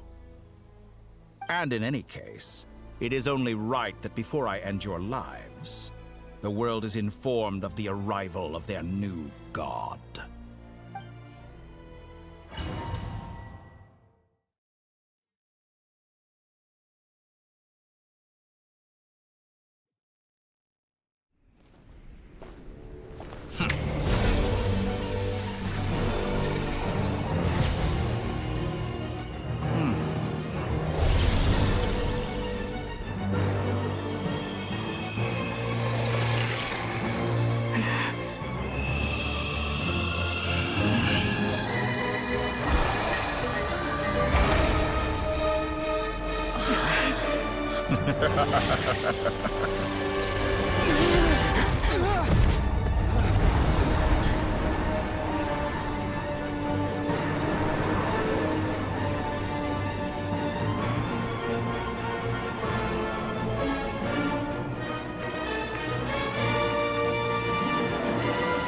The experiment begins.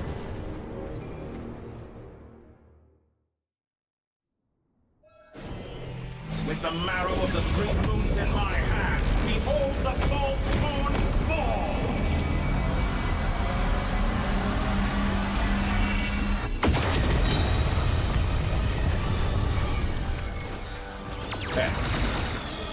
Water jet! Wipe out! It all adds up. The deception ends here. By the Frostmoon of old. Close your eyes. Beaten to dust. Found! Observe. Close your eyes. I get some results of value. Entropy. Advanced. Forest, protector. No more lies. Good. Keep it up. I'm still collecting data. Stay your hand. The poor lost land. Be silent. To dust. Observe. First, like an ant in my palm. Keep your distance. Oh, I've been moved inside another space, and it's sealed off. Looking at the structure of it, it seems like Dottore intends to trap us here. There's no exit. Our endurance is about to be put to the test.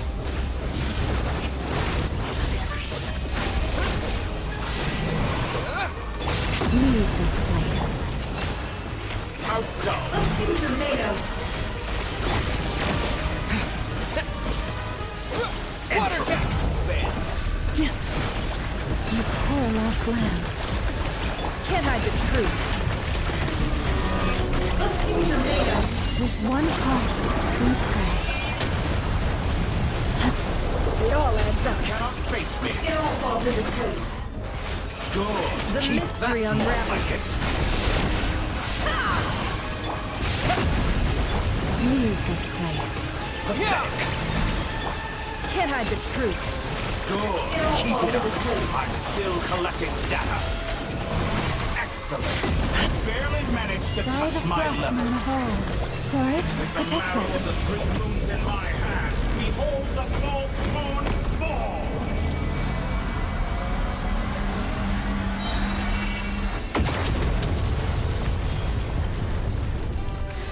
Tell me, where will you try scurrying off to next? Looks like Dottore has opted for a divide and conquer strategy. But we will not allow him to triumph. Now, I shall pray for our victory.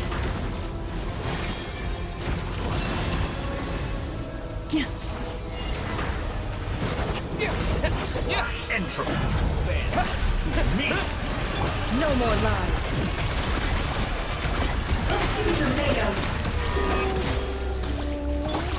Water jet! It all adds up.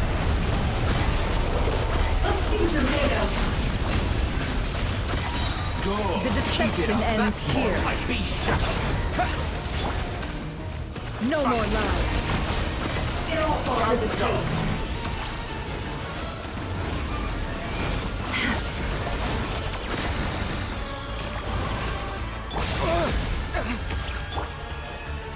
Moon's remnants fall. Can't hide the truth. Good. Keep it up. I'm still collecting data. No more lies.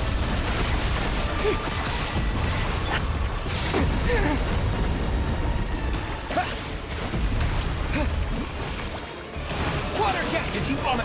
Can't hide the truth. Excellent. You barely The managed to touch mystery me. unravels. No more lies. Water jet! Be annihilated. Go! That which cannot stand against me. What's this supposed to be? A knockoff version of the space Columbina got trapped in?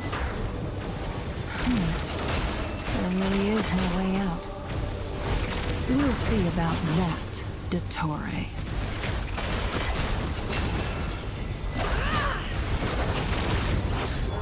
My apologies, I had not intended to take your teammates from you. But you have a choice. Obey, and I can release them. An excellent deal, if you ask me. Won't you consider it?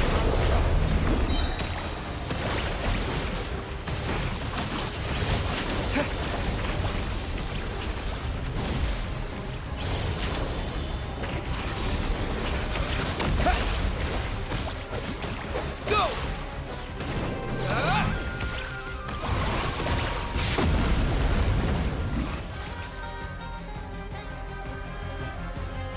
I'm aware you've been working on some little tricks to surprise me with, but it appears that none of them have come to fruition. My guess would be that you're trying to bring Columbina back. But then, where is Sandrone? Or are you trying to buy time for her? I always found their friendship to be a curious phenomenon. Two highly incongruent personalities, and yet they share a deep connection. Speaking of Columbina, I once saw her as like a younger sister. We got along quite amicably while she was with the Fatui. But then one day she suddenly decided she would refuse to take part in any further experiments. To this day, I truly don't understand what I could have done to upset her so much. It's such a pity. I could have had a sister, a family. But alas, she grew to dislike me. You're not fit to be family to her. That I can't deny. So many people, all obsessed with playing out the same tired old dramas. This world is rotten to the core. And then there's you. You had every opportunity to reach the right conclusion. The thought of killing you off like this? But I maintain that I approached you in good faith, so I will offer you another chance. Will you work with me? You have until I count to 10 to make your choice. 1, 2, 3. Not in a million years. Huh?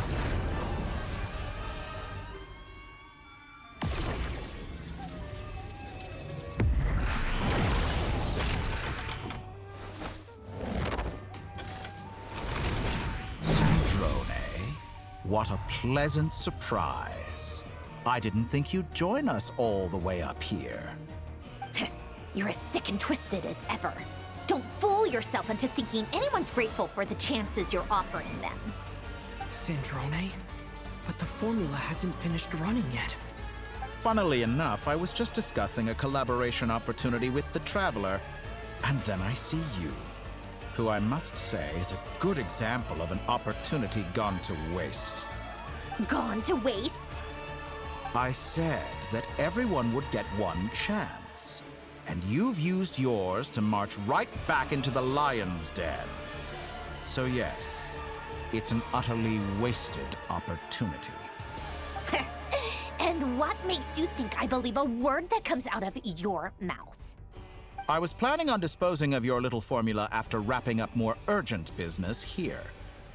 But since you've taken the trouble of serving it to me on a silver platter, I can simply bring it forward in the schedule.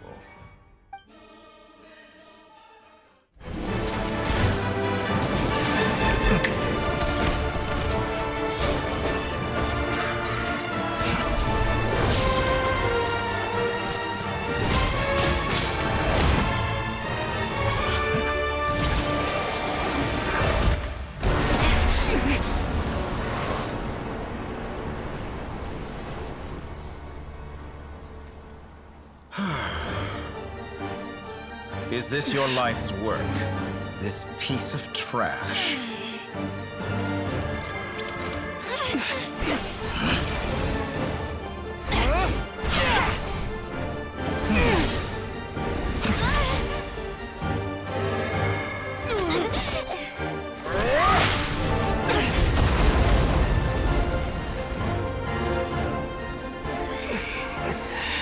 Your formula runs too slowly, Sandrone.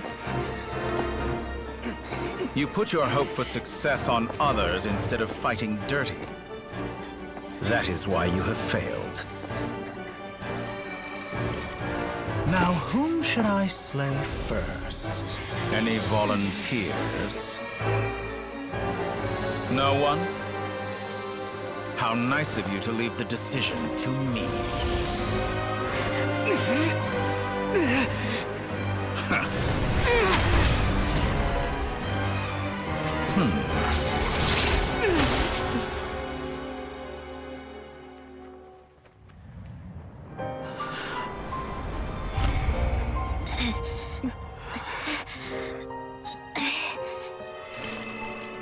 Oh, how unexpected. Sandrone, any last words for me, comrade?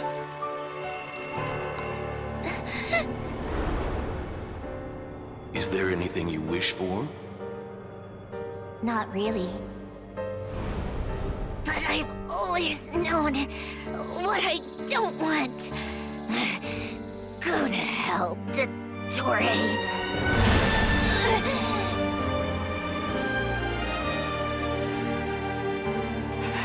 No!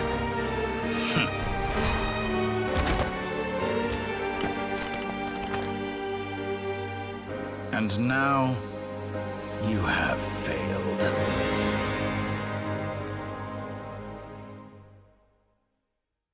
Sandrone!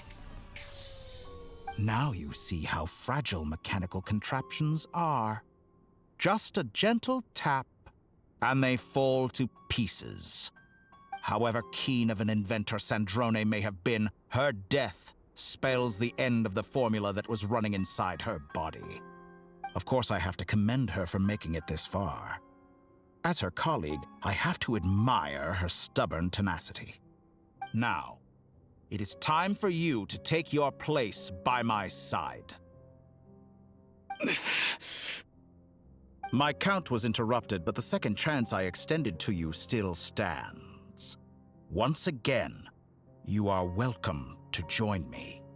By now, I'm sure you have gained a greater appreciation for the power and authority I wield. What is stopping you from embracing a new world of endless possibilities?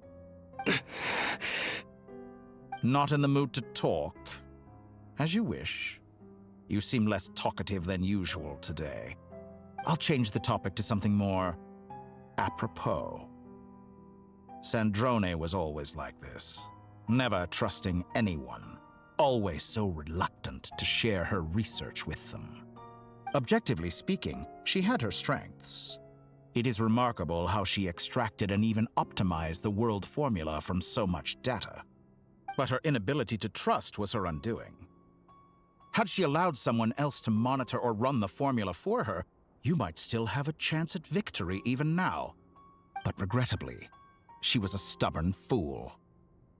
As much as it pains me, she had to go. Dottore, maybe this is news to you, but people can change. Columbina surprised you when she escaped. And I think Sandrone would surprise you too. Change? You can twist the truth however you want, but I see it clear as day. You're the one who can't trust other people. Is that how you see me? By this point, what can you hope to do about it?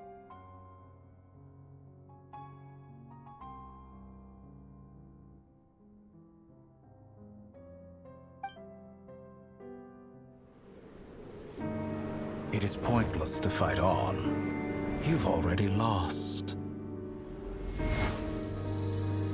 Wrong.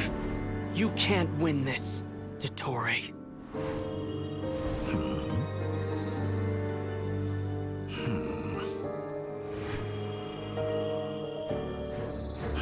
What?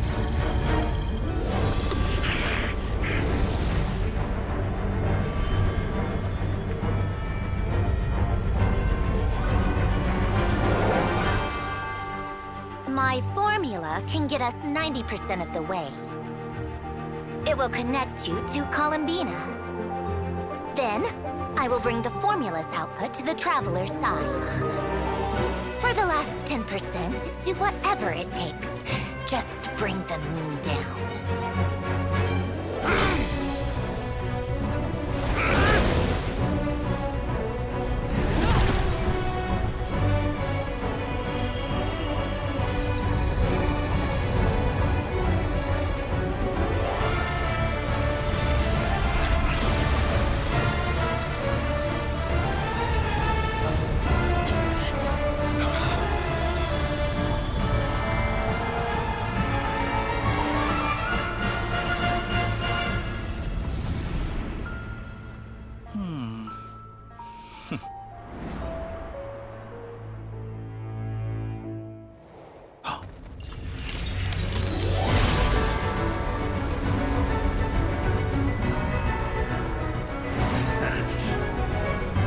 The moon will never be yours!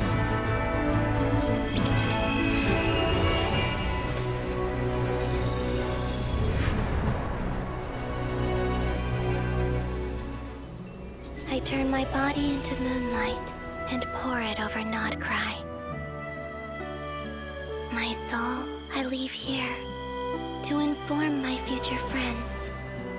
Lastly, I will hide the Trilune Authority within the Frost Moon. And when my body, soul, and authority are reunited, finally... Columbina!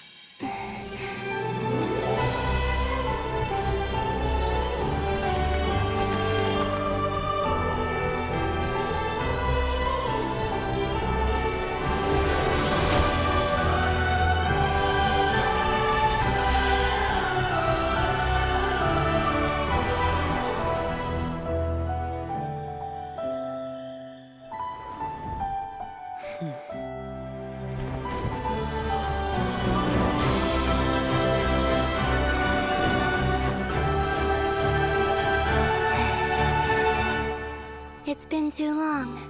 I'm back.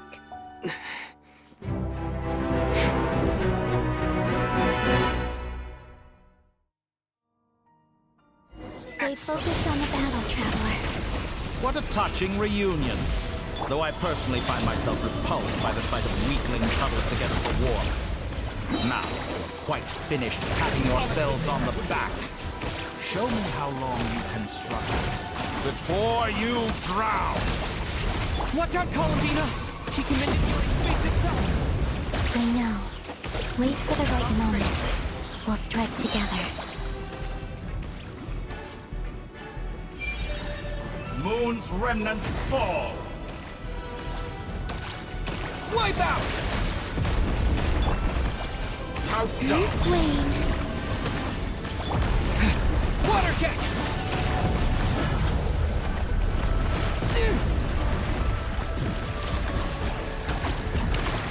Go! Water jet! Enough! First, like an ant in my palm.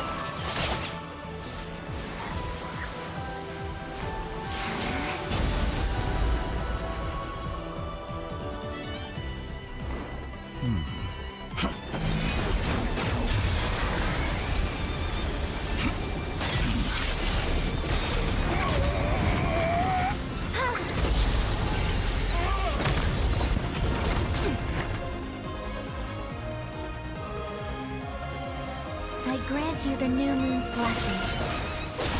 The new moon shines upon you. I am growing weary of your... It's over, Dottore!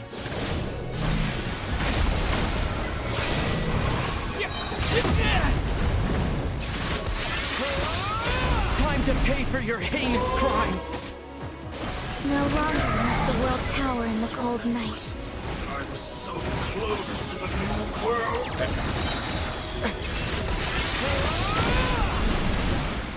Let the moonlight dispel the darkness.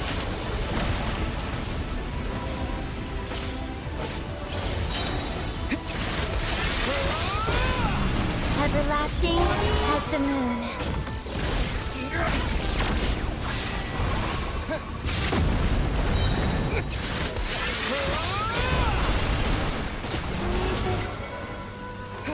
Only I could have shaped the new world. Only I...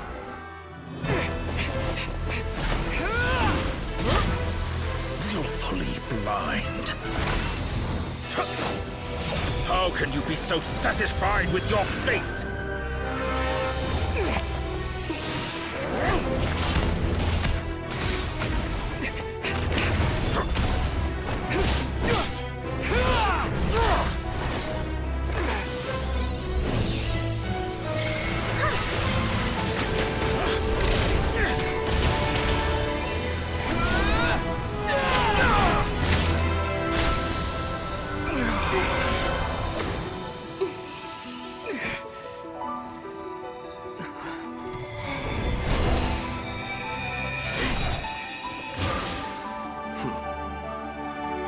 This battle was never about fate.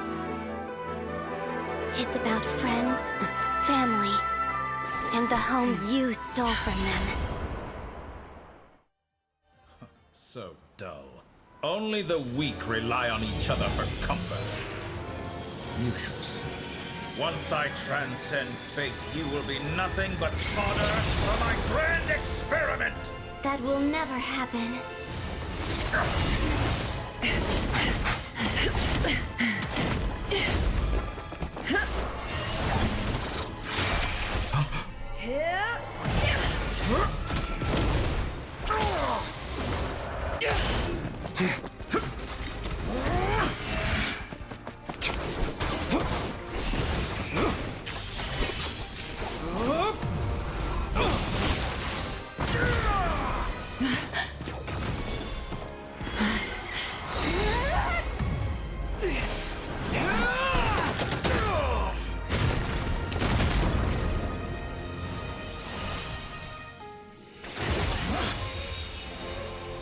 Today, the moon lights up this world once more.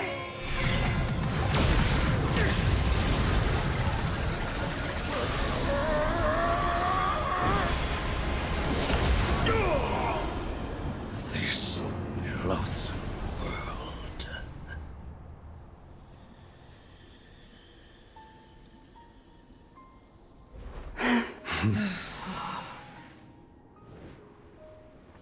No, this world is our home.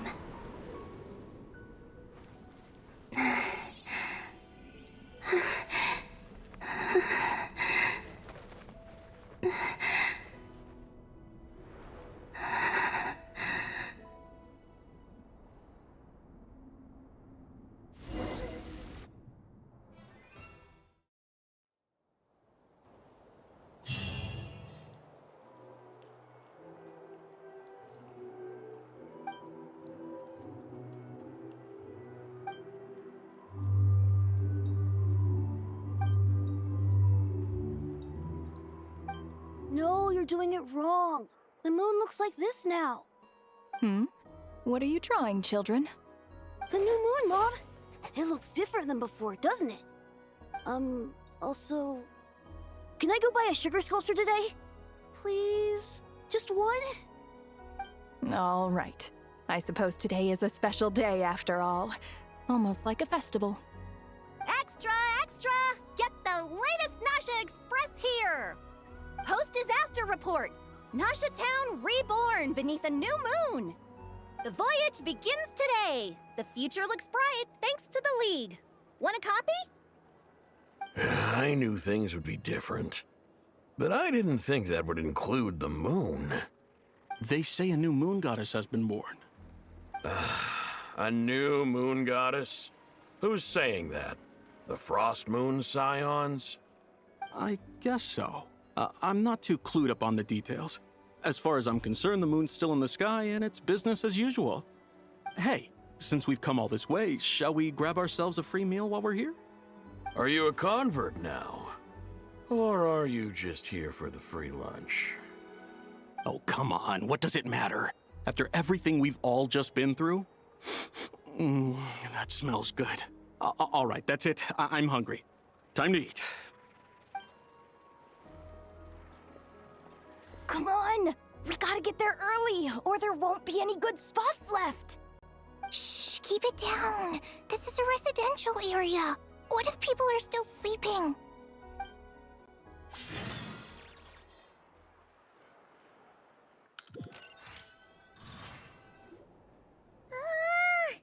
Why is it so noisy outside? It's okay. Paimon was pretty much awake anyway. It's been so long since we last had a chance to relax, huh? Feels like time is moving slower than usual. What about you? Did you rest well? Still winding down from everything that's happened? Or are you wondering how our friends are doing? Or is it about what Dotori said to you?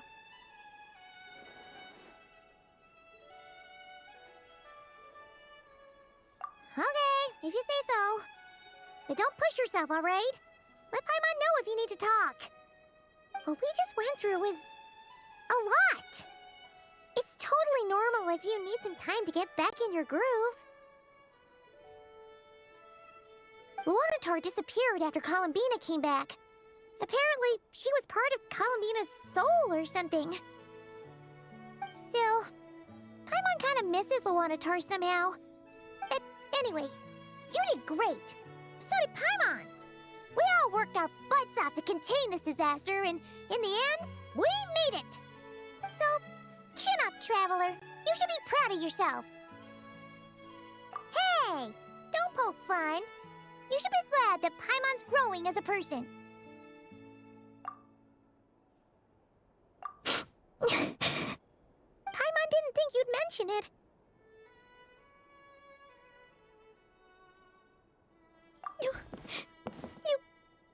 You have no idea how anxious Paimon was. She was worried sick about you. Well, if you really want to show Paimon you're sorry, you're gonna need to make it up to her. You better be ready to splash out on a lavish meal.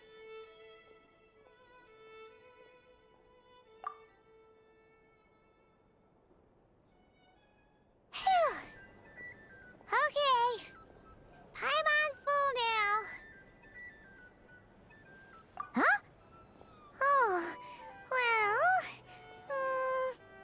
Hey there, Traveler and Paimon! Good morning! Morning, Yehuda! Here for some breakfast? Oh, I've already eaten. Just need some water. I was mostly worried you might forget what day it was today. So, I came over to remind you. Careful there, Paimon. Too much food will make you drowsy. Don't let anyone catch you hiding at the back and nodding off during the League meeting. You should probably be saying that to Aino. She's the baby of the group, if anyone. True. You know, I'm surprised that all these competing groups are actually coming together to try to solve things together. Definitely a first for Nodcry. Well, nothing like a region-wide calamity to bring people together. After that, surely even the most self-interested people have to realize that going it alone isn't worth the risk, right? Try telling Boss Neff that. She's not exactly convinced that people are gonna get with the program. Really? But if she's so pessimistic about it, why'd she agree to be the Curatorium's representative in the League? Probably 'cause even though Unity sounds like a pretty far-fetched idea, the benefits it would bring make it worth a shot. I think things will work out, though. I swear, Nodcry feels like one big family now with everything that's happened. More than it used to, anyway. Paimon's with you on that one. And it seems like plenty of other people agree, too. Just listen to the bustling streets. All right. Everyone's been rebuilding these last 2 weeks, and the evacuees have been coming back in droves. Life's slowly returning back to normal. Which means my workload's probably gonna shoot back up. Were you about to head out? There's still some time before the ceremony begins, you know. Yeah, we were gonna take a stroll around the square and say hi to some friends first. Sounds good. See you later then.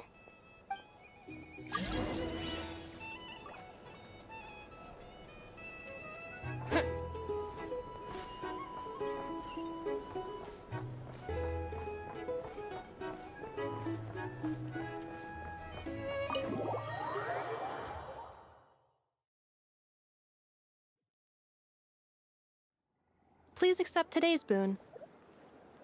Have a nice day.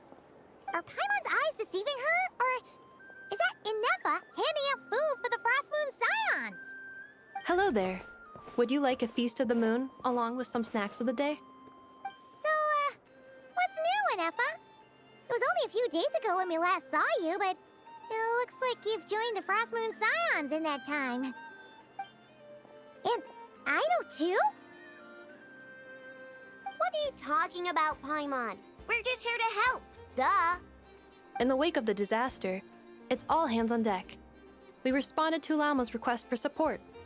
At times like these, the smallest good deed can inspire others and help them through the hard days ahead. And we're using eggs and heating tubes to make that a reality. In true Krumkake Crab Shop style! Enough! Did you hear that? The Traveler said I did good. The Traveler! That's because it's true, I know. Proposal. If you can resist eating today's dessert, I will provide you with compliments, too. No way! Well, that proposal got shot down quickly. I need something to get me through the hard times too, you know. Mom!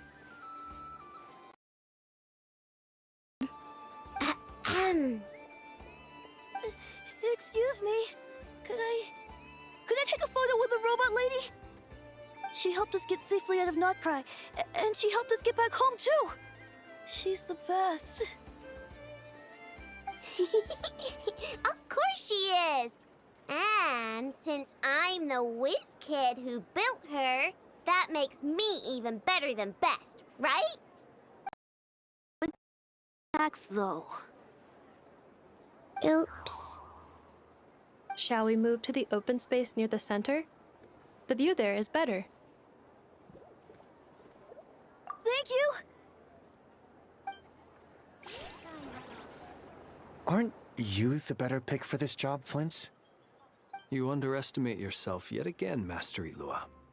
Not at all. I rarely come by Nasha Town. I don't know any of the big shots here. All in good time. Socializing is a step-by-step journey. But you're much further ahead on that road, aren't you? You're not seeing the full picture. You know the truth now. My friends do not understand my habits.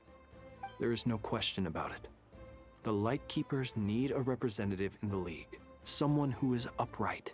cares about other people, and can realize their self-worth through group action. You say it like you wouldn't make the cut. I am most flattered that you think I would. Sigh a little less, Master Ilua, and have more faith in yourself. All the Lightkeepers agree that you're a very promising young man.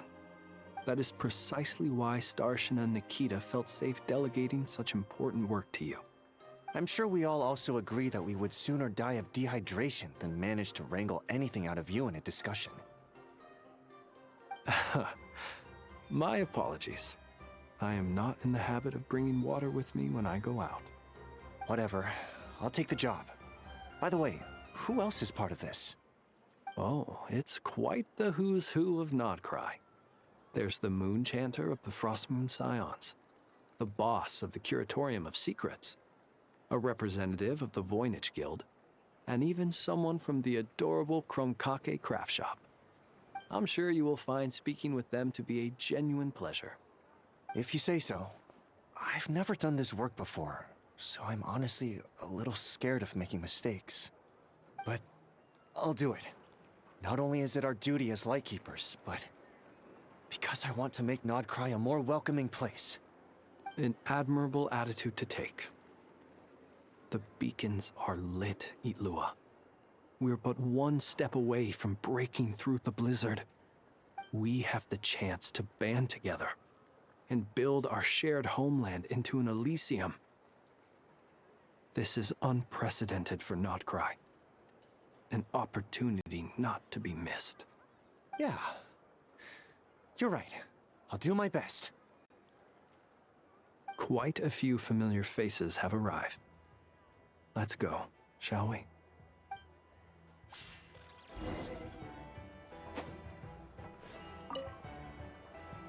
You look so cool when you fly, Miss Robot, and when you use your spear, too! And even though you took my snacks, it's pretty cool that you can build stuff like this. You've got so many inventions. It's amazing! Also... Micah, we need to go now. 1 second! Please take this Feast of the Moon, as well as some snacks. Share them with your mother and your lovely family.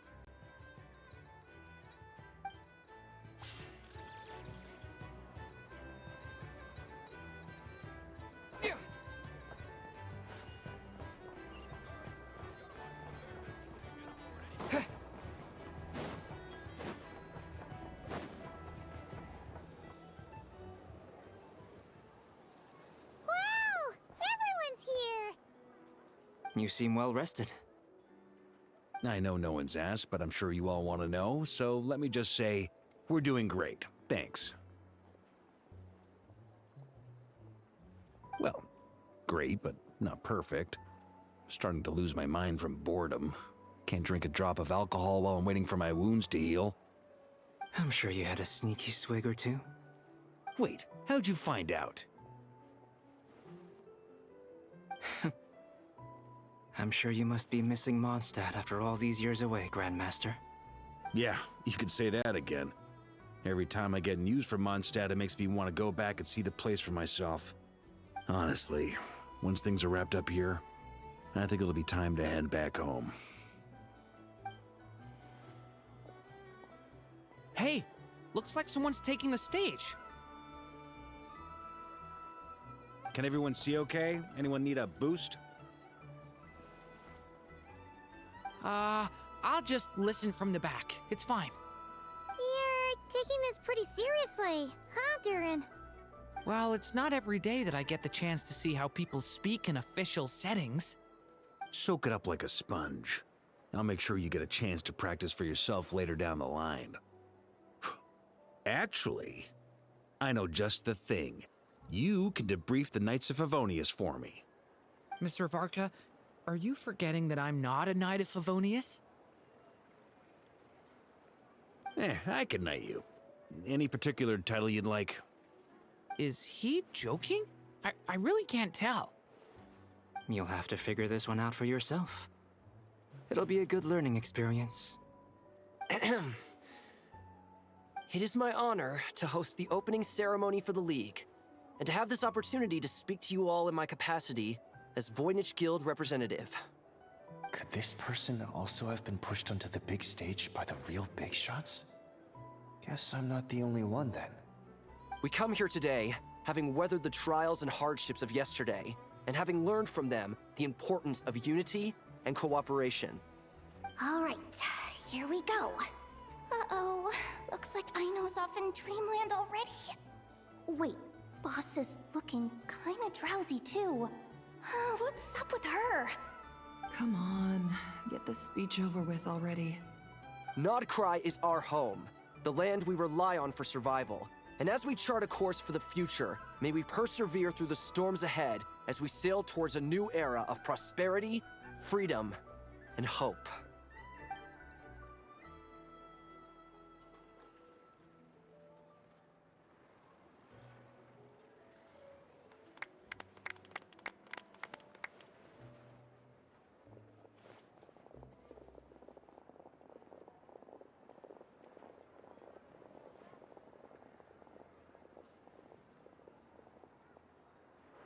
Looks like we'll have more opportunities to travel in the future. I'm sure you'll cope, Lady Moonchanter, given how fleet of foot you are.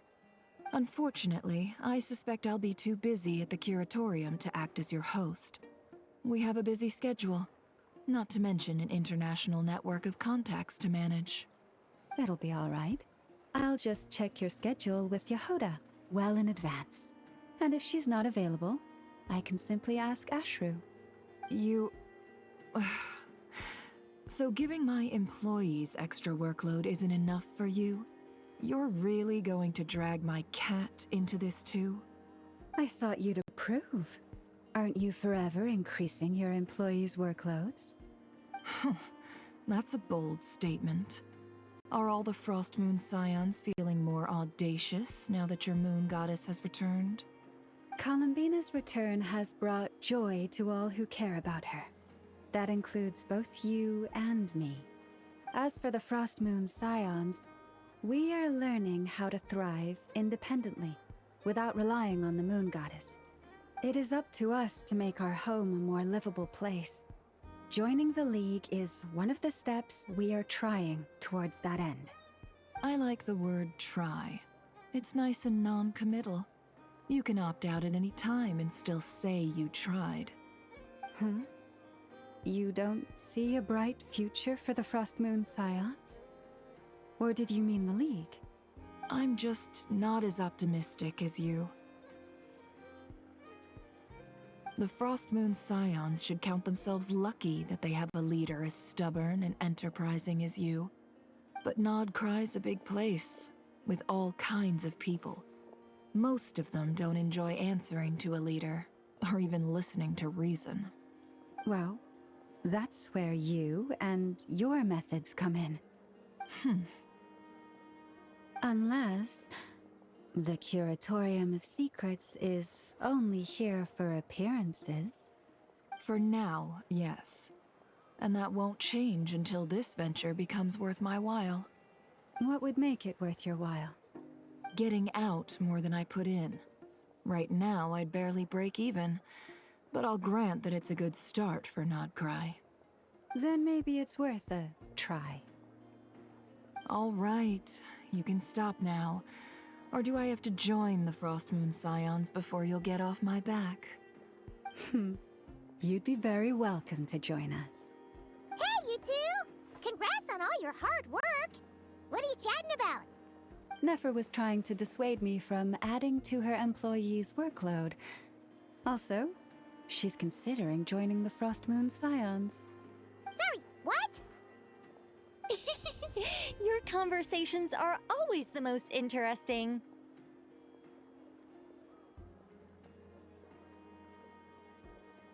Would you two care to join me for some tea before heading to your next destination?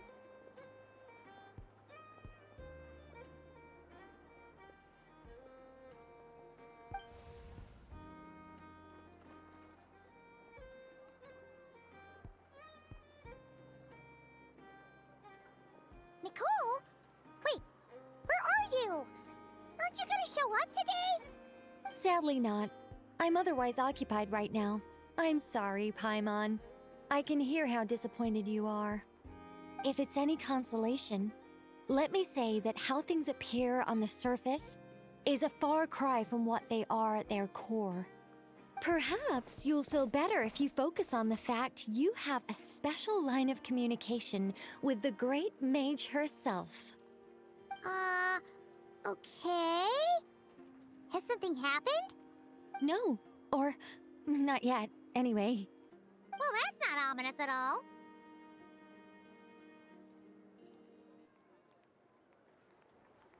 Not for the time being.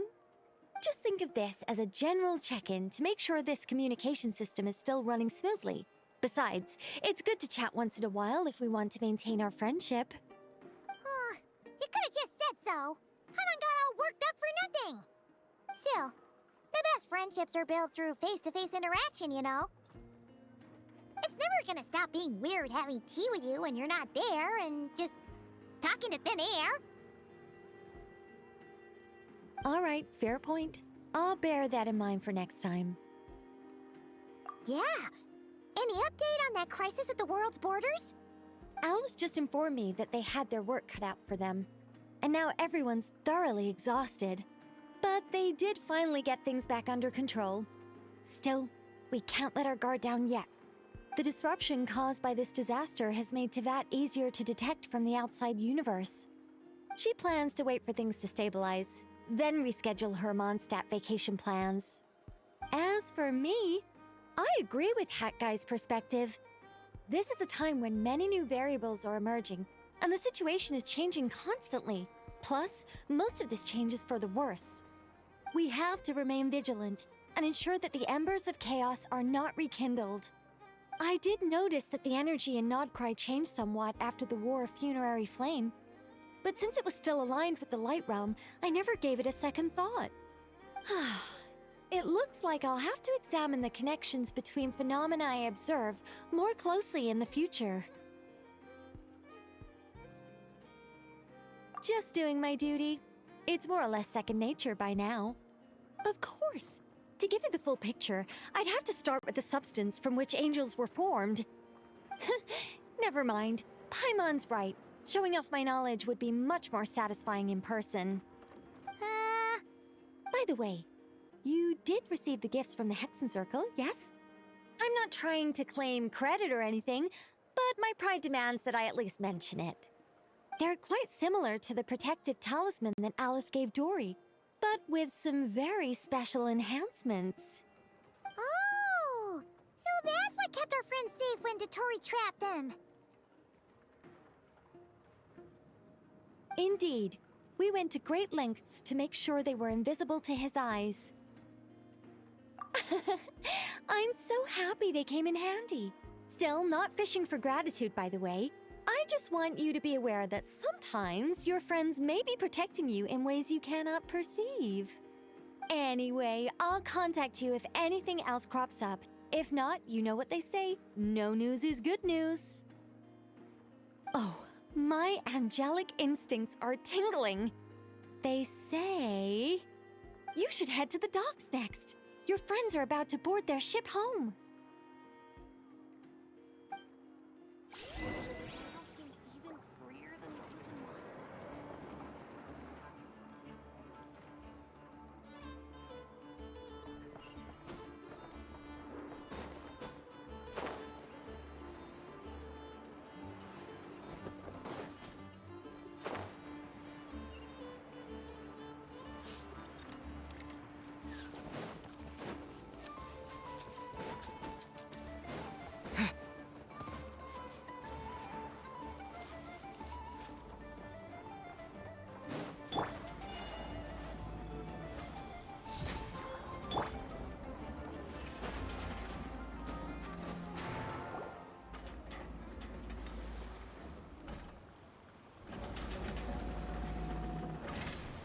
You're here.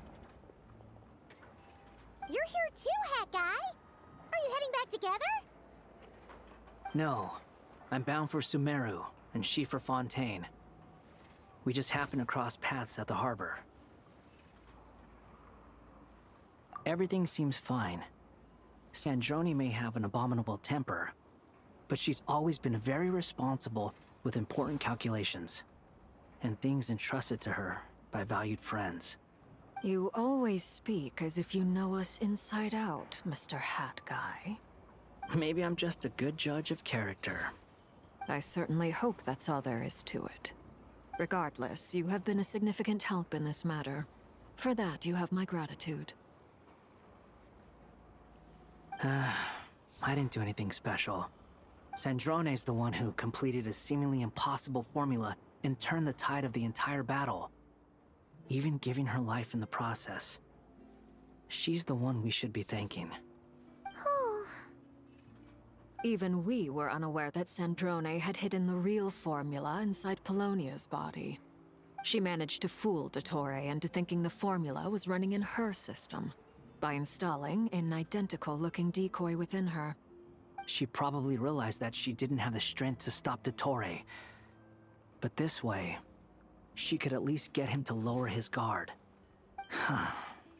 She always worked like that. Always had a backup plan. Well, that's why I'm traveling to Fontaine. She made a request of me long ago, and the time has come to fulfill it. Think of it as her will.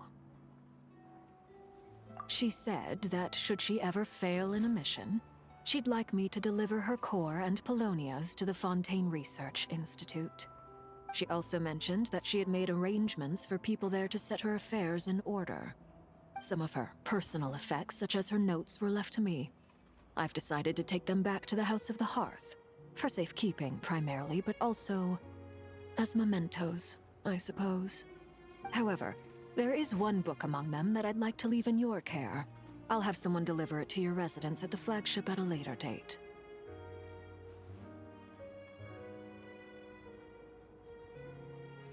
No, I was specifically warned not to tell her. This is her last wish, and I will abide by it.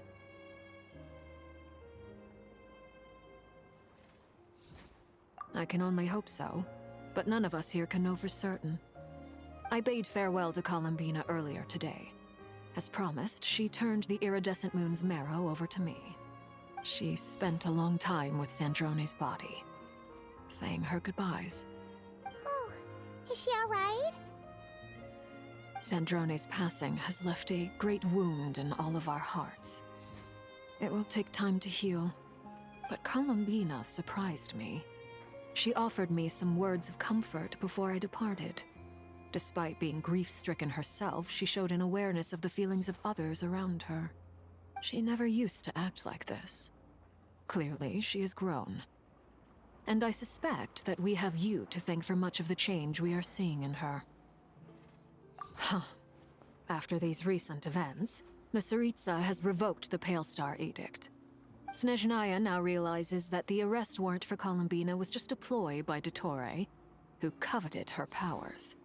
I shall return to Nodcry to see her as soon as I find the time. I hope that from now on, she too will explore more of the world. Columbina Hyposelenia's journey is only beginning. My ship is here.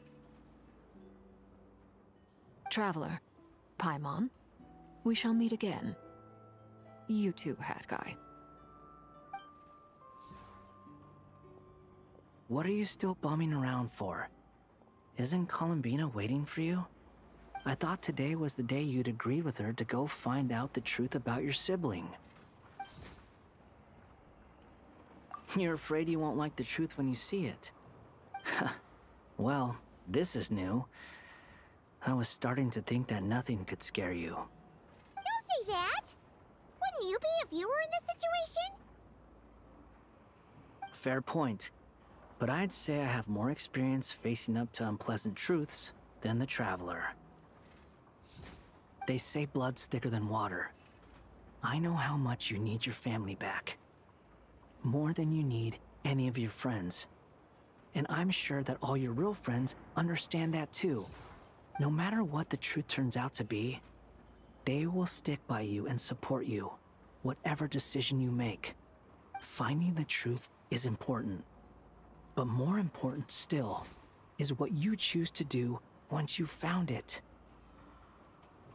At least, that's the life lesson I've learned from my experience, grappling with the truth.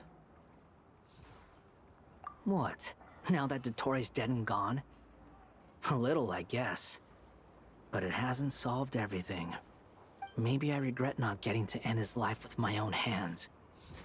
Or maybe it's something else. But for whatever reason, I still feel like I have a chip on my shoulder. Either way, I'm going back to Sumeru. Lesser Lord Kusanali is gonna need help dealing with all the chaos Dottori left in his wake. Not just from this incident, but everything he did in the past, too.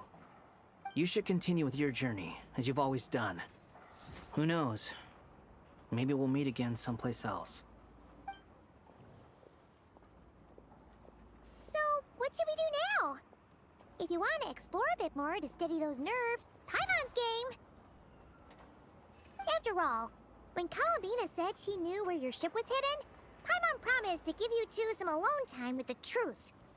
It hasn't been all that long since we were last apart, sure, but with Columbina there, Paimon's sure things will be just dandy. Ain't no biggie. Paimon might be all about that food and fun, but she knows how to do right by people. Paimon's sure you'd prefer to digest the news about your sister in peace. But, no matter what you see, just know you can share it with Paimon. Of course, as long as it's not super private. If you can't make sense of something, let's give it some thought together. And even if we both can't figure it out, Paimon can at least treat you to a nice meal. Glad to hear it. Feel better now? Alrighty. Next up, time to meet with Columbina.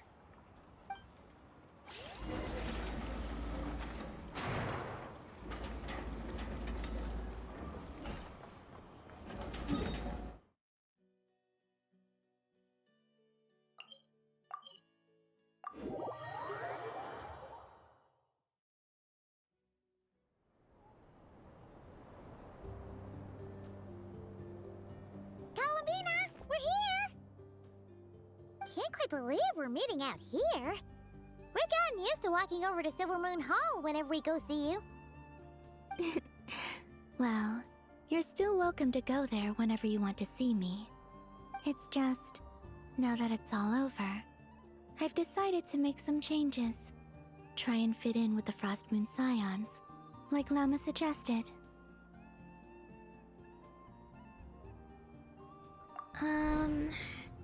The older generation are still timid around me.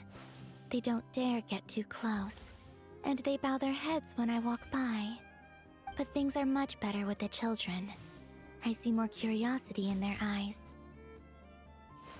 Hopefully, by the time the next Moon Prayer Night comes around, I can enjoy the festival with them as myself, without having to pretend that I'm only dressed up as the Moon Goddess.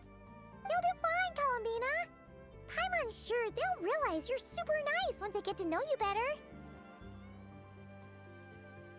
You really think so?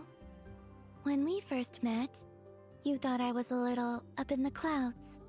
We were just starting out then, come on! So Llama told you, huh? I'm only teasing. I know that I have you to thank for pulling me back down to solid ground. It feels good to finally stand firm on the earth where I was born. Oh, that's great!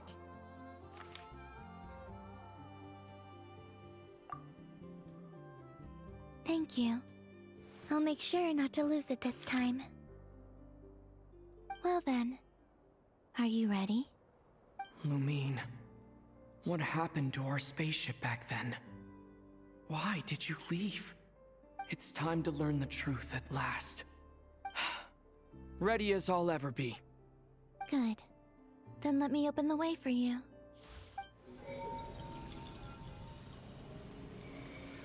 Where does this lead? To our shared destination. Huh? Do you remember me telling you about my missing prologue back when we just met? I said that my story began on the moon. But while I was inside the moon's reflection, I realized that my prologue was really hidden in the future. I just had yet to discover it at that point. The story of the time before I was born was in fact the story of my distant future. It's truly fascinating. But when I obtained the Trilunar Authority and returned to our present reality, I sensed something I hadn't expected. Your prologue. So you mean... Yes, your spaceship. All this time, it has been hidden on the Frost Moon, which lay beyond the sky. The great ruler of the firmament. The heavenly principles. Wait, them? Why would they do that? I don't know. Perhaps your ship contains something that is incompatible with Tevat. Or something that cannot be known. Oh, did I pick a bad time to say this? I know it must have been hard to work up the courage to do this. Maybe I should have waited until you were on the moon, with no chance to back out. That would have been kind of mean, you know.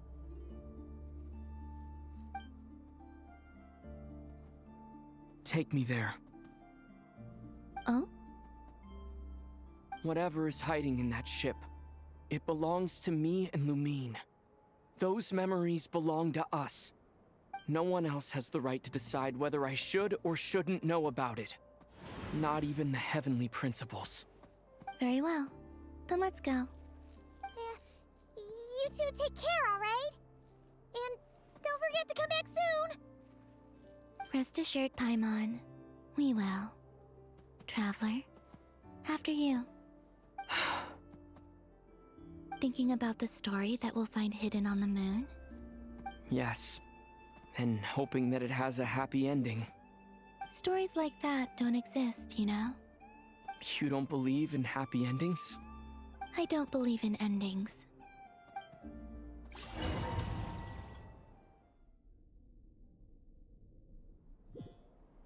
Where am I? This is the pathway I built between Tevat and the Frost Moon. The moon is very far away from us, so it could be a long journey.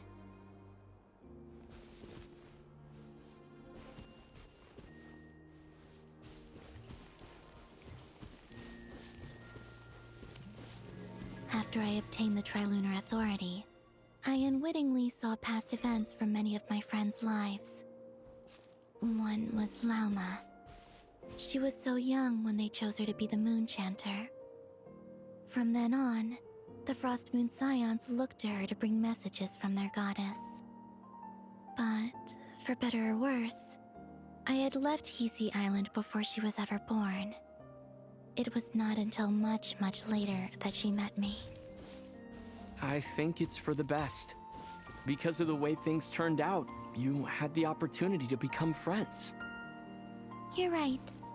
In that sense, I think we were both very lucky.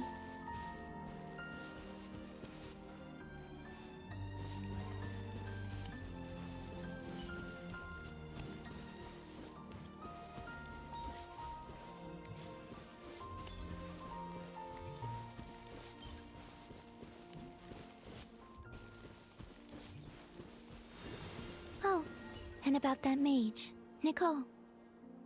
I only recently learned that she has lived in Tevat since the time of the Three Moon Sisters. The Moon Goddesses always had a good relationship with the angels. I suppose our friendship continues that tradition.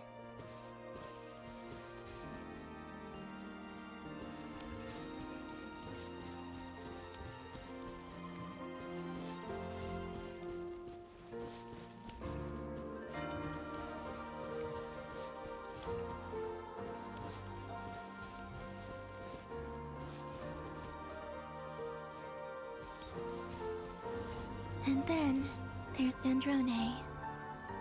I never knew that much about her, beyond the fact that she was created by someone called the Lord Artificer.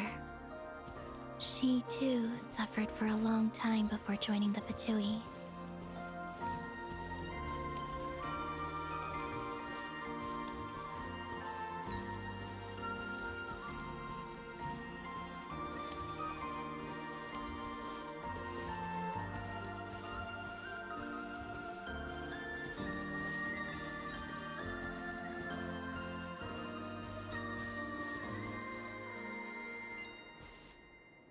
How I wish I could talk to her again. Even if only to hear her say nasty things to me.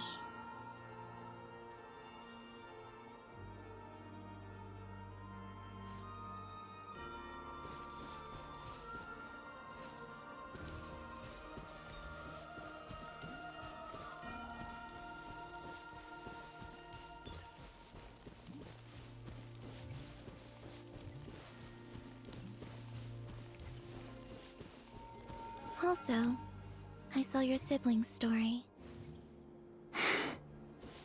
I'm afraid I didn't see much. It seems that she rarely came to the surface, where the moonlight shines. But I did notice that back when you first set out on your journey, she would often appear nearby, gazing at you from afar with a guilty look in her eyes. Lumine. Let us speak no more of the past. I probably shouldn't reveal so much about my friends. It's not my place. Let the moonlight carry us forth. We are very close now.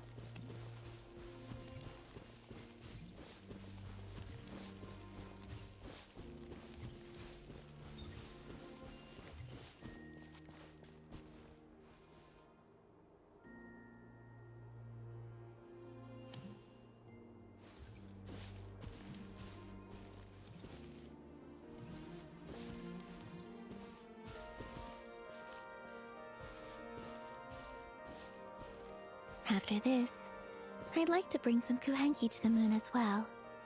If they're willing, of course. What about your other friends? Will you bring them to visit too? Certainly. But I'll need to tidy the place up first. This home hasn't received any guests in a long, long time.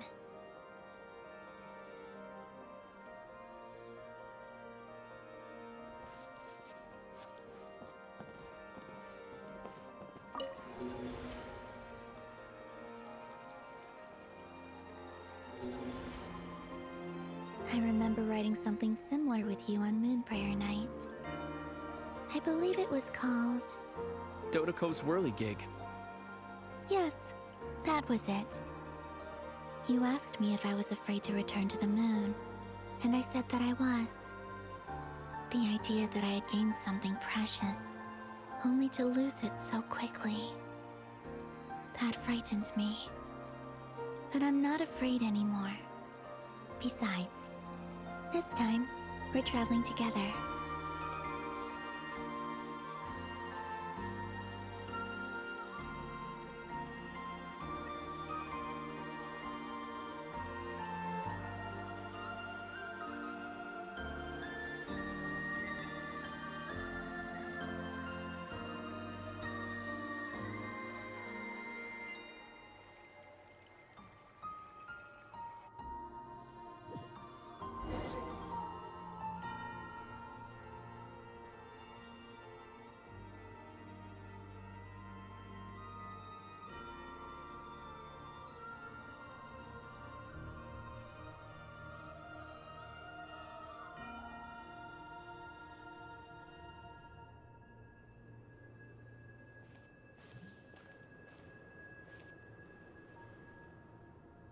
We're here.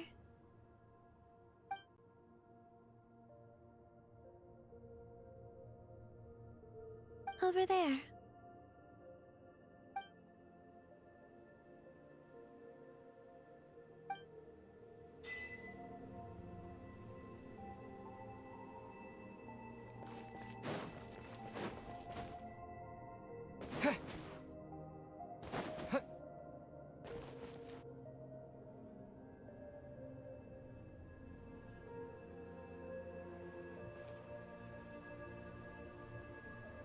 Our spaceship.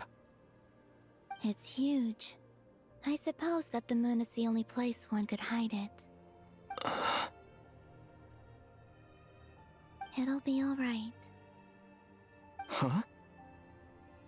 The way you feel in this moment, I went through it too, on Moon Prayer Night. The door was right in front of me, but I struggled to find the courage to step through. Solitude for me once meant living a life in which even I was absent. before I met you. That was the only life I knew. But that night, solitude meant throwing away the life I had gained after meeting all of you. Columbina. Go. Retrieve the part of your life that was once lost. Trust me, you will lose nothing by doing so. Look, Teyvat is right there.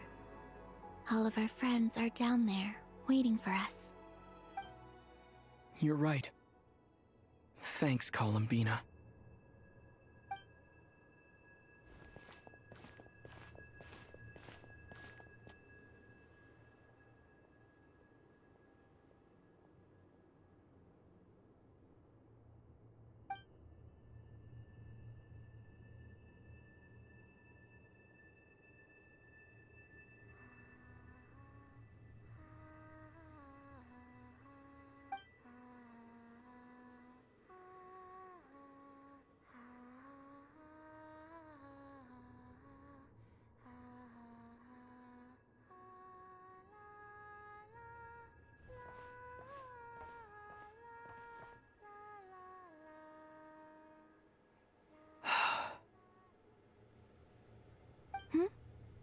Finished?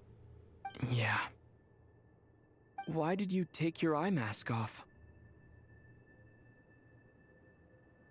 Well, since my return, I've decided to take more opportunities to see the world with my own eyes. Besides, I've always wondered how Teyvat looks from the moon. And what do you think? It's beautiful. I could spend a whole day here just gazing at it. What about you? What do you think of the truth you found? I haven't looked at another person's expression in a long time, but I think yours is saying it was neither good nor bad. Keep this up, and it won't be long before you give Nephra a run for her money. Oh, I don't think that's going to happen.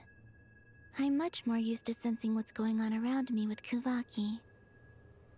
I think I'll save my eyes for seeing special moments I really want to remember. I read the spaceship's flight logs. I always assumed that this was my first time in Teyvat. I thought that Lumine and I must have been hibernating in space for centuries on end. But the logs show that our spaceship flew over the skies of Teyvat once before. A long, long time ago. Flew over? So you didn't land?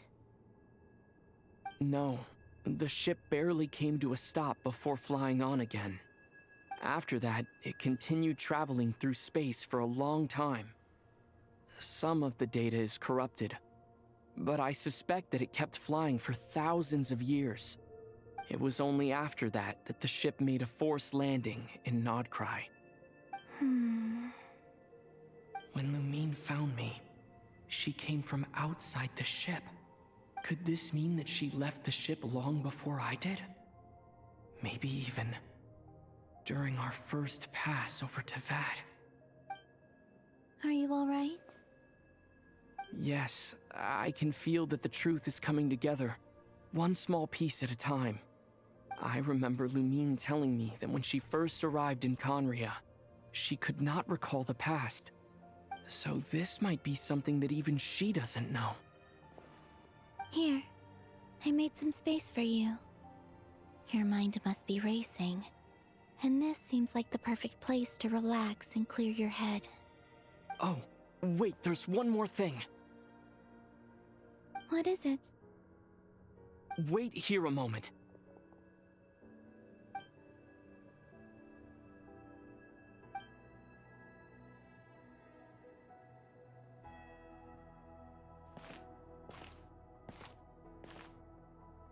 Hey, Columbina.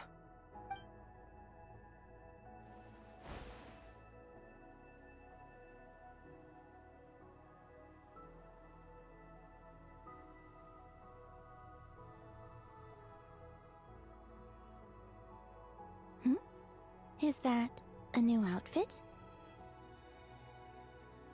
An old one, technically. It's been in a cabinet inside the ship this whole time. It's a matching pair with Lumine's. She always liked this set more. Huh. I don't think there's a huge difference. Really? Yes, it's still the same you. You're the same person, no matter what clothes you wear. Only Columbina would make an observation like that. Traveler, do you consider Tevat your home? Home is wherever Lumine is. But then after all the time I've spent here, and everything I've been through, yes, I'd say it's my home. Would you change your answer if Tevat changed appearance? I mean, if the truth about Tevat turned out to be different than what you thought. I don't know, but I don't think so. The truth is not what matters most to me about Tevat. When I was first born, I longed for a home. And when you get something before you're mature enough to understand the world, you just take it at face value. I thought that a home was a transaction. You give me what I want, and I'll do the same for you.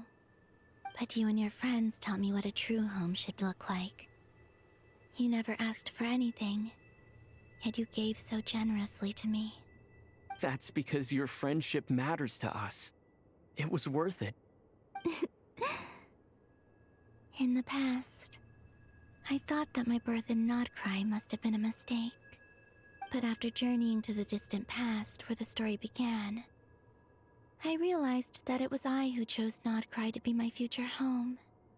Now, I am glad that I made that choice. I'm sure your friends are just as glad. In fact, I intend to make the same choice today as I did back then. What do you mean? Well, I've given the Eternal Moon's Marrow to Lauma, and the Iridescent Moon's Marrow to Arlecchino. And now, I shall return my Kuvagi to Nodcry again, that it may continue to protect my chosen home. Wait, but what about your body? Hmm? Oh, are you worried that I'll disappear again? I won't. Not this time. The Frost Moon has now entered the fall sky, and I am the Trilune Goddess. I am only returning to Nodcry the part of me that it needs. I am giving what I can, because my home is worth it. Oh, and I have something for you, too. For me? Yes. Come closer.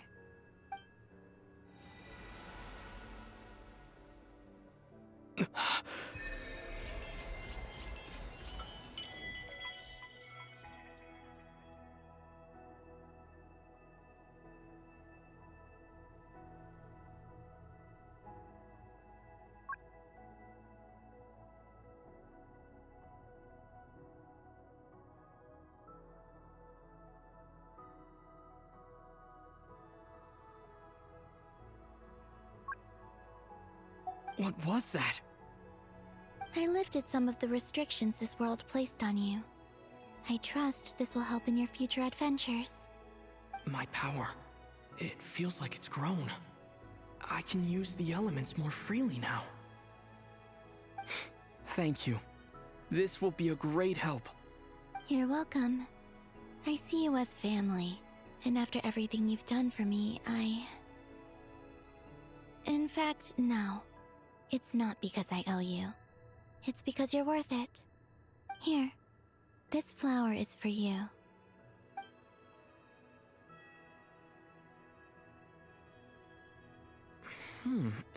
Isn't this a moon prayer blossom? Yes. Don't worry. You will never see these flowers lose their color again. I'm finally discovering the joy of giving. How I wish I'd learned this sooner. Hey, better late than never. What are you thinking about now? Why don't you take a guess? You get 1 shot. I don't think I'll get it in one guess. But I'm sure it's a happy thought. That's kind of a sneaky answer. I can't say you got it wrong. Down into that, the moon seems so far away. I felt it might always lie beyond my reach. But on the moon, everything feels so close by. The haze that once enshrouded the skies has finally been dispersed. I feel like a traveler on a winter's night, starting a new chapter in my tale by the warmth of a bonfire. I don't have a lot of luggage, but I do have a lot of hope for the future. Well, what's next? Next? To start with, I want to stay here just a little longer. After that, let's return home and continue our journey.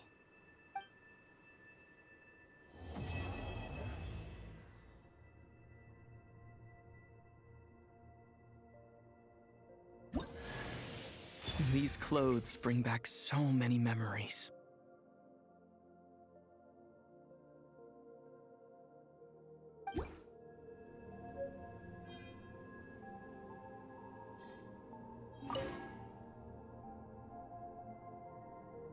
The journey goes on, for you and for me.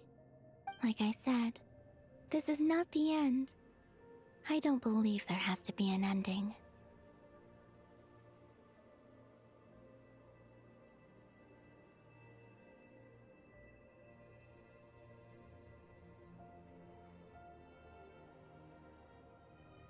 Oh, is that your next destination? Most people would probably tell you to pack some warm clothes. But I experience things differently than most people, so I can't know how cold it is. In fact, it is home to quite a wondrous heat source. I think they call it Kreshnik's torch. Every city in Snezhnaya is built around one of those. I sensed the energy it gave off as I was passing by on a railway train. It felt grand and distant. I also recommend the Korolievsky troupe in Snezhnograd. They give performances quite regularly, and entry was free for harbingers. I liked them a lot.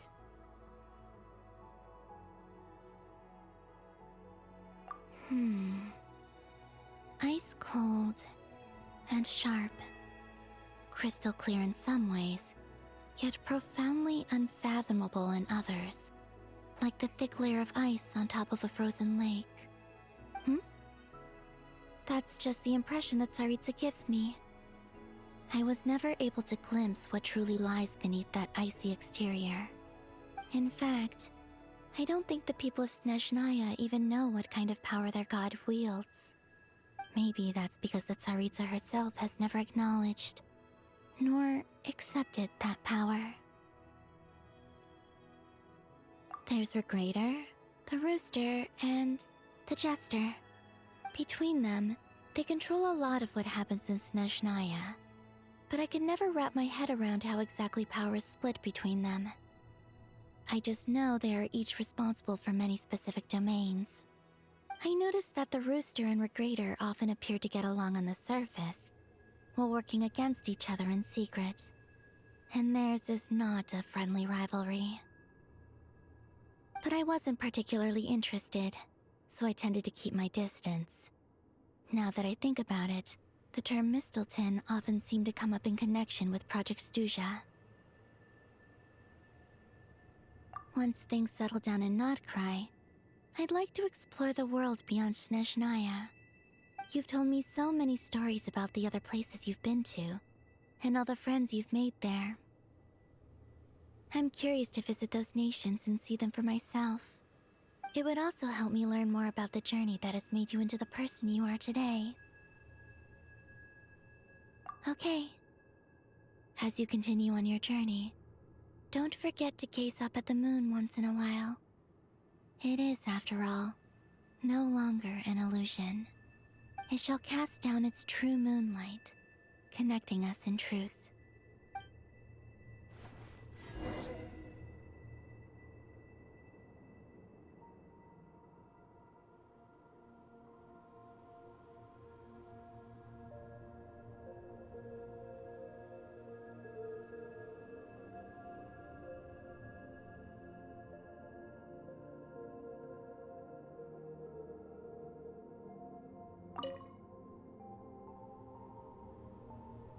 The journey goes on, for you and for me. Like I said, this is not the end. I don't believe there has to be an ending. Okay. As you continue on your journey, don't forget to gaze up at the moon once in a while. It is, after all, no longer an illusion. It shall cast down its true moonlight, connecting us in truth.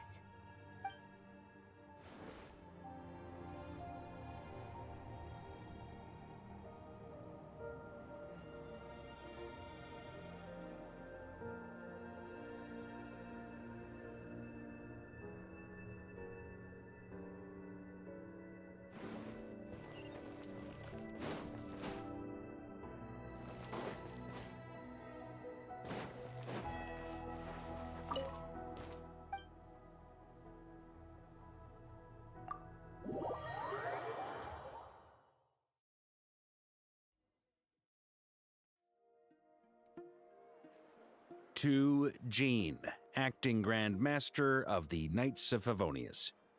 Ugh, this preamble is such a pain to write. It's probably high time we got rid of this acting business. I trust that Dern has updated you all on recent events. Hope we didn't worry you too much. The good news is, we managed to come together and put a stop to the Doctor's evil schemes.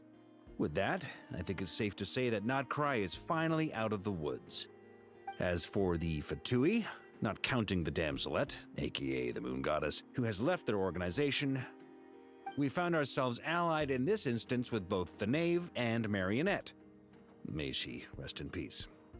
As ever, we find ourselves better off for making friends rather than enemies. But until we can ascertain the Tsaritsa's true intentions, the future remains uncertain. In a short while... Wait... How am I meant to surprise everyone if I tell them in a letter that I'm heading home? Well, that would be a huge waste. Okay, got it. I will begin sending the expeditionary team back home in waves. I'm sure they'll be able to answer any questions you still have. I hope they won't gloss over the details of my many heroic deeds. But if they do, I'm sure it'll be because they're just too exhausted from the long journey. I think of Mondstadt daily. Please give everyone my best regards. P.S. The honorary knight went above and beyond this time. Are there any other honors we can give him? I'll leave it with you. P.P.S. Please be extra nice to Klee for the foreseeable future. I cashed in on the last favor that the Hexen Circle owed us, so we need to earn some more goodwill. If there's any serious problems, feel free to stick me in solitary confinement when I get back. I'll do the time for her. Whew. And that, as they say, is all she wrote. End of an era. And with the moon shining down brighter than ever, I think everyone is going to sleep well tonight.